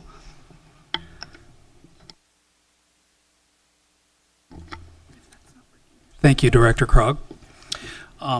In the interest of time, I'll be brief. Members of the board, CEO Antle, Mike Oliphant, building official. I want to give you just a little bit of background on the proposed adoption of the 2024 Code of Regulations, parts 1 through 12. Every 3 years, the state of California adopts the latest edition of the California Building Standards Code to establish uniform standards for the construction and maintenance of buildings, electrical systems, plumbing systems, mechanical systems, and fire and life and safety systems. The 2022 edition of the Building Code Standards Code was adopted by the California Building Standards Commission and published on July 1st, 2022. Sections of the California Health and Safety Code require that the latest edition of the codes apply to local construction 180 days after publication. Thus, state law requires that the codes become effective at the local level on January 1st, 2023. As Director Krog stated, it is proposed that at today's meeting, the Board of Supervisors introduce and waive the first reading of the ordinance proposed to amend the county's Chapter 18.04 to adopt the 2022 codes by reference, and then set the date of December 6, 2022 as the date for the required noticed public hearing and potential second reading and adoption. And lastly, I would just like to state a couple notable proposed amendments. And basically, all previous changes to the 2022 California Building Codes are proposed to be carried through from the previous code adoption, which included the adoption amendments to the California Building Code Appendix C, agricultural buildings, that had to do with sizes and exemptions for those utility structures, and Appendix H, which had to do with signs, and related permit exemptions and engineering requirements. Amendments to the California Residential Code, Mechanical Code, Electrical Code, and Plumbing Code, also related to expiration of permits, and amendments to the Fire Code related to defining the chief building official as a fire chief in certain circumstances. So just very briefly, going back, the Building Code and California Residential Code calls for once somebody is issued a building permit, it expires 180 days after that issuance if no approved inspections have taken place. We have increased that. We've added an amendment in these adopted codes that states you have 1 year. And it's been very helpful to the applicants. Not only do they have 1 year to start their project, but they have 1 year between subsequent approved inspections, which has been very helpful. And we have added this is on me, I somehow missed the hose bibs, it's on page 10. Basically, Julia may have that, but I'm going to cut to the chase and condense it. That section merely states that every single family residence must have one exterior hose bib for potable water, and those hose bibs must have an anti-siphon backflow device on it. What that does, it prevents potable water from being contaminated, such as a hose dripping in a mud puddle or a paint bucket, back siphoning into the potable water system. That's what that states on page 10. And we're also asking to adopt Appendix AQ out of the California Residential Code, and that has to do with tiny homes, and those are homes under 400 square feet.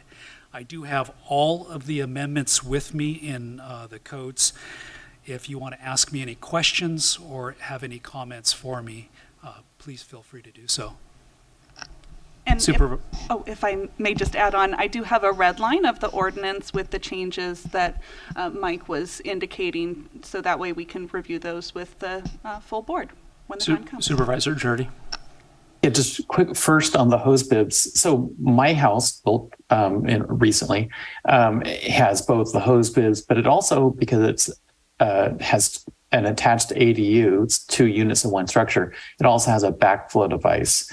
So in a way, it seems kind of redundant. So is it really required if you have this very large apparatus, the backflow device for your multifamily unit, that you would also need to have a backflow device or the hose bib? So Supervisor Jordy, every exterior hose bib has the twist-on brass anti-siphon backflow device. I believe you are on city water service, so it's the city of Fort Bragg's requirement to add, because you have multiple units, the city public works has an additional requirement for additional protection of the city of Fort Bragg's potable water supply. I believe that's what you're talking about. Okay, it just seems redundant. It does, yeah. Is there anything in this change that will make building easier or cheaper? Yes, good question. So if we didn't adopt these codes, it would be more difficult. But by adopting these codes, it gives us the latitude to use these amendments. And these amendments are beneficial to applicants in Mendocino County. It's been proven. I could go on about that, but we've issued hundreds of permits. I can pick Appendix C, agricultural buildings for cannabis farmers. In the building code, it only allows a building such as that to go up for a Type 5B building of 5,000 square feet. When we adopt this appendix, it allows that to go up to 12,000 square feet and also diminishes some exiting requirements that also diminishes the cost of that building. So things like that, yes, do help. And last question, if we were to decide to not adopt it, what would happen? Is it forced on us anyway? Do we have a say here? What would happen if you don't adopt it? We still will have the state mandated building codes. And those are minimum standards, parts 1 through 12. So we're still going to have it, but we're not going to have the benefit of the appendices. Thank you. You're welcome. Any other questions? Public comment?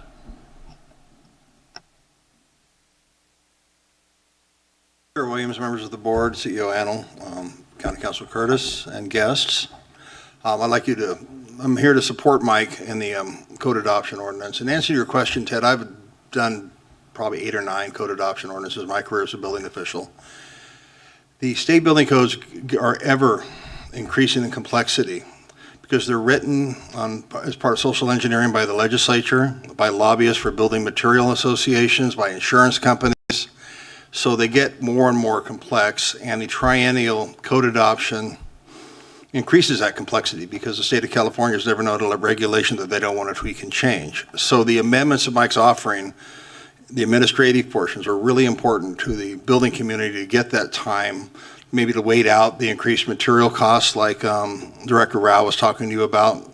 The tiny home appendix chapter, I think, is going to be huge, particularly for people that have been in code enforcement building homes without permits. It gives me as a consultant and the building official another set of tools in the toolbox to maybe get these people to comply with a regulatory set of standards that have been vetted by the International Code Council. So I request that you support Mike's amendments, and thank you. Online, *9 or click raise hand. Supervisor Mulhern? Which attachment is the tiny home amendment? Is it included with the 4C? It was not posted as part of the packet, but I do have it listed in a red line ordinance that I can share on my screen. But we didn't have the full list of, or essentially all of the code pages posted with this packet. Yeah. Can you please, I would like to see it before we approve it. I mean, I understand that you have recommendations, but I need to physically see it. Thank County you. Council? Yeah, I was actually going to say, you're going to need to have the document available to the public and seen by the board prior to adoption for this to be legally effective. All of the attachments, the entirety. Director Krog, are you able to email that to the clerk? Yes, we are able to provide copies to the clerk. Deputy County Counsel Matthew Kudrowski, just to elaborate, this is a first reading, and the process for adopting the codes is a bit different than a typical ordinance. Here, we're just introducing the item.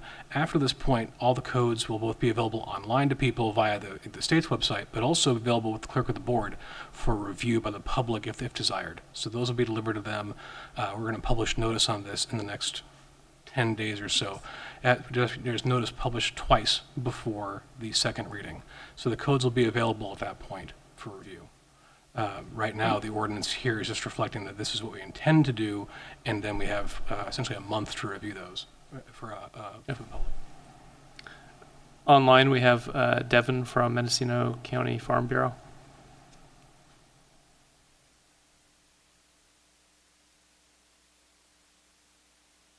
Yes, good evening. Devin Bohr with Mendocino County Farm Bureau, and I think you may have just answered my question. Obviously, I was looking at some of the conversation regarding Appendix C specific to agricultural buildings, as mentioned by Mr. Oliphant this evening. It would be good to clarify, I guess, where those postings will be at, whether that's going to be on planning and buildings, public notices on their website, if that's going to be through the Board of Supervisors notification page, or where that information may be available. I did a general search earlier today, and often with the building code, it is pretty complex to even find it to my searching capabilities online. So it would be nice to make sure that the public can see those documents prior to approval. Thank you. That concludes public comment. It's back to the board for a motion. Deputy County Counsel Matthew Kudrowski, through the chair, we should review the red line of the ordinance we're talking about that didn't have the reference to tiny homes and the change in the hose bib, please. Okay. If you don't mind, I'm going to go ahead and share my screen now. Give me 1 second.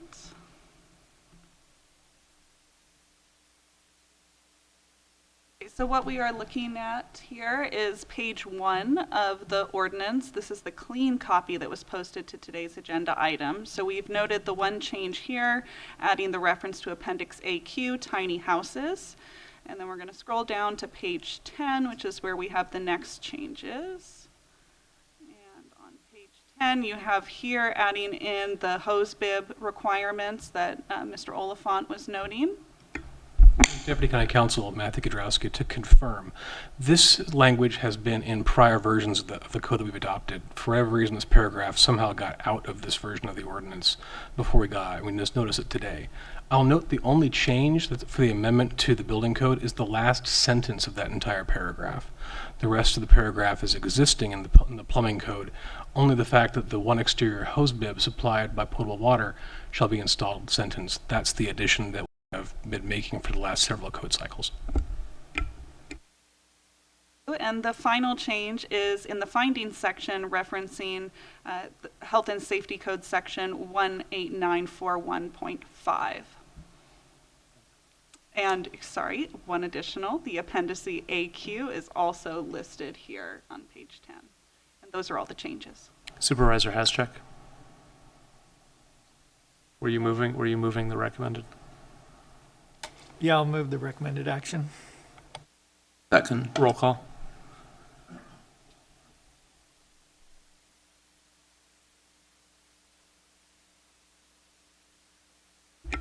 So I'd like to clarify, this is introducing the revised ordinance that they just showed on the screen. So I will have to incorporate that. It won't just be the recommended action as it's currently written. Recommended as amended. Correct. Supervisor McGorty? Yes. Supervisor Mulhern? Yes. Supervisor Haschak? Yes. Supervisor Jurdy? Yes. And Chair Williams? Yes. Motion carries unanimously. Staff, thank you. We're on item 4D, originally scheduled for before the lunch break. Do we have the participant available for the presentation? Supervisor Haschek? Yes, we have one out of the three, I think. So if I could just say that, you know, when I was working with the Wildlife Exclusionary Program, and I contacted Fish and Game Commission, and when I did, then Red Hawk Paulison told me about this issue that the Fish and Game Commission was working on.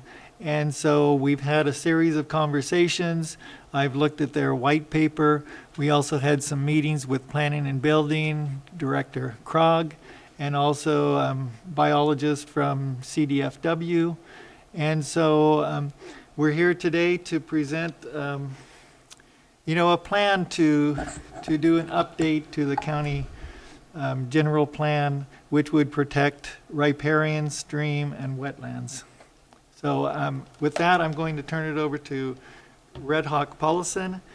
And thank you, Supervisor Haschak. Before we get started, the two key presenters on this are not going to be able to participate. And so if we could push this to a future meeting, that would be greatly appreciated. I'm not going to be able to answer the critical questions that could come up that would be helpful in passing this. yeah, I appreciate you being here, and it's 6 hours after it was scheduled to be on. So I guess, would you like to present, or should we just table the whole till the next available meeting? I would like to go to the next available meeting and have a full-on presentation instead of just a partial. I won't be able to answer the critical questions that the environmental scientists will be able to do. I'm sorry about our schedule, and I appreciate It's your okay. willingness to come back. Supervisor Mulhern? Yeah, I was just going to say, it sounds like having it come to a future agenda might be helpful. And I don't know if there's any room on December 13th or if it'll be in January, but. We might be able to find a spot in December. That would be fantastic. Yeah, we'll do our best, and thank you very much for hanging in there for Absolutely, all day. and thank you for your time, and I'll be hearing from you, I take it, if we'll be presenting this again? Certainly. All right, thank you. Okay, item 4E. Adoption of a resolution and approval of memorandum of understanding between Mendocino County and the Mendocino County Law Enforcement Management Association for term of July 1st, 2022 through June 30th, 2023, sponsored by the Executive Office and Human Resources. CEO Antle, I would just like to express appreciation to the Mendocino County Law Enforcement Management Association for working professionally, civilly, and joining us at the table in discussions, and thank them for working with us during this difficult fiscal time. I don't know if Deputy CEO Johnson, okay. Is there any public comment in the room? Public comment online, click raise hand or *9. back to the board. Is there a motion? Move approval. Second. Roll call. Chair Williams. Yeah, sorry, Dan. Go ahead. For our very limited late night audience, maybe we could just sort of summarize the highlights. I mean, this contract's pretty similar to the others, but for people who aren't tracking this all that closely, and staff can fill in where I miss. This includes a $3,000 one-time payment to all employees, which of course is an equal benefit for all employees. It includes there's been a suspension of the increase in payment for the healthcare plan for a certain amount of time in spite of the healthcare deficit. So that's, again, an equal benefit for all employees who are on the county healthcare plan. And I don't know, maybe staff could fill in the blanks, but basically this is pretty similar to the contracts we've been approving for all the other groups. Yes. Hi, Deputy CEO Sherry Johnson. So yes, thank you. So the flexible time off accruals have increased from 60 hours to 96 hours. There's been an increase to specialty unit management assignment pay from 5% to 10% when there's assignments when you have more than one assignment. And there'd been increased in longevity pay. And then we had also incorporated some side letters that were previously approved by this board and some cleanup language. Thank you.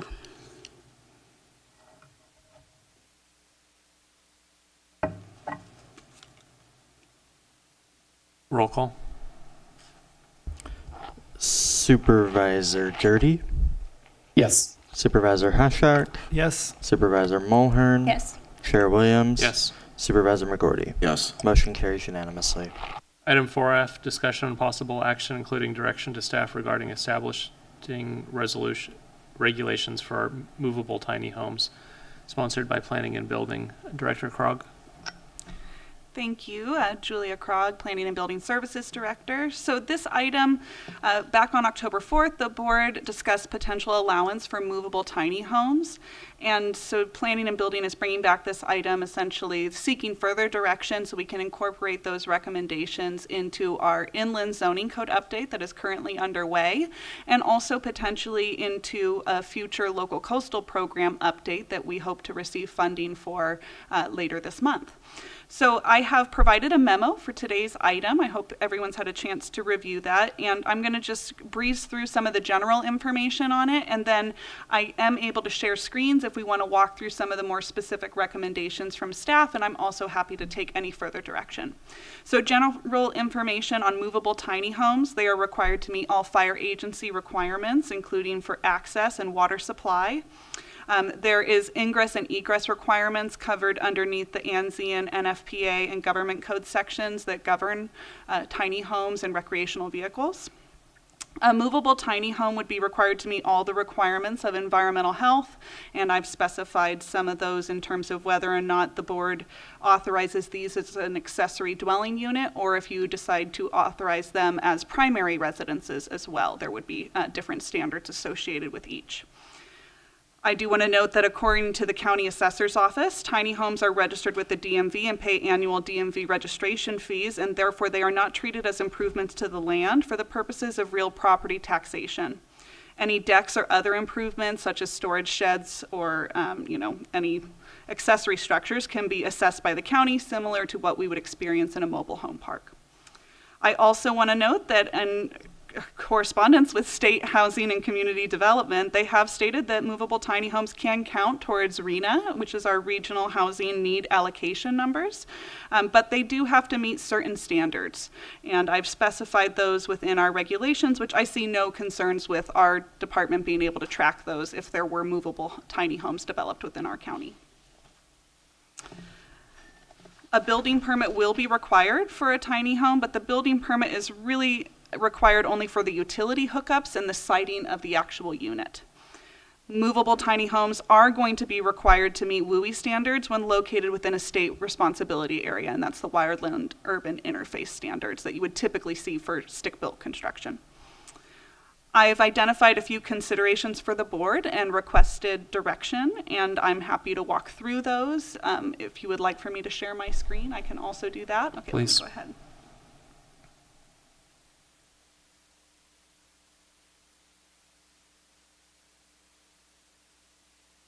In terms of considerations for the board, one of the questions that staff has is whether or not accessory dwelling units should be authorized as, movable tiny homes should be authorized as an accessory dwelling unit or also as a primary residence. And a few notes I have on this: if they're both are allowed, it could result in circumstances where a property has 2 tiny homes on a single parcel. One is the primary, one is the accessory dwelling unit, or in the case of a dwelling group, it could be up to 4 tiny homes on a single parcel. These are subject to density standards in the case of a dwelling group. Also, the other note is that these would not be considered improvements on the land for the purposes of real property taxation. The second item is, should movable tiny homes be subject to the same zoning standards in terms of off-street parking, setbacks from property lines, etc., as either primary residential structures or accessory dwelling units, and whether or not we should look to develop regulations within the coastal zone that are similar to what will be developed inland as part of a local coastal program update. Those are a couple questions and considerations, and then next moving into recommendations. So recommendations from our office are to allow them in all zoning districts that allow residential dwellings or accessory dwelling units, and then also to require that they meet all the development standards as you would see for a stick-built structure. Whether they're built as an accessory dwelling unit, they would be subject to those accessory dwelling unit standards, which do get some reduced setbacks as well as reduced parking requirements, etc. If the board wishes to see these as primary residential structures, they'll be subject to the standard requirements. We recommend that you limit them to a maximum height of 14 feet to be compliant with the California Vehicle Code. Require either a minimum size of 150 gross square feet and certainly a maximum size of 400 gross square feet. Now the 150 gross square feet, that can be optional. The 400 is something that I do recommend because that would be making sure that it is still actually, roadworthy. It's able to travel down the road and is built on a chassis for movement. Under our 5th recommendation here, these are some measures that we recommend based upon what we've seen in other jurisdictions to maintain the residential appearance. So that way these do not appear to be essentially built on a trailer. They will look more like they are, stick-built construction on the land. So one is to require skirting of the undercarriage, and this would be with a fire-resistant material is what is recommended, metal or concrete. Require that the roofs have a minimum of a 1 in 12 pitch for at least 50% of the roof area. Require a paved parking pad utilizing pavement or concrete, including bumper guards, curbs, or other installations adequate to prevent the movement of the unit, and that alternatives could be approved by the Planning and Building Services Director, provided the alternate surface is sufficient to hold the weight of the unit. Require that all mechanical equipment be incorporated into the structure and not on the roof, except for solar panels. Require materials for the exterior wall covering to be wood, hardy panel, or equivalent material, and prohibit single-piece composite laminates, interlocked metal sheathing, or similar materials. I do want to note that some metal on movable tiny homes would be permissible, but this restriction is intended to prevent your typical recreational vehicles or motor homes from qualifying. Require that windows be double pane glass or better, labeled for building use, and include exterior trim. Require connection to approved water and sewer utilities through dedicated pipes. Allow for on or off-grid electricity and propane for heating and cooling. Prohibit generators except when needed in emergency situations. Require GFI shutoff breaker, and require insulation with values of at least R13 for walls and R19 for floor and ceiling. I understand from speaking with the folks of the Tiny Home Industry Association that insulation value alone will disqualify just about every recreational vehicle and motorhome that is on the market that is not, a tiny home that you would want to see on a site. And then finally, require that they are licensed and registered through the Department of Motor Vehicles and meet the provisions of either the ANSI 119.5 or NFPA 1192 as certified by a third party, essentially accredited inspector. This way, when they come in to apply for their building permit, we are seeing that they're fully in compliance. And then finally in my memo, I included a couple definitions that could be for consideration of the board, as I know that was a topic during the October 4th meeting about how we ensure that it really remains, these almost stick-built looking tiny houses and not recreational vehicles and motorhomes. The last item I'll call to your attention is that as part of the packet today, there was this memorandum provided by the Tiny Home Industry Association, which talks about some of the benefits and recommendations. And I did meet with them prior to preparing this memorandum, and they had some good recommendations which have been incorporated into this memorandum before you. That concludes my presentation. I'm happy to take any direction. Supervisor Mulhern. I wondered if you want to take public comment before we go through our thoughts, or? Yeah, sure. Public comment in room. Online, you can click raise hand or *9. Hello again, Scott Ward Company, Redwood Valley. Chair Williams, members of the board, CEO Antle, Council Curtis. I want to preface my statements by telling you how lucky you are to have Julia Krog and Mike Oliphant working for you guys. They do an outstanding job, and you're lucky to have them. I'm fully supportive of the movable tiny homes. I think it's an excellent solution to our housing crisis here. I've got kids that have to live in Lake County because they can't afford homes here. Tiny homes would be a good solution for my property for them. A couple of things as a retired building official run through my mind. A majority of the county is in the high fire severity zone administered by CAL FIRE and the Wildland Urban Interface requirements in Chapter 7A of the Building Code. I would amend the window requirement to at least one pane is tempered glass to comply with that. So they just inherently comply and the skirting would comply. In the vein of affordability, I would recommend that environmental health devise some kind of simple septic system for these tiny homes that could be installed anywhere. Or otherwise, maybe the spot for the tiny home is remote from the existing septic and it's a long way to travel and it's an expense to put in the necessary substructure to take the effluent to an existing septic system. I think that photovoltaic systems, Julia, should be allowed detached. If I really do. I mean, and maybe ground mount. I mean, they can't be on the roof. They may not be designed because they're only 10 feet wide to be able to handle that additional live load on the framing of the tiny home. So a smaller size and watts ground mount solar system could be there, and if it's not being used for the tiny home, it certainly could be used for barbecue or something down the road. I don't think it's that obtrusive, and then we allow ground mount solar systems for every other residence in the county. One thing I want to caution is the abuse of those tiny homes for hip camps, VRBOs, and that type of thing, and that somehow that needs to be addressed to minimize that from happening. People are going to be scamps anyway, but that's something you should look at. Additionally, those tiny homes, the door thresholds are pretty far off the ground, sometimes up to 2 feet off the ground. They're going to require a deck and a landing and handrails and steps. And perhaps the building department could have a standard detail for that. They could just be accompanying the permit when they issue it rather than having the applicant have to create those. And that's all I have to say. Thank you for the time.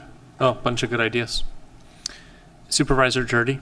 That concludes public comment. Supervisor Jurdy. May I speak? Of course. Yeah. I'm sorry, Supervisor Jurdy. We have one more public comment.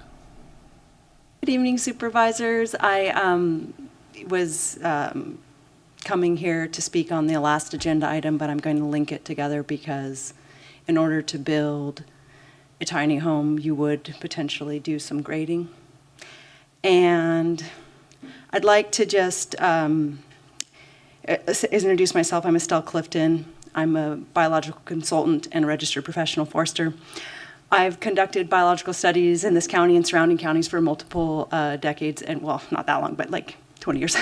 And I wanted to let you know that, when the county as the lead agency grants permission to bulldoze habitats, as the lead agency, the county is responsible for that action.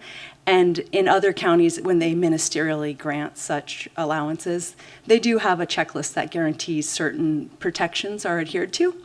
And so I couldn't really follow the tabling of the last agenda item because it's hard to be on the, wait and moving kids around and everything else. So I understand that's being pushed off. But I would say that, for the community, everyone here, of course, loves Mendocino County, loves the beauty of the county, and to allow no review ahead of, and a desktop review is not going to show the ground issues. And so I'd say it's an urgent issue, and I know it's being tabled for a while, but I think that it should be a very high priority for the county to put in place what most all counties do, which is having, for it to be a ministerial process, there has to be real evidence that there really is a exemption from environmental damage, and that can only occur through a review of the site resources. And so I just want to say that it's my understanding that in the past and in the present, and that it's a hardship for the county to adopt modern environmental protections. And I would say that for a long time I've heard, oh, it's for Mendocino County, that's, a difficult thing to do. And I think that can't go on forever.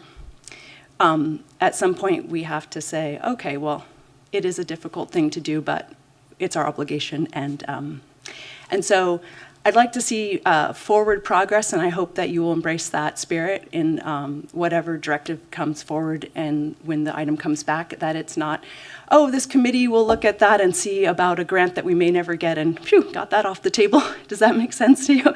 As like a forward progress being let's get this on the books as fast as we can so that we can have the assurance that our checklist means something, that we're not granting permission to do illegal activities to landowners inadvertently. All right, thank you. Thank you. Okay, I think that's his final call for public comment.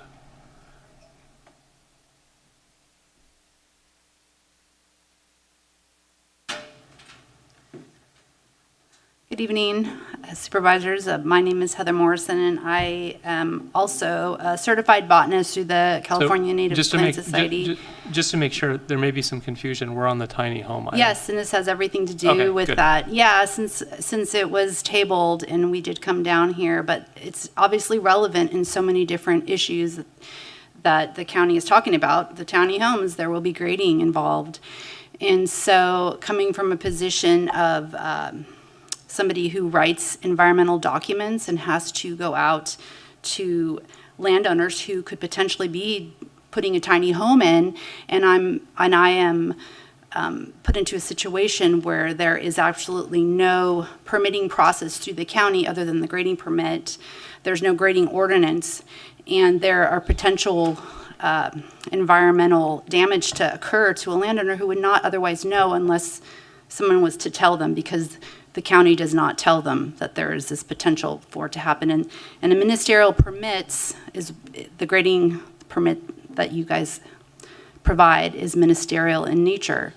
And if there is any discretion involved with issuing a ministerial permit, if there is in any way, shape, or form that someone is denied a permit because of an environmental reason, then it becomes discretionary in nature and is subject to CEQA. And so I don't know if it's actually a luxury that the supervisors have, the county has, in order to look for grants. I think it's something that needs to happen. It's very important. In other counties, you take it seriously. And I think that we should as well. I mean, it's a beautiful county. We want to continue to keep this county beautiful and to protect the resources that we all love, and that's why we live here. And so because I wasn't able to comment on 4C or 4D, I'm commenting on this because this grading is going to occur with the tiny homes, and I think tiny homes are great. So thank you for listening to me, and I look forward to working with you guys in the future on this if you need it. So thank you.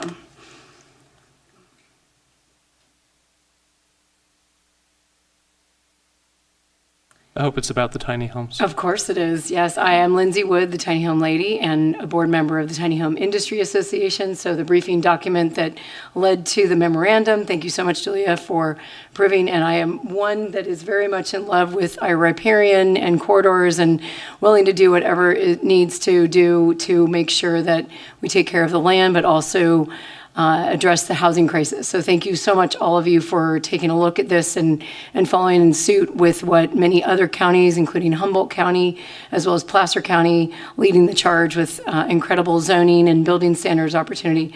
As someone who had my own tiny home built here in Ukiah, California, and I'm working on actually developing a company to actually build them here.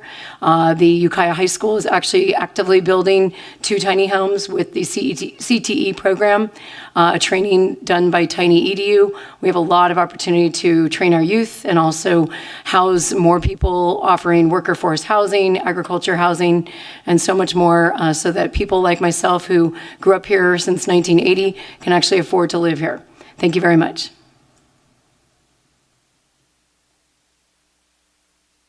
Supervisor Jurdy.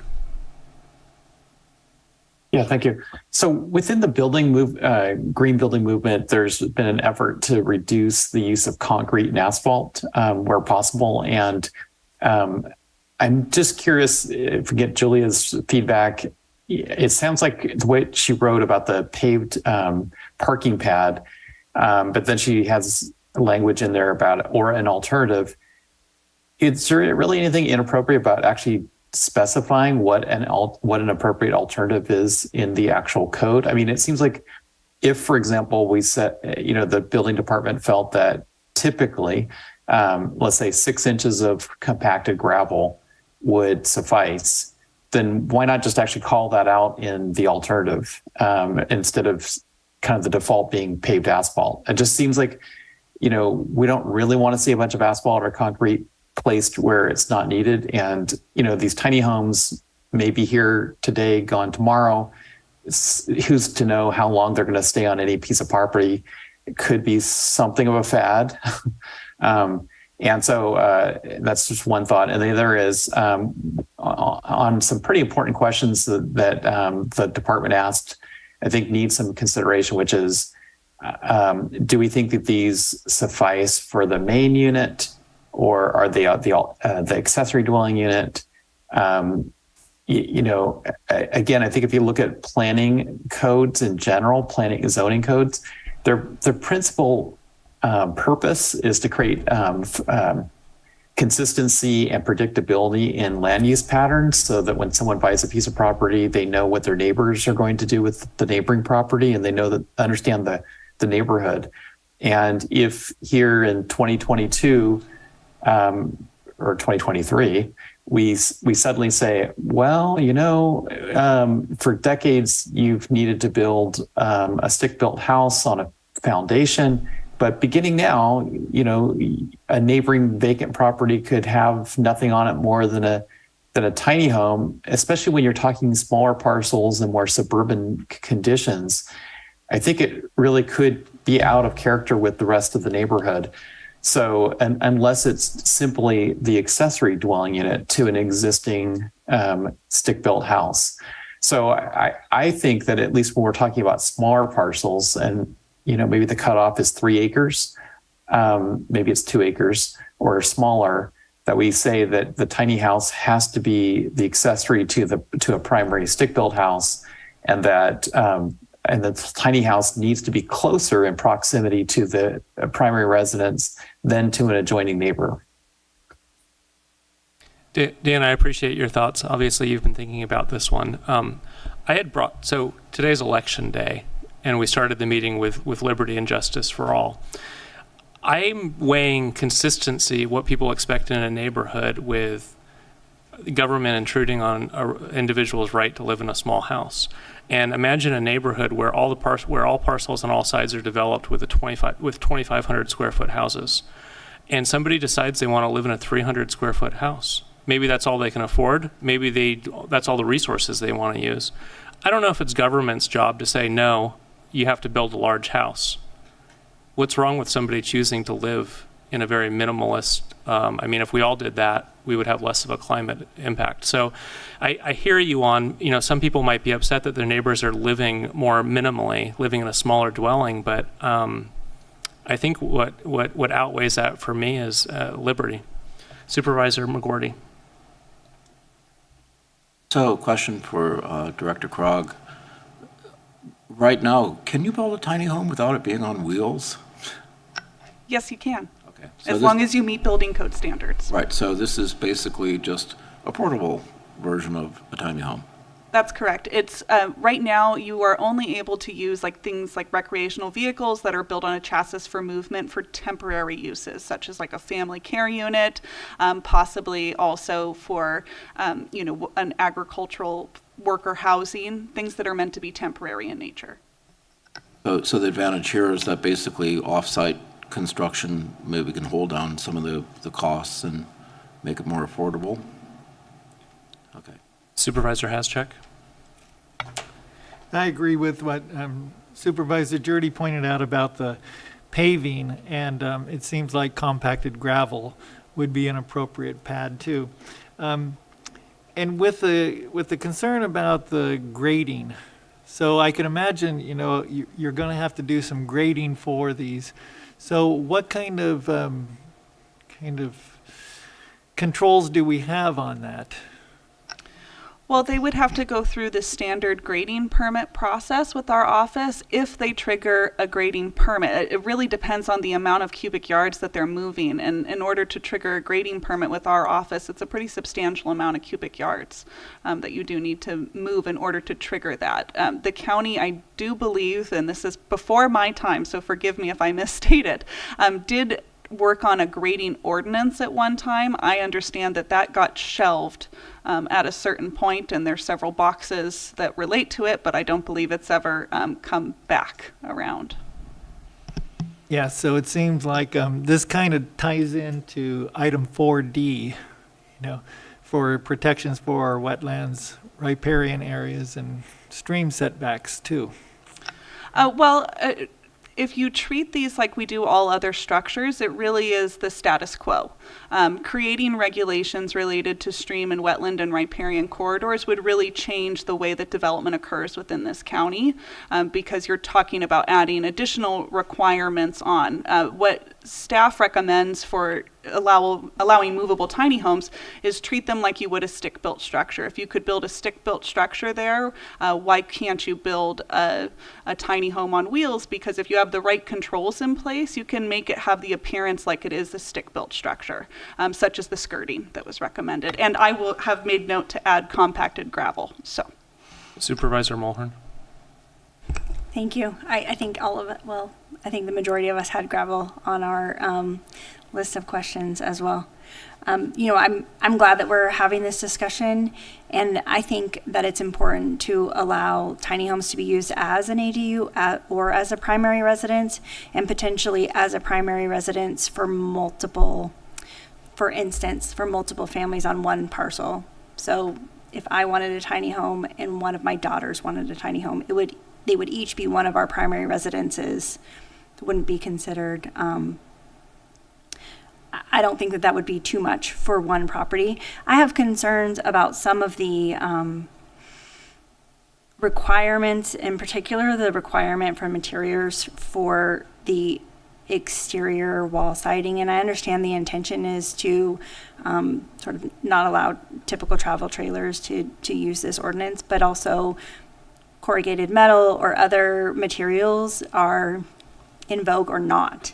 And I'm just concerned about creating an ordinance that would limit somebody's ability in the future to choose a siding style that matches their preferences.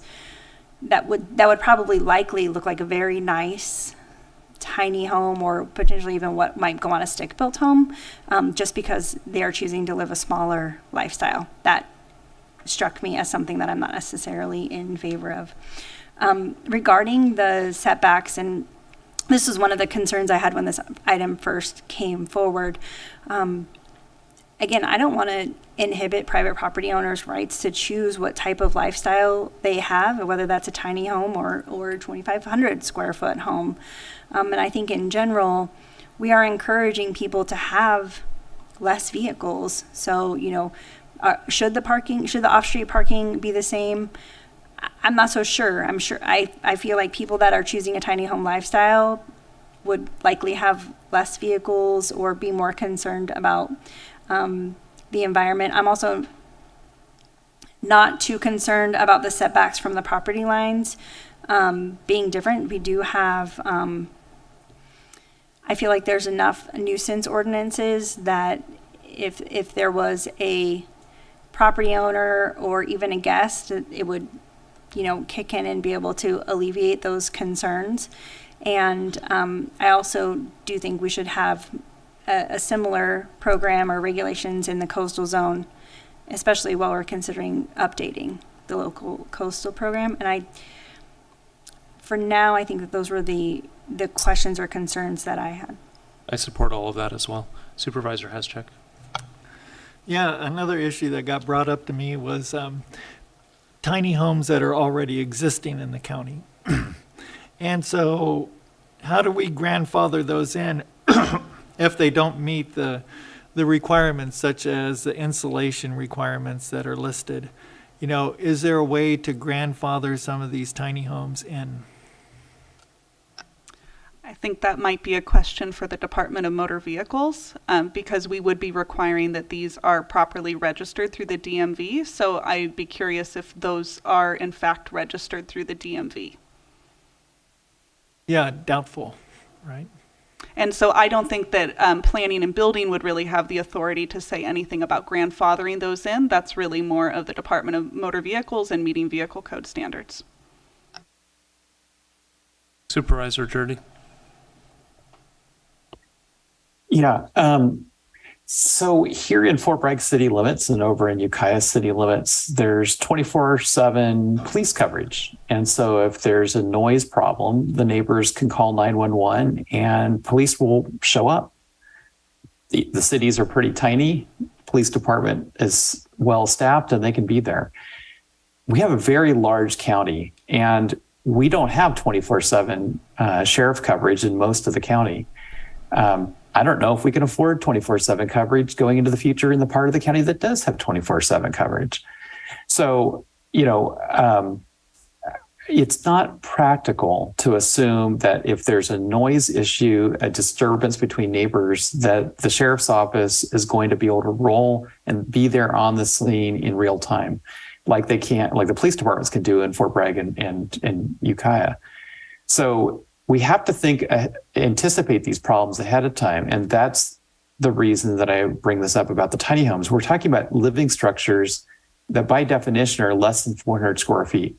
They have thin walls. So even when someone is indoors watching a movie late at night, might be heard if they're located next to a neighbor. But more importantly, when it's that tiny, you'll have a significant number of these residents spending an awful lot of time outdoors, not living in their 400, 300, 200 square foot tiny house.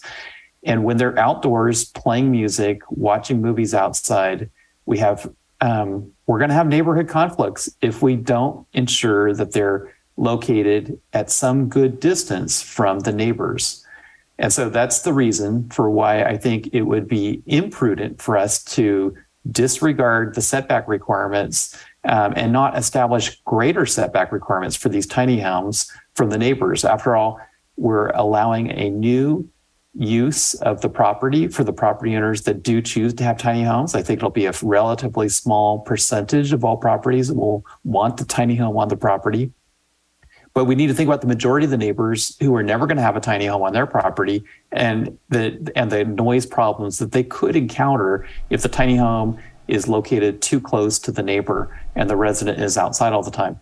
So again, I think we're trying to mitigate and minimize foreseeable problems. And if we don't have good setback standards for these tiny homes from the neighbors, what are we supposed to say when someone contacts me or another supervisor? Are we supposed to say, well, go to contact Supervisor so-and-so because Supervisor so-and-so said setbacks weren't important for tiny homes?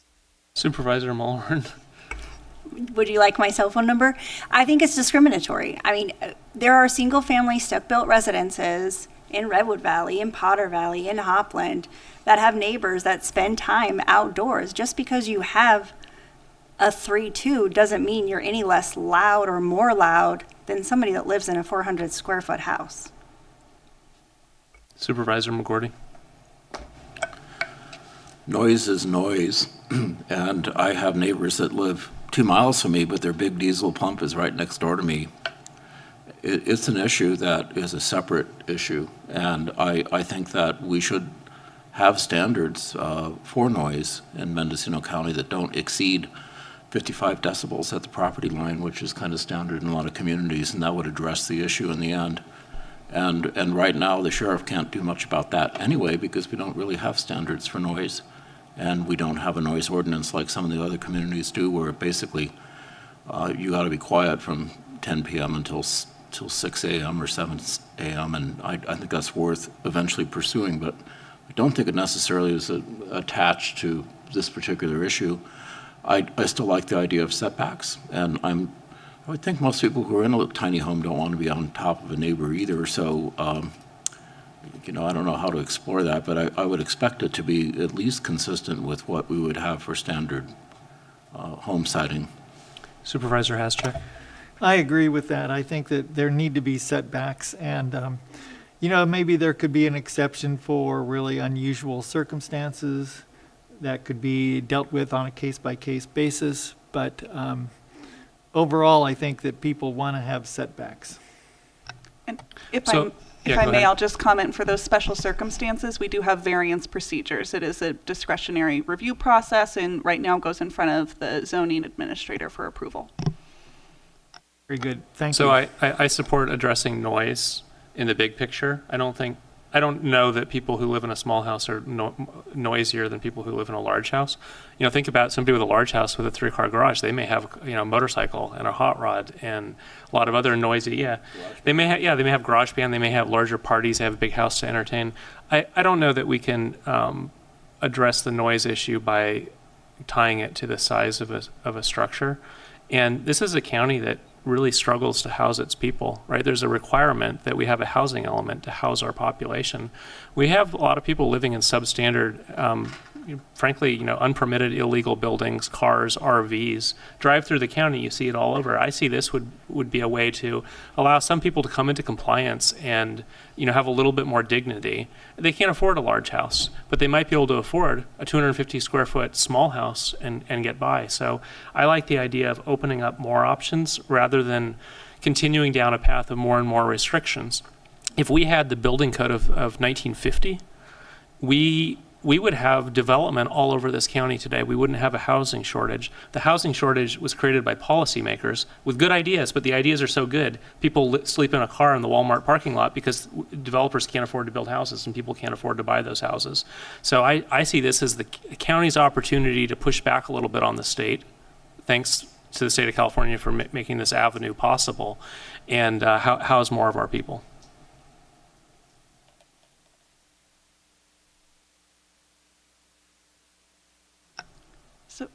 If I may. Director Krog. Yes, if I may. So what I've heard a little bit of back and forth, I think really for me to move forward with this and be able to incorporate some draft regulations into our inland zoning code update. And just as a reminder, this will go through our planning commission and then we'll come back to the board for final adoption. So this is not, your one bite at given direction on this. So one item that I really need addressed is whether or not the board would like to see the allowance for movable tiny homes as solely your accessory dwelling unit or also as your primary residential unit on a parcel. I think I heard Mulhern suggest primary should be allowed. I support it. Is there a third? Yeah, there's at least a majority. Excellent. Thank you. And just to clarify, I would only support it being primary on larger parcels, perhaps larger than 3 acres. So that's to clarify my position.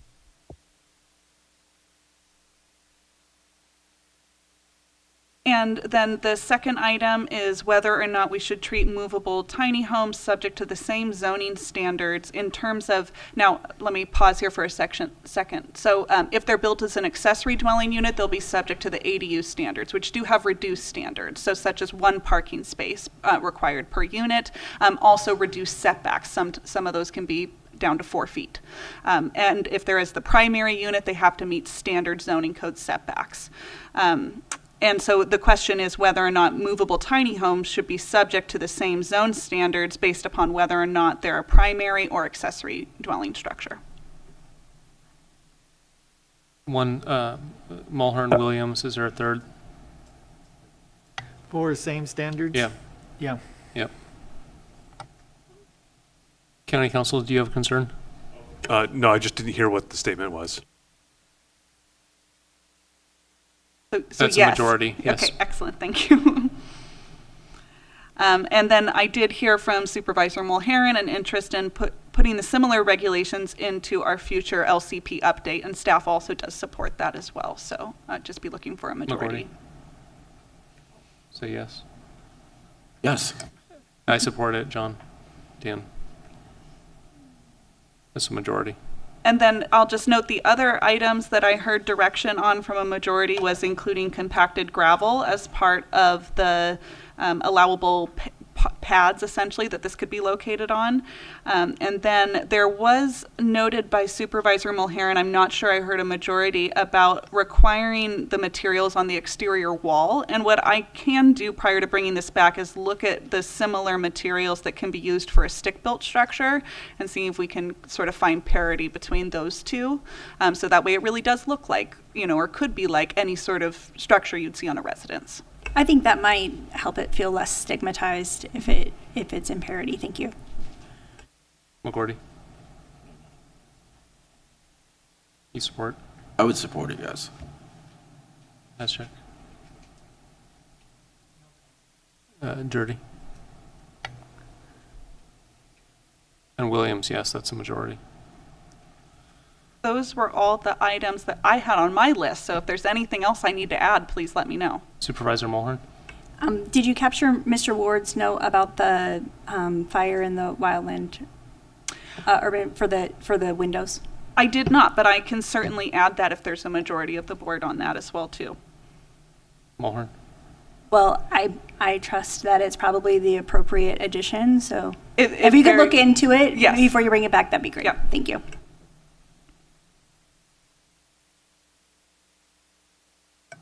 Supervisor McGordy? Mr. Ward also had a good comment about septic systems, and I don't know what standards exist presently, whether we can have a mini septic system for a mini house. Well, it is outside planning and building services purview, but I did, when I read actually Mr. Ward's comment today, I did send a note to the director of the public health to essentially highlight that this was an item that may be discussed today, but PBS doesn't have any authority over that. Okay, thank you. Supervisor Haschek? Well, I did get comments about the requirement for a septic system. And so are we allowing it right now, or, do we have that conversation at this point? I think you could certainly give us direction on that. I would really need to have environmental health here at the table with me in order to have a more robust discussion about it. As it is right now, if we're treating movable tiny homes like we would a stick-built structure, yes, a septic system or connection to a sewer district would be required, similar with your water connection, either to a water district or to a well. Supervisor Mulhern? I think it would be great if when you do come back, if we could have a report out from environmental health, public health, about their thoughts on what alternatives could potentially be used, or if in their opinion there should not be alternatives. So I'm not sure your timeline versus their timeline, but I think it would be helpful if they're not able to get us something back, if we could at least know a date when we could hear that. I'll reach out to them, and I see the clerk looks like she's also capturing that as well. No. Go ahead.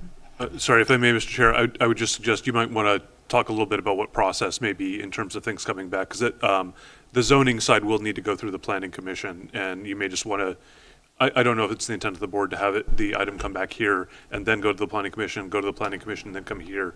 But you might want to look at how you sync that up with anything on the environmental health side.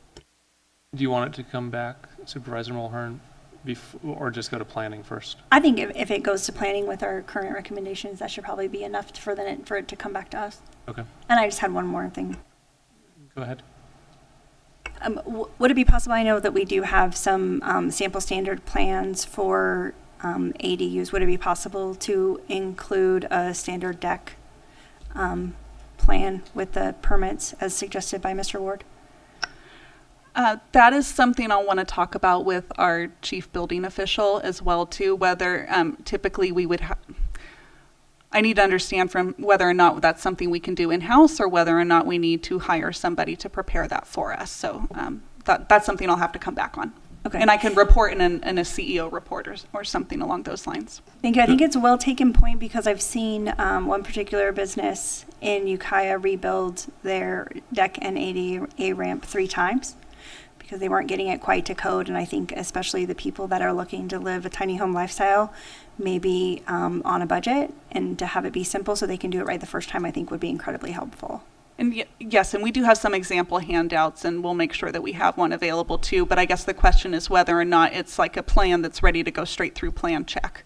And so that's something I'll have to do a little bit more look into. Director, You had a couple descriptions. I think one was Santa Cruz and one was Placer. Did you need us to opine on that? No, I think, they're generally relatively similar. I did like the Santa Cruz County a little bit better because it does reference to some exceptions that are provided through the government code for loft space area. So it seemed to me to be a little bit more precise. So staff will come forward with a definition within our draft regulations. And if the board wishes to opine on it, I'm happy to take direction. Okay.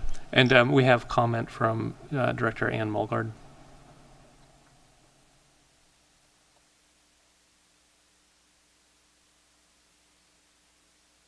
Hi, members of the board. This is Ann Mulgard with Public Health Environmental Health.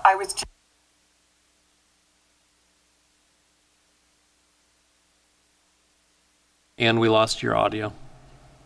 Oh, sorry about that.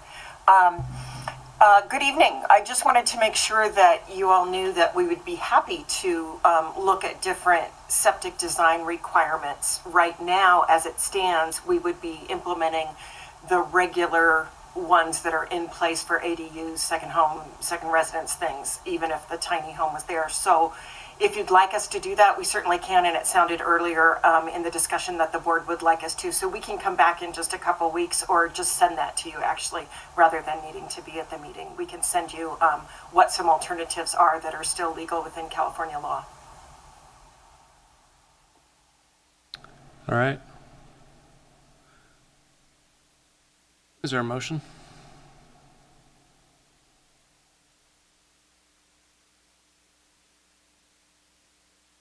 Or County Council, do we need a motion to send it to planning?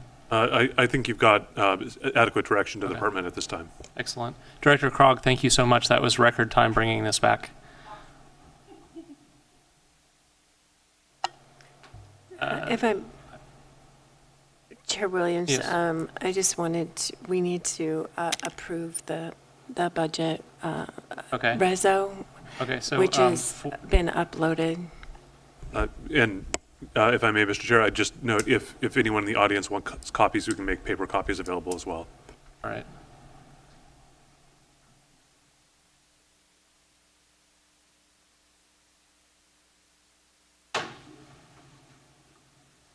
So we're back on item 4B.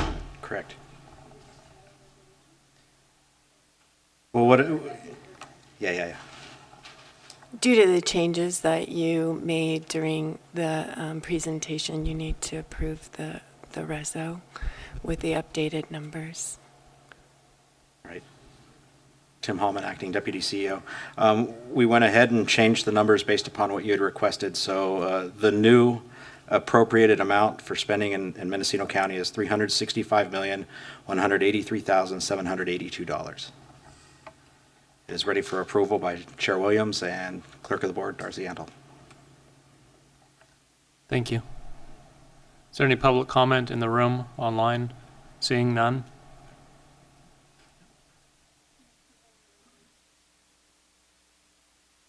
Is there a second? Second. Roll call. Supervisor Mulhern, Yes. Supervisor McGorty, Yes. Chair Williams, Yes. Supervisor Jurdy, Yes. and Supervisor Hashak. Yes. Motion carries unanimously. Item 4G, ledge platform, none today. Item 4H, supervisors reports. Supervisor Haschek. Yeah, Supervisor McGordy and I worked on this water extraction ordinance, and there's a lot of questions about where it is and what the holdup is. I think we dealt with it as a board in July, and we're hearing that it won't go to the Planning Commission until maybe February. So, and it's in County Council. So, can you give us an update on where it is and if we can do anything to move it along? At this point, if I may respond to the chair, I don't know if there's anything that can be done to move it along. It is something that's still going to require some more analysis, drafting, and additional work before we're able to go to the Planning Commission. Okay, thank you. And we had a couple meetings of the Economic Development Ad Hoc Committee, and I think it was kind of promising, but it's exploring different ideas for development in the county. And I think Supervisor McGordy and I are both looking into some, projects that might be, beneficial in the long run. So, and also I'd like to just say I appreciate that Veterans Day is coming up on Friday, and I appreciate the service of all veterans. Supervisor Mulhern. Thank you. I did submit a written report, but since that time, an item came up at our recent fire meeting with Supervisor Williams about the co-op air patrol, and they've done substantial work in accumulating new subscribers. It's membership based since certainly since recent fires, but even before then, they were adding additional subscribers. They had previously been funded for the last few years substantially by PG&E at about $80,000, and PG&E is no longer funding them. They are an incredible resource to our community in being able to spot fires and also relay information in real time to the fire services. So I didn't know if Supervisor Williams had anything to add. What we wanted to do today is just bring it to the attention of the board that this agency or group is struggling financially, and not to have a discussion, but bring it to your attention. Yeah, I would just add that I've been to fires that they've spotted, and the sort of information they're able to relay isn't just that there's a fire, it's confirmed, and they know the access route, and they know what it's near, and if it's approaching structures, and it's a really valuable resource, and I feel like it's a loss to public safety if we can't find a way to sustain it.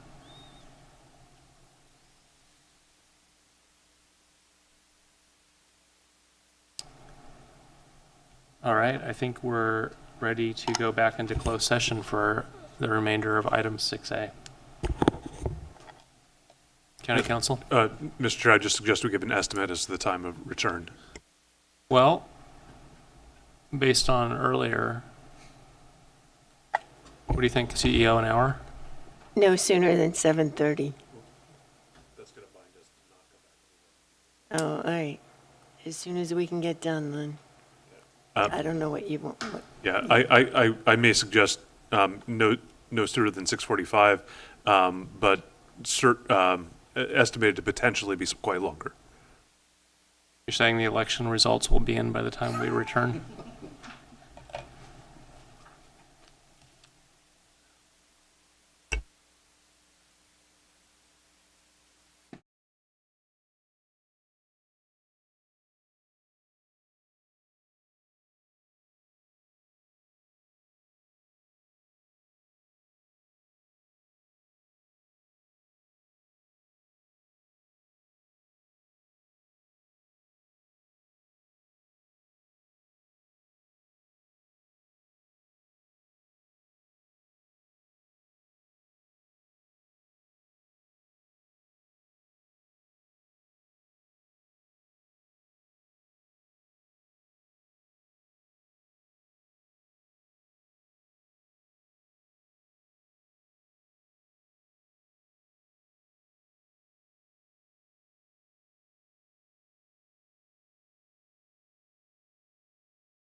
Item 6A, no reportable action, meeting adjourned.